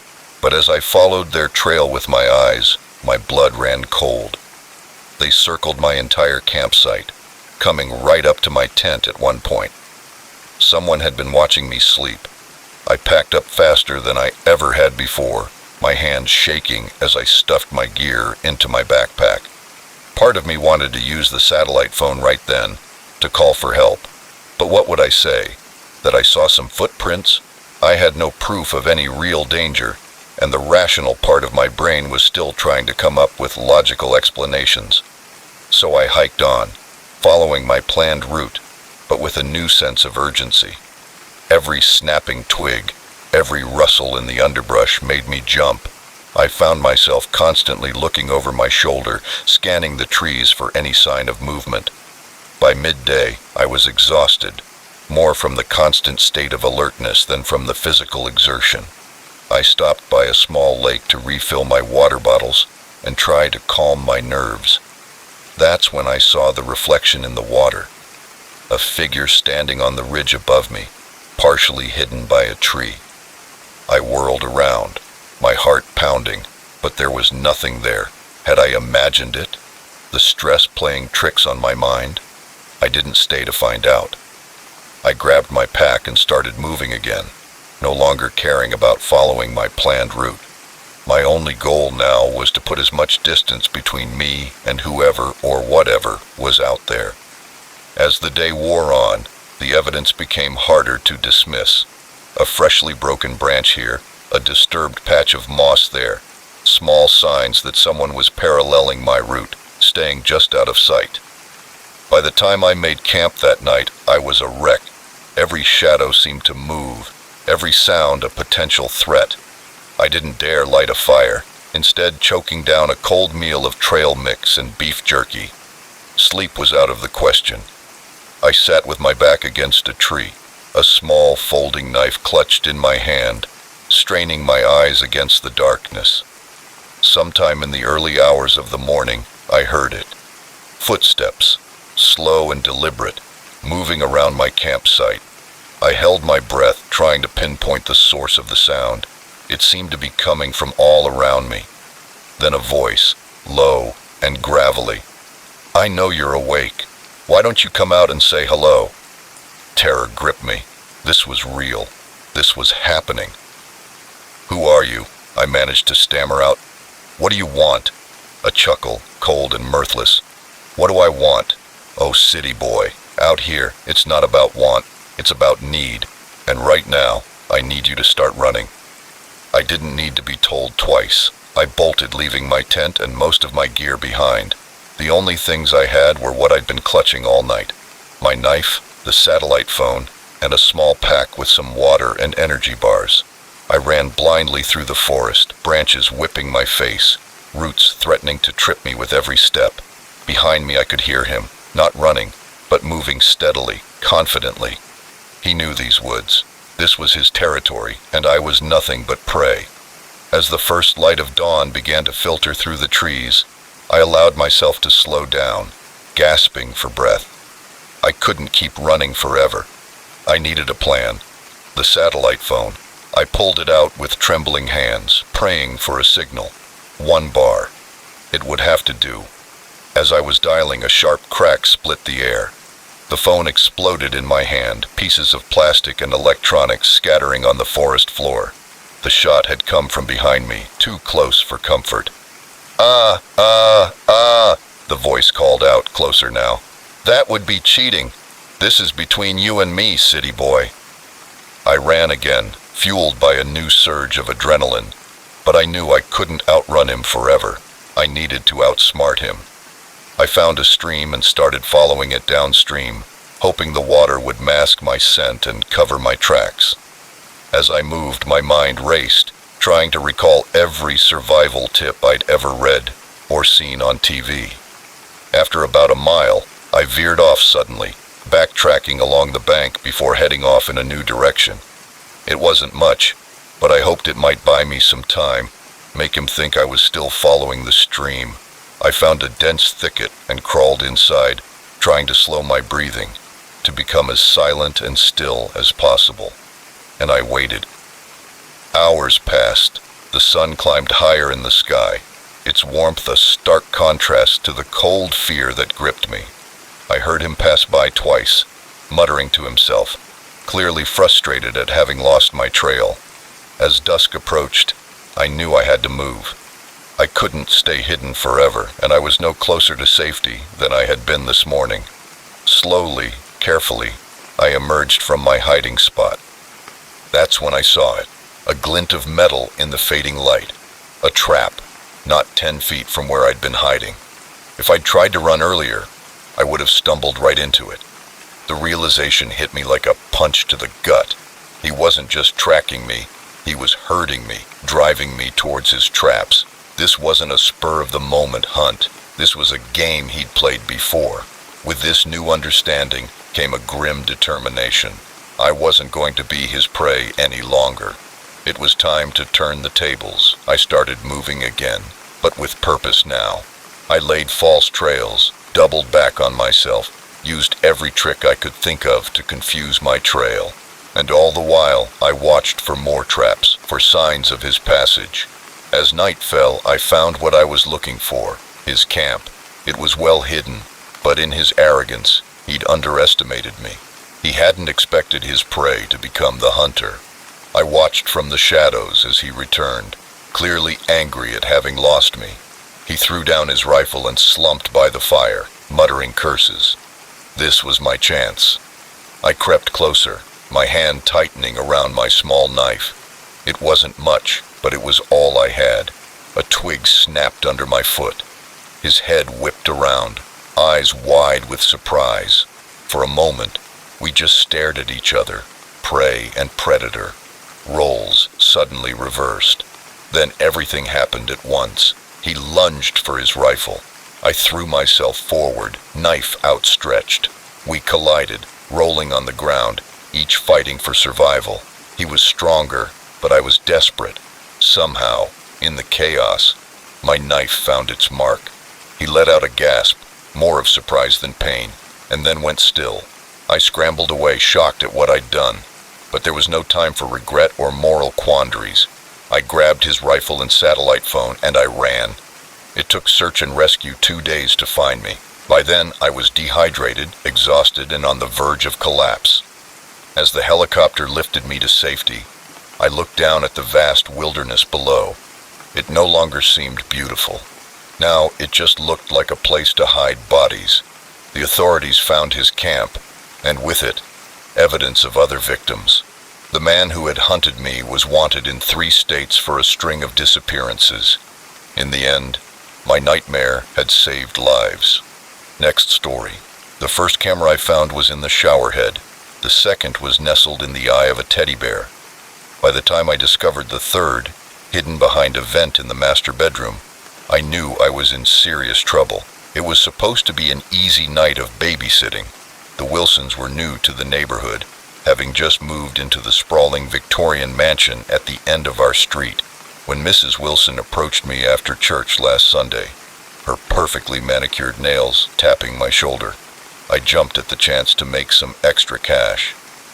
"We'll only be gone for a few hours," she had said, her smile not quite reaching her eyes. "Tommy's an angel. He'll be in bed by 8 and you'll have the run of the house." Now, as I stood in the center of their opulent living room, my heart pounding against my ribs, I realized just how wrong I'd been to trust that smile. The house was silent save for the gentle ticking of the grandfather clock in the corner. Tommy had gone to bed without a fuss, just as his mother promised. It was only after I'd settled onto the plush leather couch, ready to dive into my homework, that I noticed something odd about the antique mirror hanging on the opposite wall. A tiny red light blinked in the corner of the ornate frame, almost imperceptible. Curiosity piqued, I approached it, my reflection growing larger with each step. That's when I saw it, a lens no bigger than a pinhead, embedded in the glass. My blood ran cold. A camera. Someone was watching me. Panic set in as I began to search the room, my eyes darting from one shadowy corner to the next. The more I looked, the more I found. A camera in the bookshelf, another in the light fixture, one even hidden in the potted plant by the window. My mind raced. Were the Wilsons secretly filming me, or was someone else watching? Someone who had invaded their home just as they had invited me in. I sprinted up the stairs, taking them two at a time, my socks slipping on the polished wood. I had to check on Tommy. His room was dark, illuminated only by the soft glow of a nightlight. I crept to his bed, relief washing over me as I saw his small chest rising and falling with each peaceful breath. But as I turned to leave, my eye caught something on his dresser. The teddy bear sat innocently among his other stuffed animals, its glassy eyes reflecting the dim light. But one eye was different. It glinted unnaturally, and as I leaned in closer, my suspicions were confirmed. Another camera. My stomach churned. I had to get out of here, had to call the police. But as I reached for my phone, I realized with horror that I'd left it downstairs on the coffee table. I descended the stairs slowly, each creak of the old wood sending shivers down my spine. The house felt different now, sinister. Every shadow seemed to hide another lens, another eye watching my every move. As I entered the living room, my gaze immediately fell on my phone. It wasn't where I'd left it. Instead, it sat in the center of the coffee table, screen up, as if someone had placed it there deliberately. I snatched it up, my trembling fingers fumbling with the passcode. No signal, of course. The Wilsons' house was notorious for its poor reception. I'd have to use their landline. I made my way to the kitchen, where I'd seen a phone mounted on the wall earlier, but as I rounded the corner, I stopped dead in my tracks. The phone was gone, leaving behind only an empty bracket and a few frayed wires. My heart hammered in my chest. This wasn't just surveillance anymore. Someone was in the house with me, moving things, cutting off my means of communication. I was trapped. I ran to the front door, yanking on the handle. Locked. I hadn't locked it earlier, I was sure of it. Panic clawed at my throat as I tried the windows, each one secured tightly. A noise from upstairs made me freeze. Footsteps, slow and deliberate, creaking across the floorboards. They were coming from Tommy's room. I had to get to him. Camera or no camera, I couldn't leave that little boy alone with whoever was up there. I grabbed a heavy candlestick from the mantel, its weight reassuring in my grip, and began to climb the stairs. Each step felt like an eternity, the old wood groaning beneath my feet. The footsteps above had stopped, but I could hear something else now. A low murmur, like someone talking softly.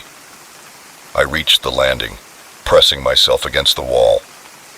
Tommy's door was ajar, a sliver of light spilling into the hallway. I inched closer, straining to hear. "That's right, Tommy, you're doing so well, just like we practiced." The voice was unfamiliar, deep and soothing. My blood turned to ice. What were they doing to him? I peered through the crack in the door, and the scene before me made my heart stop. Tommy sat cross-legged on his bed, eyes wide and unfocused. In front of him stood a man I'd never seen before, tall and lean, dressed all in black. But it was the object in his hands that made my breath catch in my throat. A tablet. On its screen I could see multiple video feeds. The living room, the kitchen, the hallway where I now stood. He was watching everything. I must have made a sound, a gasp or a whimper, because the man's head snapped towards the door. Our eyes met through the narrow opening, and for a moment, time stood still. Then he smiled. It was a terrible thing, that smile, full of malice and triumph. "Ah," he said, his voice dripping with false warmth. "Our guest of honor has arrived. Won't you join us?" I didn't think. I ran. Down the stairs, through the living room, my feet barely touching the ground. I could hear him behind me, his footsteps thundering, gaining on me with every second. The back door. It was my last hope. I skidded into the kitchen, my socks sliding on the tile, and lunged for the handle. It turned. Thank God it turned. I burst into the backyard, the cool night air hitting my face like a slap. The grass was wet with dew, soaking through my socks as I sprinted across the lawn. The high fence loomed before me, a dark silhouette against the starry sky. I reached it, my fingers scrabbling at the rough wood as I tried to pull myself up. Behind me, I heard the back door slam open. He was out of the house. "You can't run forever," he called, his voice calm and confident. "This is my game and I know every move." I hauled myself over the fence, landing hard on the other side. I was in the neighbor's yard now, but I didn't stop.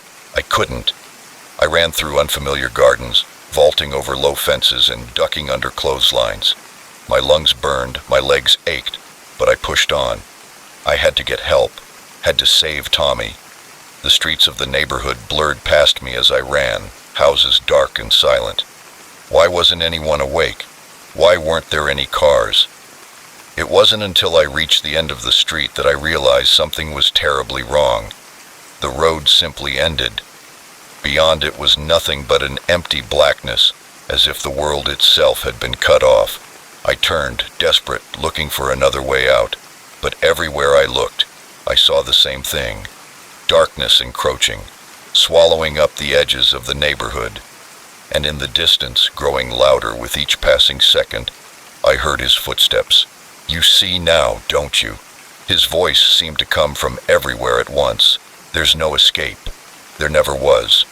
I sank to my knees, the damp grass soaking through my jeans. As the darkness closed in around me, I saw him emerge from between two houses, that terrible smile still plastered on his face. "Don't worry," he said, kneeling down beside me. "You're going to be a star." The last thing I saw before the darkness took me was the blinking red light of a camera, recording every moment of my defeat. I jolted awake with a gasp, my heart racing. The familiar surroundings of my bedroom slowly came into focus. It had been a dream, just a terrible, vivid dream. I reached for my phone on the nightstand, desperate to ground myself in reality. As the screen lit up, a notification caught my eye, a new email, sent just moments ago. With trembling fingers, I opened it. There was no message, just an attachment, a video file. As I hit play, my blood ran cold. There I was, running through an endless neighborhood, terror etched on my face, and behind me, always behind me, was him. The camera blinked its red light, a silent witness to my newfound nightmare.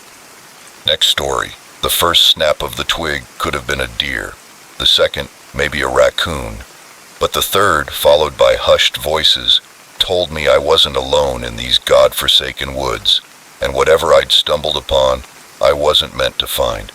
I'd set out at dawn, my backpack laden with enough supplies for a 3-day hike through the Adirondacks. The trail was supposed to be easy, a well-marked path that even novice hikers could navigate. But somewhere around noon, I'd taken a wrong turn, or maybe the turn I'd taken was right, and the map was wrong. Either way, I found myself in a part of the forest that felt older, wilder than where I'd started. The trees here grew closer together, their branches intertwining overhead to create a canopy so thick that only slivers of sunlight managed to penetrate. The air was heavy with the scent of damp earth and decaying leaves. As the hours wore on and the light began to fade, I realized I was well and truly lost. I should have stopped then, should have made camp and waited for daylight. But panic had started to set in, driving me forward in the desperate hope that I'd stumble upon a ranger station or a road, anything that could lead me back to civilization. It was in this state of near exhaustion and mounting fear that I first saw the flicker of light through the trees. A campfire, I thought. Relief washing over me. Other hikers maybe, or a park ranger. Someone who could help me find my way back. I pushed through a dense thicket, branches scratching at my face and arms, and emerged into a small clearing. What I saw there made me freeze, my heart leaping into my throat. It wasn't a campsite, at least not any kind I'd ever seen. A large military-style tent dominated the center of the clearing. Around it, crates were stacked haphazardly, their contents hidden, but their purpose clear. This was no casual camping trip. This was an operation. I should have left then, should have turned and run as fast and as far as I could. But curiosity, that damned human trait, kept me rooted to the spot. I crept closer, my feet moving of their own accord. The tent flap was partially open, and I could see movement inside. Shadows danced on the canvas, accompanied by the low murmur of voices. I strained to hear what they were saying, but the words were indistinct, muffled by the rustle of leaves and the pounding of my own heart. I was so focused on the tent that I almost missed the other details. The fresh tire tracks leading into the clearing, too wide for any ATV. The sophisticated-looking equipment scattered around, decidedly not standard camping gear. And there, half hidden under a tarp, something that made my blood run cold. Guns.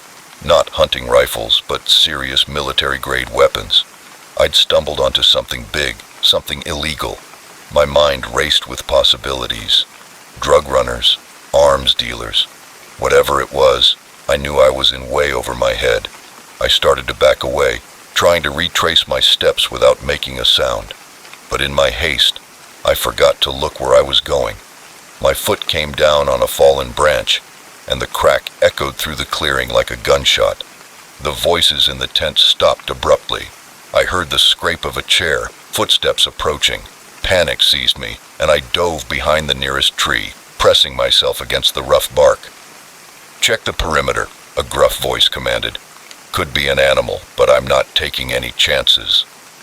I heard them fan out, their footsteps crunching on the leaf-strewn ground. My heart was hammering so hard I was sure they'd hear it. I tried to control my breathing, to make myself as small and quiet as possible. A beam of light cut through the darkness, sweeping back and forth. They had flashlights. I squeezed my eyes shut, praying they wouldn't come my way. "Nothing over here, boss," a voice called out, too close for comfort. "Keep looking," the gruff voice responded. "If it's a ranger, we need to know." I opened my eyes a crack, trying to gauge how many of them there were. Through the gloom, I could make out at least 3 figures moving through the trees, maybe more back at the camp. Too many for me to outrun or overpower. I needed a plan. I couldn't stay here forever, and sooner or later they'd find me. I looked around frantically, searching for an escape route. The forest seemed to close in around me, every direction looking equally dark and foreboding. That's when I saw it, a small gap between 2 large boulders, half hidden by a fallen log. It was a tight squeeze, but it might just be big enough for me to slip through. And if I was lucky, it might lead to a way out. I waited until the nearest searcher had his back turned, then made my move.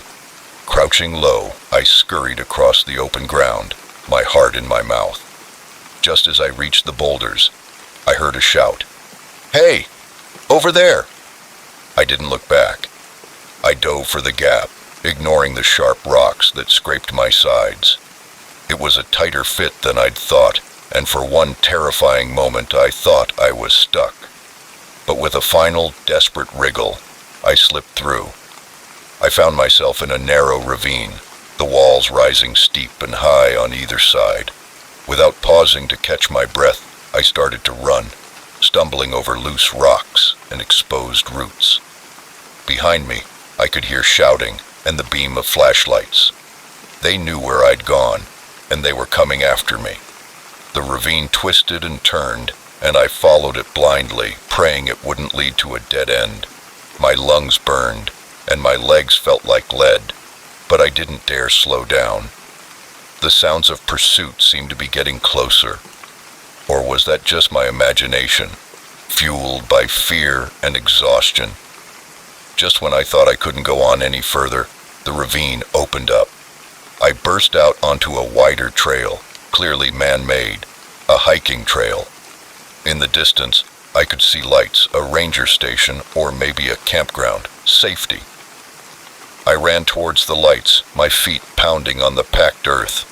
Behind me, I heard frustrated shouts echoing from the ravine. They'd lost my trail. As I neared the lights, I saw it was indeed a ranger station. A lone figure stood outside, peering into the darkness at the sound of my approach. "Help!" I gasped, stumbling the last few yards. "Please, you have to help me!" The ranger, a middle-aged woman with a kind face, caught me as I nearly collapsed. "Easy there," she said, her voice calm but alert. "What's happened? Are you hurt?" Between gasping breaths, I tried to explain what I'd seen. The camp, the weapons, the men chasing me. The ranger's expression grew grave as she listened. "Let's get you inside," she said, guiding me towards the station. "I need to call this in." As we entered the warm, brightly lit building, I felt the adrenaline start to fade, replaced by a bone-deep weariness. The ranger sat me down, handed me a bottle of water, and went to make her call. I sipped the water slowly, my mind still reeling from everything that had happened. Part of me still couldn't believe it was real, but the scratches on my arms, the mud on my clothes, and the lingering fear in my gut told me otherwise. The ranger returned, her face serious. "I've alerted the authorities," she said. "They're sending a team out now, but it'll take them some time to get here. In the meantime, I need you to tell me everything you saw, every detail, no matter how small." I nodded, taking a deep breath. As I began to recount my story, I couldn't shake the feeling that this was just the beginning. Whatever I'd stumbled upon out there in the woods, it was bigger than me, bigger than this small ranger station in the middle of nowhere. And as the night wore on, with the ranger taking notes and the clock ticking towards dawn, I wondered if I'd ever feel safe in the wilderness again. The forest, once a place of solace and adventure, now held shadows I couldn't unsee. But as I finished my tale and saw the determination in the ranger's eyes, I felt a glimmer of hope. Whatever was out there, whatever dark operation I'd uncovered, it wouldn't remain hidden for long, and maybe, just maybe, my ill-fated hike would lead to something good after all. As the first light of dawn began to peek through the windows, I heard the distant sound of helicopters approaching. Help was coming, and with it, the promise of answers to the mysteries hidden in the depths of the forest. Next story. The lock clicked shut with a finality that made my skin crawl. I yanked at the door handle, once, twice, 3 times, but it wouldn't budge. The realization hit me like a punch to the gut. We were trapped, and whoever had locked us in was still out there. It was supposed to be a quick overnight stay, just a place to rest our heads before continuing our cross-country road trip. Sarah and I had been driving for hours, our eyes heavy with exhaustion, when we spotted the neon vacancy sign of the Pine Grove Motel flickering in the darkness. The place looked like it had seen better days, paint peeling from the wooden siding, and weeds pushing up through cracks in the parking lot. But it was cheap, and we were too tired to care about aesthetics. The night clerk, a wiry man with thinning hair and nicotine-stained fingers, barely looked up from his dog-eared paperback as he handed us the key to room 13. "Checkout's at 11, he mumbled, his voice as worn as the motel itself. Our room was small and musty, with faded floral wallpaper and a sagging queen-sized bed. But it had a shower with hot water and clean towels, which felt like luxury after hours on the road. "It's just for one night," Sarah said, trying to sound optimistic as she tested the lumpy mattress. "We'll be back on the road before we know it." If only we'd known then how wrong she was. The trouble started around 2 a.m. I was jolted awake by a sound I couldn't quite place, a scraping metallic noise that seemed to be coming from just outside our door. At first I thought I was dreaming, the remnants of a nightmare clinging to my consciousness, but then I heard it again, louder this time, followed by hushed voices. I nudged Sarah awake, pressing a finger to my lips to keep her quiet. She blinked at me in confusion, then froze as the noises outside grew more distinct. Someone was definitely out there, and they were trying to get in. We scrambled out of bed, our hearts pounding in unison.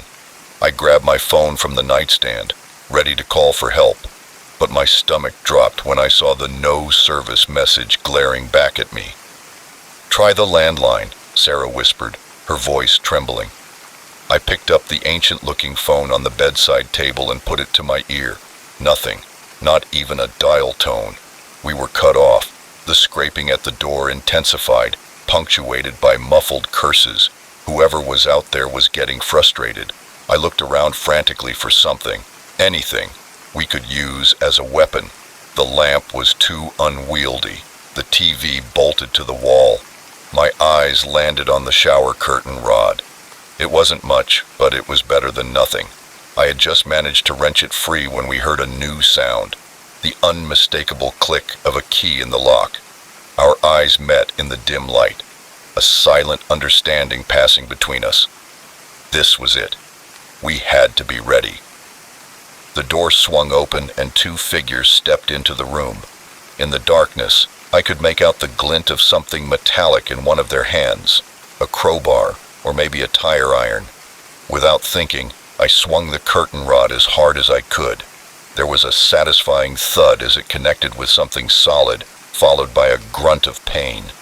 Sarah screamed, more out of surprise than fear, I think, and lunged for the open door. I was right behind her, my bare feet slapping against the cold concrete of the walkway as we ran. The night air was crisp and biting, a stark contrast to the stuffy warmth of our room. We sprinted across the parking lot, the gravel digging into our soles, heading for our car. Safety was just a few yards away, but as we reached the vehicle, my heart sank. The tires were flat, all four of them, slashed open. We were going nowhere. "The office!" Sarah gasped, already turning towards the flickering neon sign at the far end of the lot. "Maybe the clerk can help." We ran, the sound of pursuit growing louder behind us. I chanced a glance over my shoulder and saw three men now, their faces hidden in shadow, but their intent clear in the purposeful way they moved. We burst into the office, the bell over the door jingling cheerfully, incongruous with our panic. The night clerk looked up, startled, his paperback falling to the floor. "Hey, please," I panted. "You have to help us. There are men chasing us. They broke into our room." But as I spoke, I saw the clerk's expression change, not to one of concern or alarm, but to something else, something that made my blood run cold. A slow, knowing smile spread across his face. Now, he said, his voice no longer bored but sharp with anticipation. "What seems to be the problem here?" The door behind us opened, the cheerful bell now sounding like a death knell. I turned to see our pursuers filing in, blocking our exit. In the harsh, fluorescent light of the office, I could finally see their faces clearly. One of them, the largest, sported a fresh bruise on his temple where I'd struck him with the curtain rod.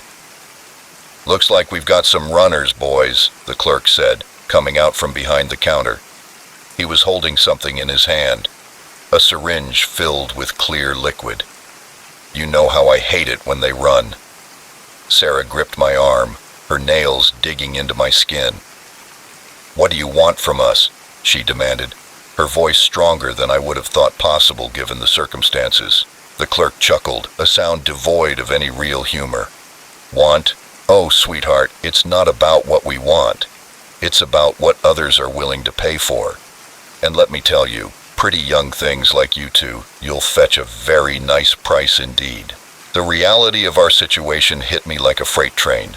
This wasn't just a robbery. This was something far worse. We were merchandise to these men, nothing more than product to be sold to the highest bidder. I felt Sarah tense beside me, and I knew without looking what she was about to do. In that moment, we were perfectly in sync, our thoughts aligned by sheer desperation. We moved as one, charging towards the nearest man. The element of surprise was on our side, and we managed to knock him off balance.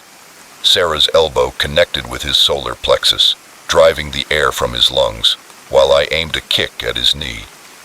There was a sickening pop, and he went down with a howl of pain. We were through the door before the others could react, the cool night air hitting us like a slap to the face. But where could we go? Our car was useless, and we were in the middle of nowhere. "The woods," Sarah gasped, already veering towards the tree line that bordered the motel property. "We can lose them in there."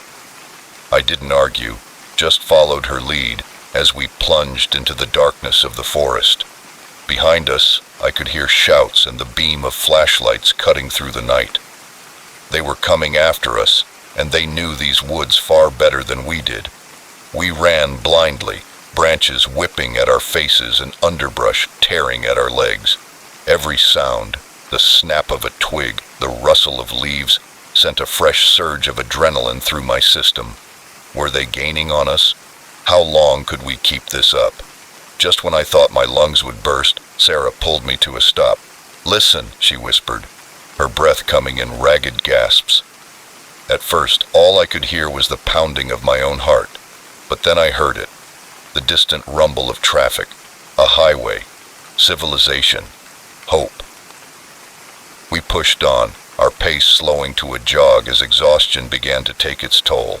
The sounds of pursuit had faded, but we couldn't be sure if that meant we'd lost them, or if they were just being more cautious in their search. Finally, after what felt like hours but was probably only 20 minutes, we broke through the tree line. There, stretching out before us like a ribbon of salvation, was a 2-lane highway, and in the distance, I could see the headlights of an approaching truck.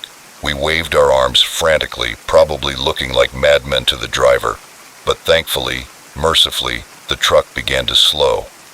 As we climbed into the cab, the kind-faced trucker peering at us with concern, I felt the first real sense of relief since this nightmare began. We were safe. We had escaped. But as the truck pulled away, carrying us towards the nearest town and the promise of help, I couldn't shake the memory of the clerk's words. How many others had fallen victim to their scheme? How long had they been operating, turning their remote motel into a hunting ground for unsuspecting travelers? I looked at Sarah, saw the same resolve in her eyes that I felt in my heart. This wasn't over. We had escaped, yes, but now we had a responsibility to report what had happened, to make sure those men were stopped. Our road trip had taken an unexpected detour, but as the first light of dawn began to paint the sky, I realized our journey was far from over. It had only just begun. Next story. The moment I handed him my keys, I knew I'd made a terrible mistake. His fingers closed around them, a triumphant glint in his eyes that sent a chill down my spine. But by then, it was too late. We were already driving down a road I didn't recognize, and the man I thought was just an interested buyer had become something far more sinister. It had started innocently enough. I needed to sell my old Honda Civic to help cover this semester's tuition. As a broke college student, every dollar counted, and I figured I could get a decent price for it. I posted an ad online, included some decent photos, and waited. When Mike reached out, he seemed perfect. He asked all the right questions about the car's history and maintenance. He was polite in his messages, and when we spoke on the phone, he had a friendly, easygoing manner that put me at ease. We arranged to meet at a coffee shop near campus, for him to see the car and maybe take it for a test drive. I remember thinking how normal he looked when I first saw him. Mid-30s, clean-shaven, wearing a polo shirt and jeans. He could have been anyone's dad or friendly neighbor.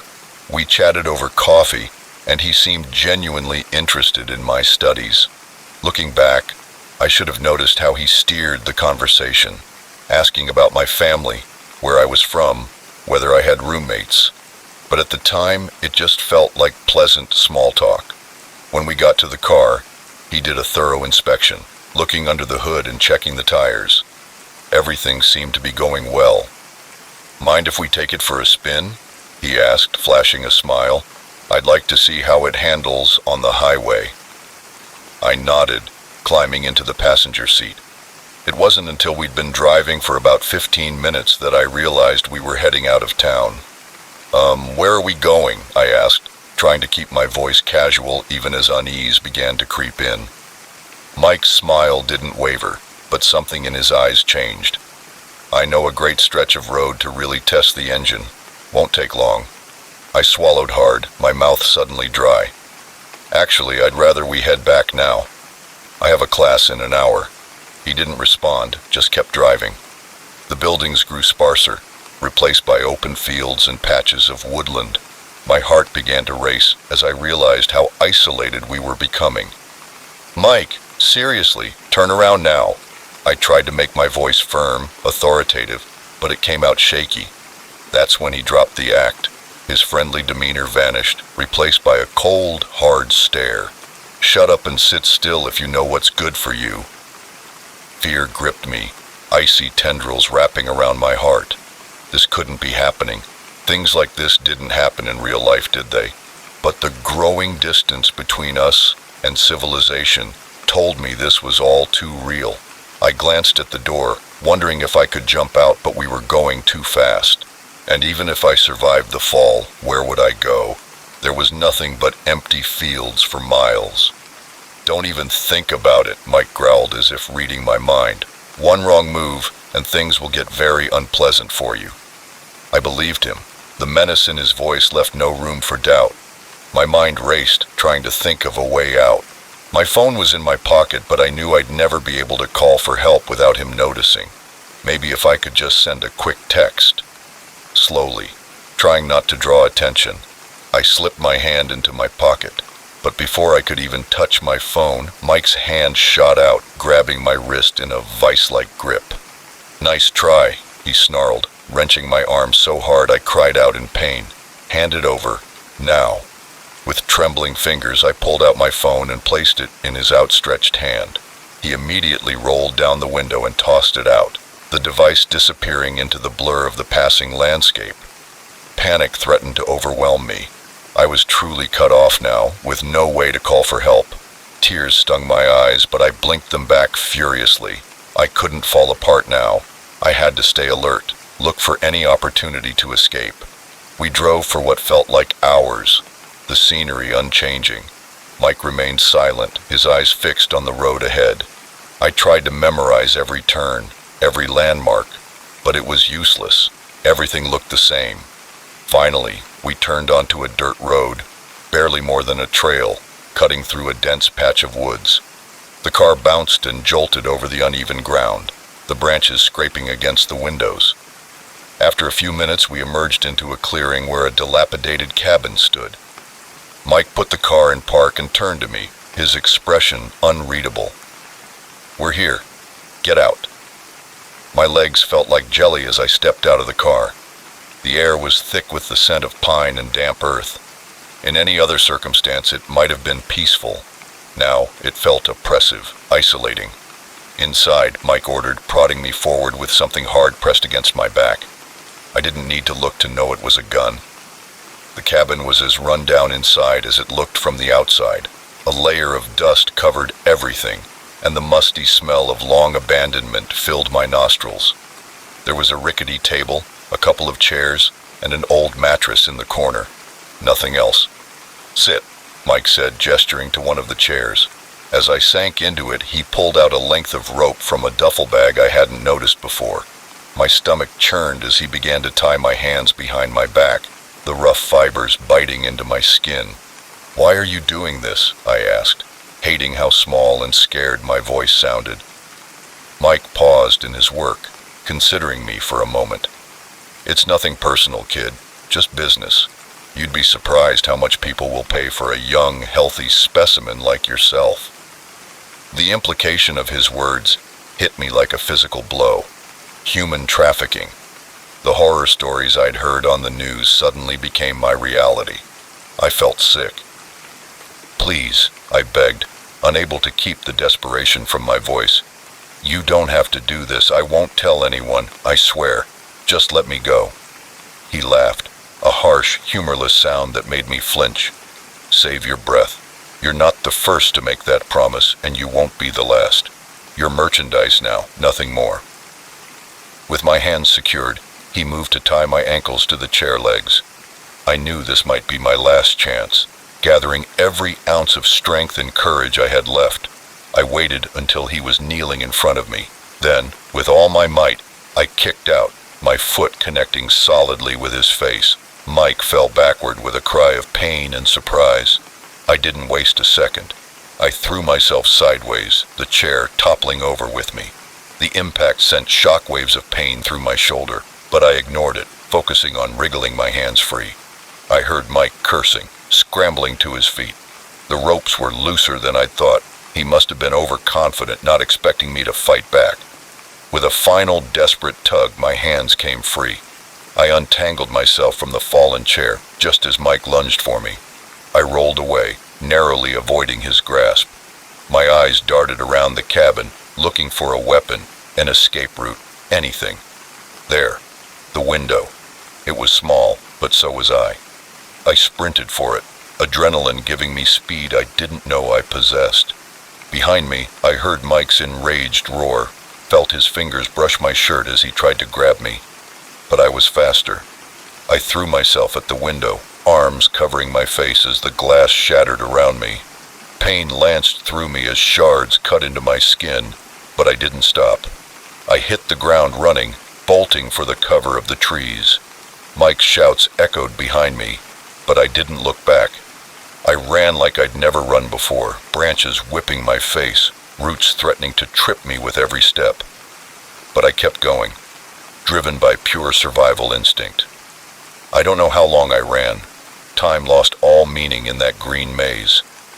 But eventually the shouts faded, replaced by the normal sounds of the forest. Still, I didn't slow down. I couldn't risk it. It was nearly dark when I finally broke through the tree line and found myself on a road, a real paved road. Hope surged through me, giving me a second wind. I started walking, my feet aching, my body screaming for rest. But I couldn't stop. Not yet. Headlights appeared in the distance, growing brighter as they approached. I waved my arms frantically, praying it wasn't Mike, praying they would stop. The car slowed, then pulled over. An elderly couple peered out at me, their faces etched with concern. "Are you all right, dear?" the woman asked, taking in my disheveled appearance, the cuts and bruises. I shook my head, tears finally spilling over. "No," I choked out. "I need help, please." As they ushered me into their car, promising to take me to the police, the reality of what I'd escaped began to sink in. I was alive. I was free. But I knew the nightmare wasn't over. Mike was still out there, and who knew how many others like him. As we drove towards safety, I made a silent vow. I would do whatever it took to make sure he was caught, to make sure no one else would fall victim to his scheme. My ordeal might be over, but my fight was just beginning. Next story. The first drop of blood on the kitchen floor should have been my cue to run. Instead, I stood there, frozen, as the old man's kindly smile twisted into something far more sinister.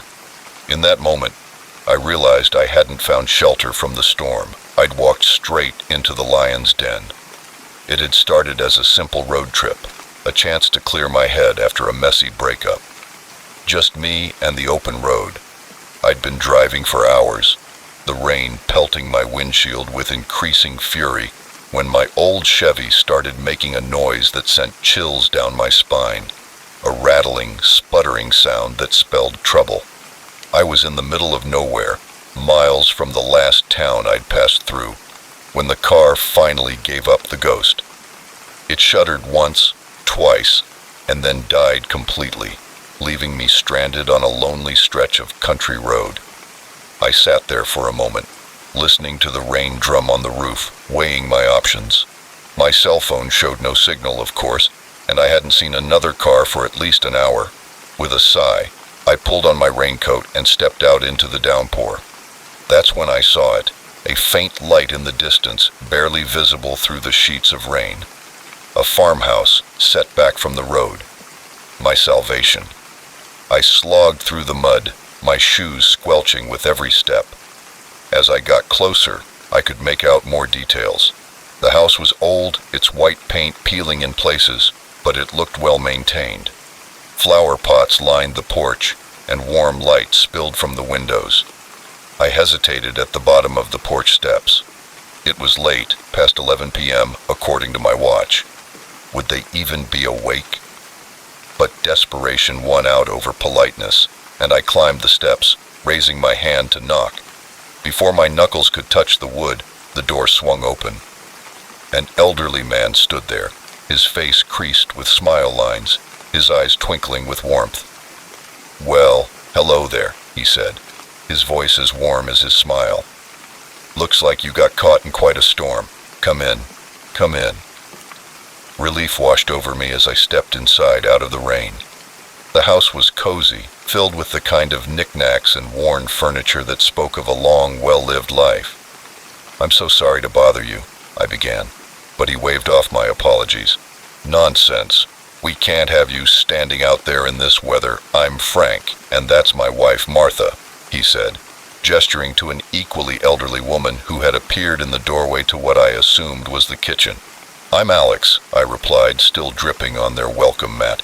"My car broke down about a mile back. I was hoping I could use your phone to call for a tow." Martha clucked her tongue sympathetically. "Oh dear, that's no good. But I'm afraid our phone line's been down since this afternoon. The storm, you know." My heart sank. "Oh, I see." "Now don't you worry," Frank said, patting my shoulder. "You're welcome to stay here tonight. The storm should pass by morning, and we can figure things out then. Martha, why don't you get our guests some dry clothes while I make some tea?" Before I knew it, I was seated at their kitchen table, wrapped in a borrowed robe that smelled faintly of mothballs, my hands curled around a steaming mug of tea. Martha fussed over me, insisting I eat something, while Frank regaled me with stories of the farm's history. It was nice, comforting. For the first time since my breakup, I felt cared for. But as the night wore on, little things started to nag at me. The way Martha's smile seemed to falter when she thought I wasn't looking. The fact that Frank's eyes never quite met mine when he spoke. And there was something else, something I couldn't quite put my finger on. It wasn't until I got up to use the bathroom that I noticed it. A faint coppery smell underlying the homey scents of baked goods and furniture polish. I tried to shrug it off, but it clung to the back of my throat, making me uneasy. When I returned to the kitchen, Frank was alone, washing dishes at the sink. "Martha's gone to prepare the guest room for you," he said over his shoulder. I nodded, moving to pick up my mug from the table. That's when I saw it, a single drop of red on the faded linoleum floor. I stared at it, my brain refusing to process what I was seeing. Frank must have sensed my stillness. He turned, his eyes following my gaze to the floor. For a moment, neither of us moved. Then slowly, he put down the dish he was holding and turned to face me fully. "Ah," he said, his voice no longer warm and grandfatherly. "I was hoping you wouldn't notice that." I looked up at him, my heart beginning to race. The kindly old man was gone, replaced by someone else, someone whose eyes were cold and calculating. "What's going on?" I asked, hating how my voice shook. Frank sighed, reaching for something behind him. "It's nothing personal, you understand. It's just, well, Martha and I, we have certain needs, and it's not often we get visitors out here." He brought his hand into view, and my blood ran cold. He was holding a large kitchen knife, its blade gleaming in the overhead light. I backed away, my eyes darting around for an escape route. "You don't have to do this," I said, trying to keep my voice steady. "I'll leave right now. I won't tell anyone, I swear." Frank chuckled, a sound devoid of any real humor. "Oh, I'm afraid it's far too late for that, Alex. You see, we've already decided you're going to help us, whether you want to or not." I made a break for it then, running for the front door. But Frank was surprisingly spry for his age. He caught me before I could reach the handle, his bony fingers digging into my arm with surprising strength. "Martha," he called out, "our guest is trying to leave." I heard footsteps on the stairs, and then Martha appeared, holding something in her hand. A syringe, I realized with growing horror. Now, she said, her voice sickly sweet. "There's no need for all this fuss.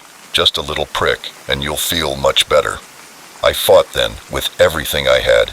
I kicked and scratched and screamed, but they were stronger than they looked. Frank held me down while Martha approached with the syringe. In my desperation, I lashed out blindly. My elbow connected with something soft, Martha's stomach, I realized, and she stumbled back with a cry of pain, the syringe clattering to the floor. Taking advantage of Frank's momentary distraction, I wrenched myself free. I ran for the kitchen, my mind racing. The back door. There had to be a back door. I found it, fumbling with the lock as I heard Frank's angry shouts behind me. The door finally gave way, and I burst out into the rain-soaked night. The yard was muddy, my bare feet slipping and sliding as I ran. I could hear them behind me, their voices carried on the wind. I headed for the barn, thinking I could hide there, maybe find a weapon. The barn door creaked as I pushed it open, the sound seeming impossibly loud in the quiet night. Inside, it was pitch black. I felt my way forward, my hands outstretched, praying I wouldn't run into anything. Suddenly, my foot hit something solid. I went down hard, landing in something wet and sticky. The coppery smell from earlier hit me full force, and I had to choke back a scream as I realized what it was. Blood. So much blood. My eyes were adjusting to the darkness now, and I could make out shapes. Hanging hooks, tables with straps, and something else. Something that looked horribly like body parts. This wasn't just murder. This was butchery. I scrambled to my feet, bile rising in my throat. I had to get out of here, had to run, had to find help. But as I turned to leave, I found the doorway blocked. Frank and Martha stood there, silhouetted against the night sky. "Oh, Alex," Martha said, her voice filled with false sympathy. "You really shouldn't have come in here. Now we have no choice." I backed away, my eyes darting around for a weapon, an escape route, anything. My hand closed around something cold and metal, a pitchfork leaning against the wall. "Stay back," I warned, brandishing it in front of me. Frank laughed, a chilling sound. "Or what? You'll kill us? Go ahead. It won't be the first time someone's tried." They advanced slowly, confidently. They knew they had me cornered, but they had underestimated my will to survive. As they got closer, I made my move. I charged forward, the pitchfork held out in front of me like a lance. Frank's eyes widened in surprise, but it was too late. The tines sank into his chest with a sickening thud. Martha screamed, a sound of pure rage and grief. She came at me with her bare hands, her nails raking across my face. We grappled, rolling on the blood-soaked floor of the barn. My hand closed around something hard, a hammer that had fallen from a workbench. I swung blindly, feeling it connect with a dull thud. Martha went limp. I lay there for a moment, gasping for breath, the reality of what had just happened washing over me. Then, slowly, I got to my feet. The rain had stopped, I realized, and in the distance I could hear a sound that made my heart leap. Sirens. As I stumbled out of the barn, I saw police cars pulling up to the farmhouse, their lights painting the night in red and blue. Someone must have heard the commotion, called for help. I sank to my knees in the muddy yard, relief and shock washing over me in equal measure. It was over, I was safe, but as the police swarmed around me, asking questions I couldn't begin to answer, I knew that the nightmare was far from over. The things I'd seen in that barn, the horrors I'd experienced, they would stay with me forever. I had survived, yes, but at what cost? Next story. The safe wasn't supposed to be open. That was my first clue that this seemingly cushy house-sitting gig was about to turn into a nightmare. As I stared at the stack of unmarked bills and the suspicious ledger, I heard the unmistakable sound of a key turning in the front door lock. In that moment, I knew I was in way over my head. It had all started innocently enough. I was a broke college student, desperate for some extra cash to cover my textbooks, and maybe splurge on something other than ramen noodles for once. When my professor, Dr. Winters, mentioned he and his wife needed someone to house sit for a week while they were at a conference, I jumped at the chance. The Winters lived in one of those big, fancy houses in the suburbs, the kind with manicured lawns and 3-car garages. It was a far cry from my cramped studio apartment. When I arrived, Mrs. Winters gave me a whirlwind tour, pointing out the plants that needed watering and the elaborate security system I needed to set each night. "Oh, and dear," she'd said, pausing at the door to the study, This room is strictly off limits. Private papers and all that, I'm sure you understand." I'd nodded, not thinking much of it. Rich people and their secrets, right? The first few days were uneventful. I lounged by the pool, raided their well-stocked fridge, and binge-watched shows on their massive TV. It was like a vacation in paradise. But on the fourth day, curiosity got the better of me. I'd always been a bit nosy. It's what made me want to be a journalist in the first place. The locked study door had been nagging at me, and I couldn't resist taking a peek. I told myself I was just making sure everything was okay in there. Maybe there was a plant I'd forgotten to water. It was a flimsy excuse, but it was enough to convince me to try the door handle. To my surprise, it wasn't locked. The study was immaculate, all dark wood and leather-bound books. It looked like something out of a movie. But what caught my eye was the painting on the far wall. It was slightly askew, and behind it, I could see the edge of a safe. Now, I'm not proud of what I did next, but like I said, curiosity has always been my weakness. I approached the painting, my heart pounding.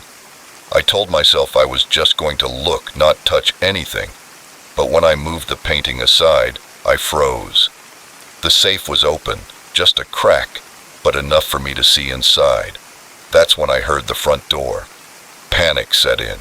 I quickly closed the safe and straightened the painting, my hands shaking. Footsteps echoed through the house, getting closer. "Hello?"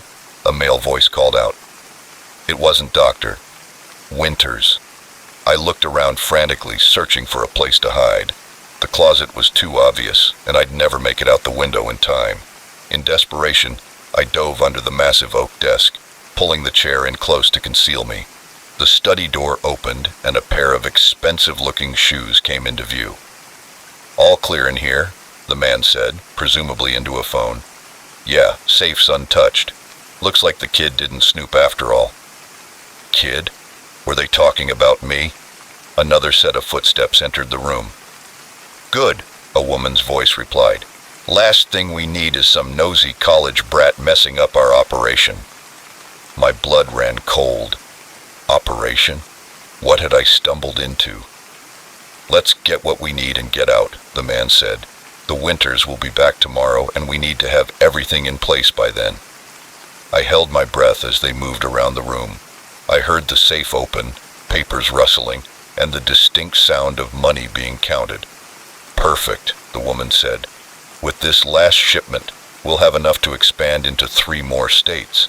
The boss will be pleased." Shipment? States? My mind was reeling. This sounded big, way bigger than some run-of-the-mill theft or fraud. "What about the girl?" the man asked. "Think she suspects anything?" There was a pause. "Doubtful," the woman finally replied. "From what the Winters said, she's just some naive student. Probably spent the whole week by the pool. If only they knew." They continued to talk, mentioning names and places I didn't recognize. I tried to memorize as much as I could, my journalistic instincts kicking in despite my fear. After what felt like hours but was probably only minutes, they finally left the study. I waited, barely breathing, until I heard the front door close and a car engine start up outside. Slowly, I crawled out from under the desk, my legs cramped and shaky. My mind was racing. What should I do? Call the police? But what if the Winters were involved? They could be back any minute, and I had no proof of what I'd heard. I needed evidence. With trembling hands, I approached the safe again. It was still slightly open. Inside, I found stacks of cash, the ledger I'd seen earlier, and a USB drive. Without thinking too much about the consequences, I grabbed the USB drive and shoved it in my pocket. I also snapped a quick photo of the open safe with my phone, making sure to capture the cash and ledger. Just as I was closing the safe and straightening the painting, I heard another car pull up outside. Panic gripped me again. I raced out of the study, barely remembering to close the door behind me. I made it to the living room just as the front door opened. Dr. and Mrs. Winters walked in, looking tired but happy. "Oh, Emma," Mrs. Winters exclaimed. We didn't expect you to still be here. How was everything?" I forced a smile, hoping my face didn't betray the turmoil inside me. "Great," I managed to say. "No problems at all. How was your conference?" As they chatted about their trip, I nodded along, my mind elsewhere. The USB drive felt like it was burning a hole in my pocket. "Well, we won't keep you, Doctor," Winters said finally. "I'm sure you're eager to get back to your own place. Here's a little something extra for your trouble." He handed me an envelope. I thanked him, feeling sick to my stomach. Was this hush money? Did they know I'd overheard something? I gathered my things and headed for the door, my legs feeling like jelly. "Oh, and Emma," Mrs. Winters called after me. "We might need a house sitter again next month. Would you be interested?" I turned, meeting her gaze. Her smile seemed genuine, but there was something in her eyes, a calculating look that I hadn't noticed before. "Sure," I heard myself say. "Just let me know." As I drove home, my mind was in chaos. What had I gotten myself into?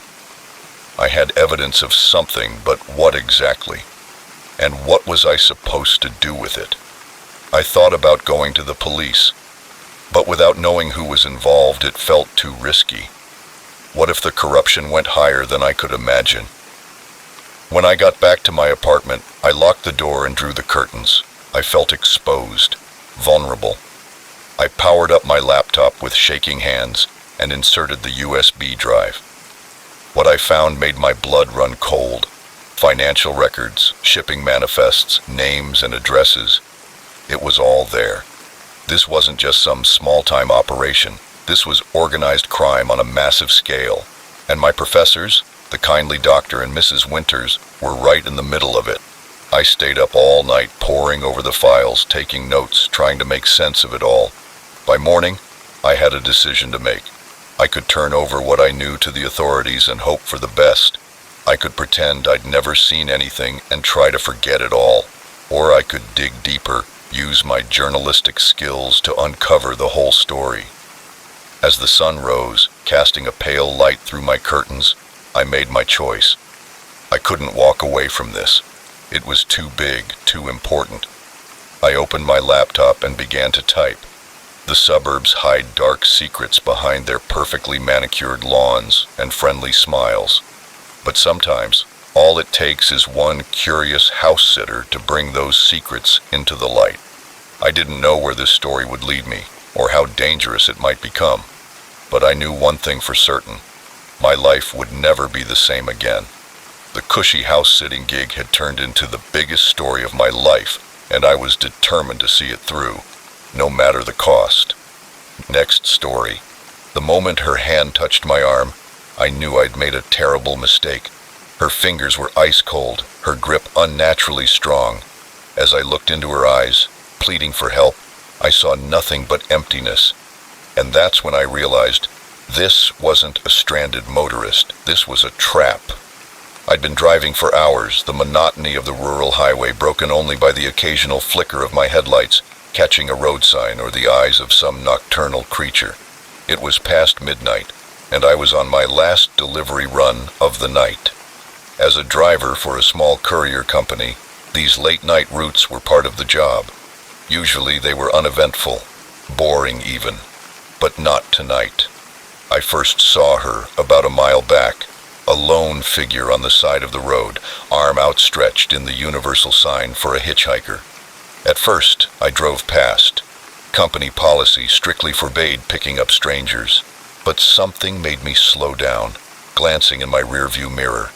She looked so vulnerable standing there in the dark, young, maybe early 20s, with long dark hair whipping around her face in the wind. I could see she was shivering, arms wrapped tightly around herself.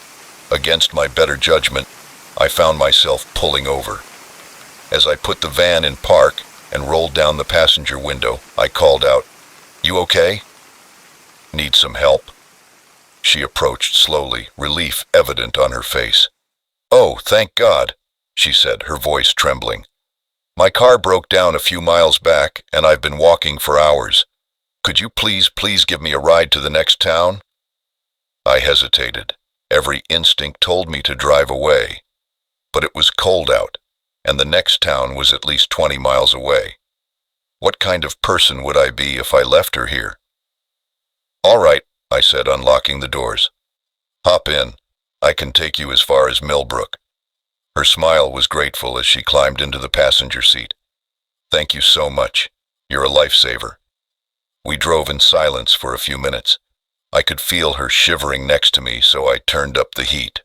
"I'm Jake, by the way," I said, trying to break the ice. "Sarah," she replied, offering a small smile. As we talked, I found myself relaxing. Sarah was easy to chat with, and I felt good about helping her out.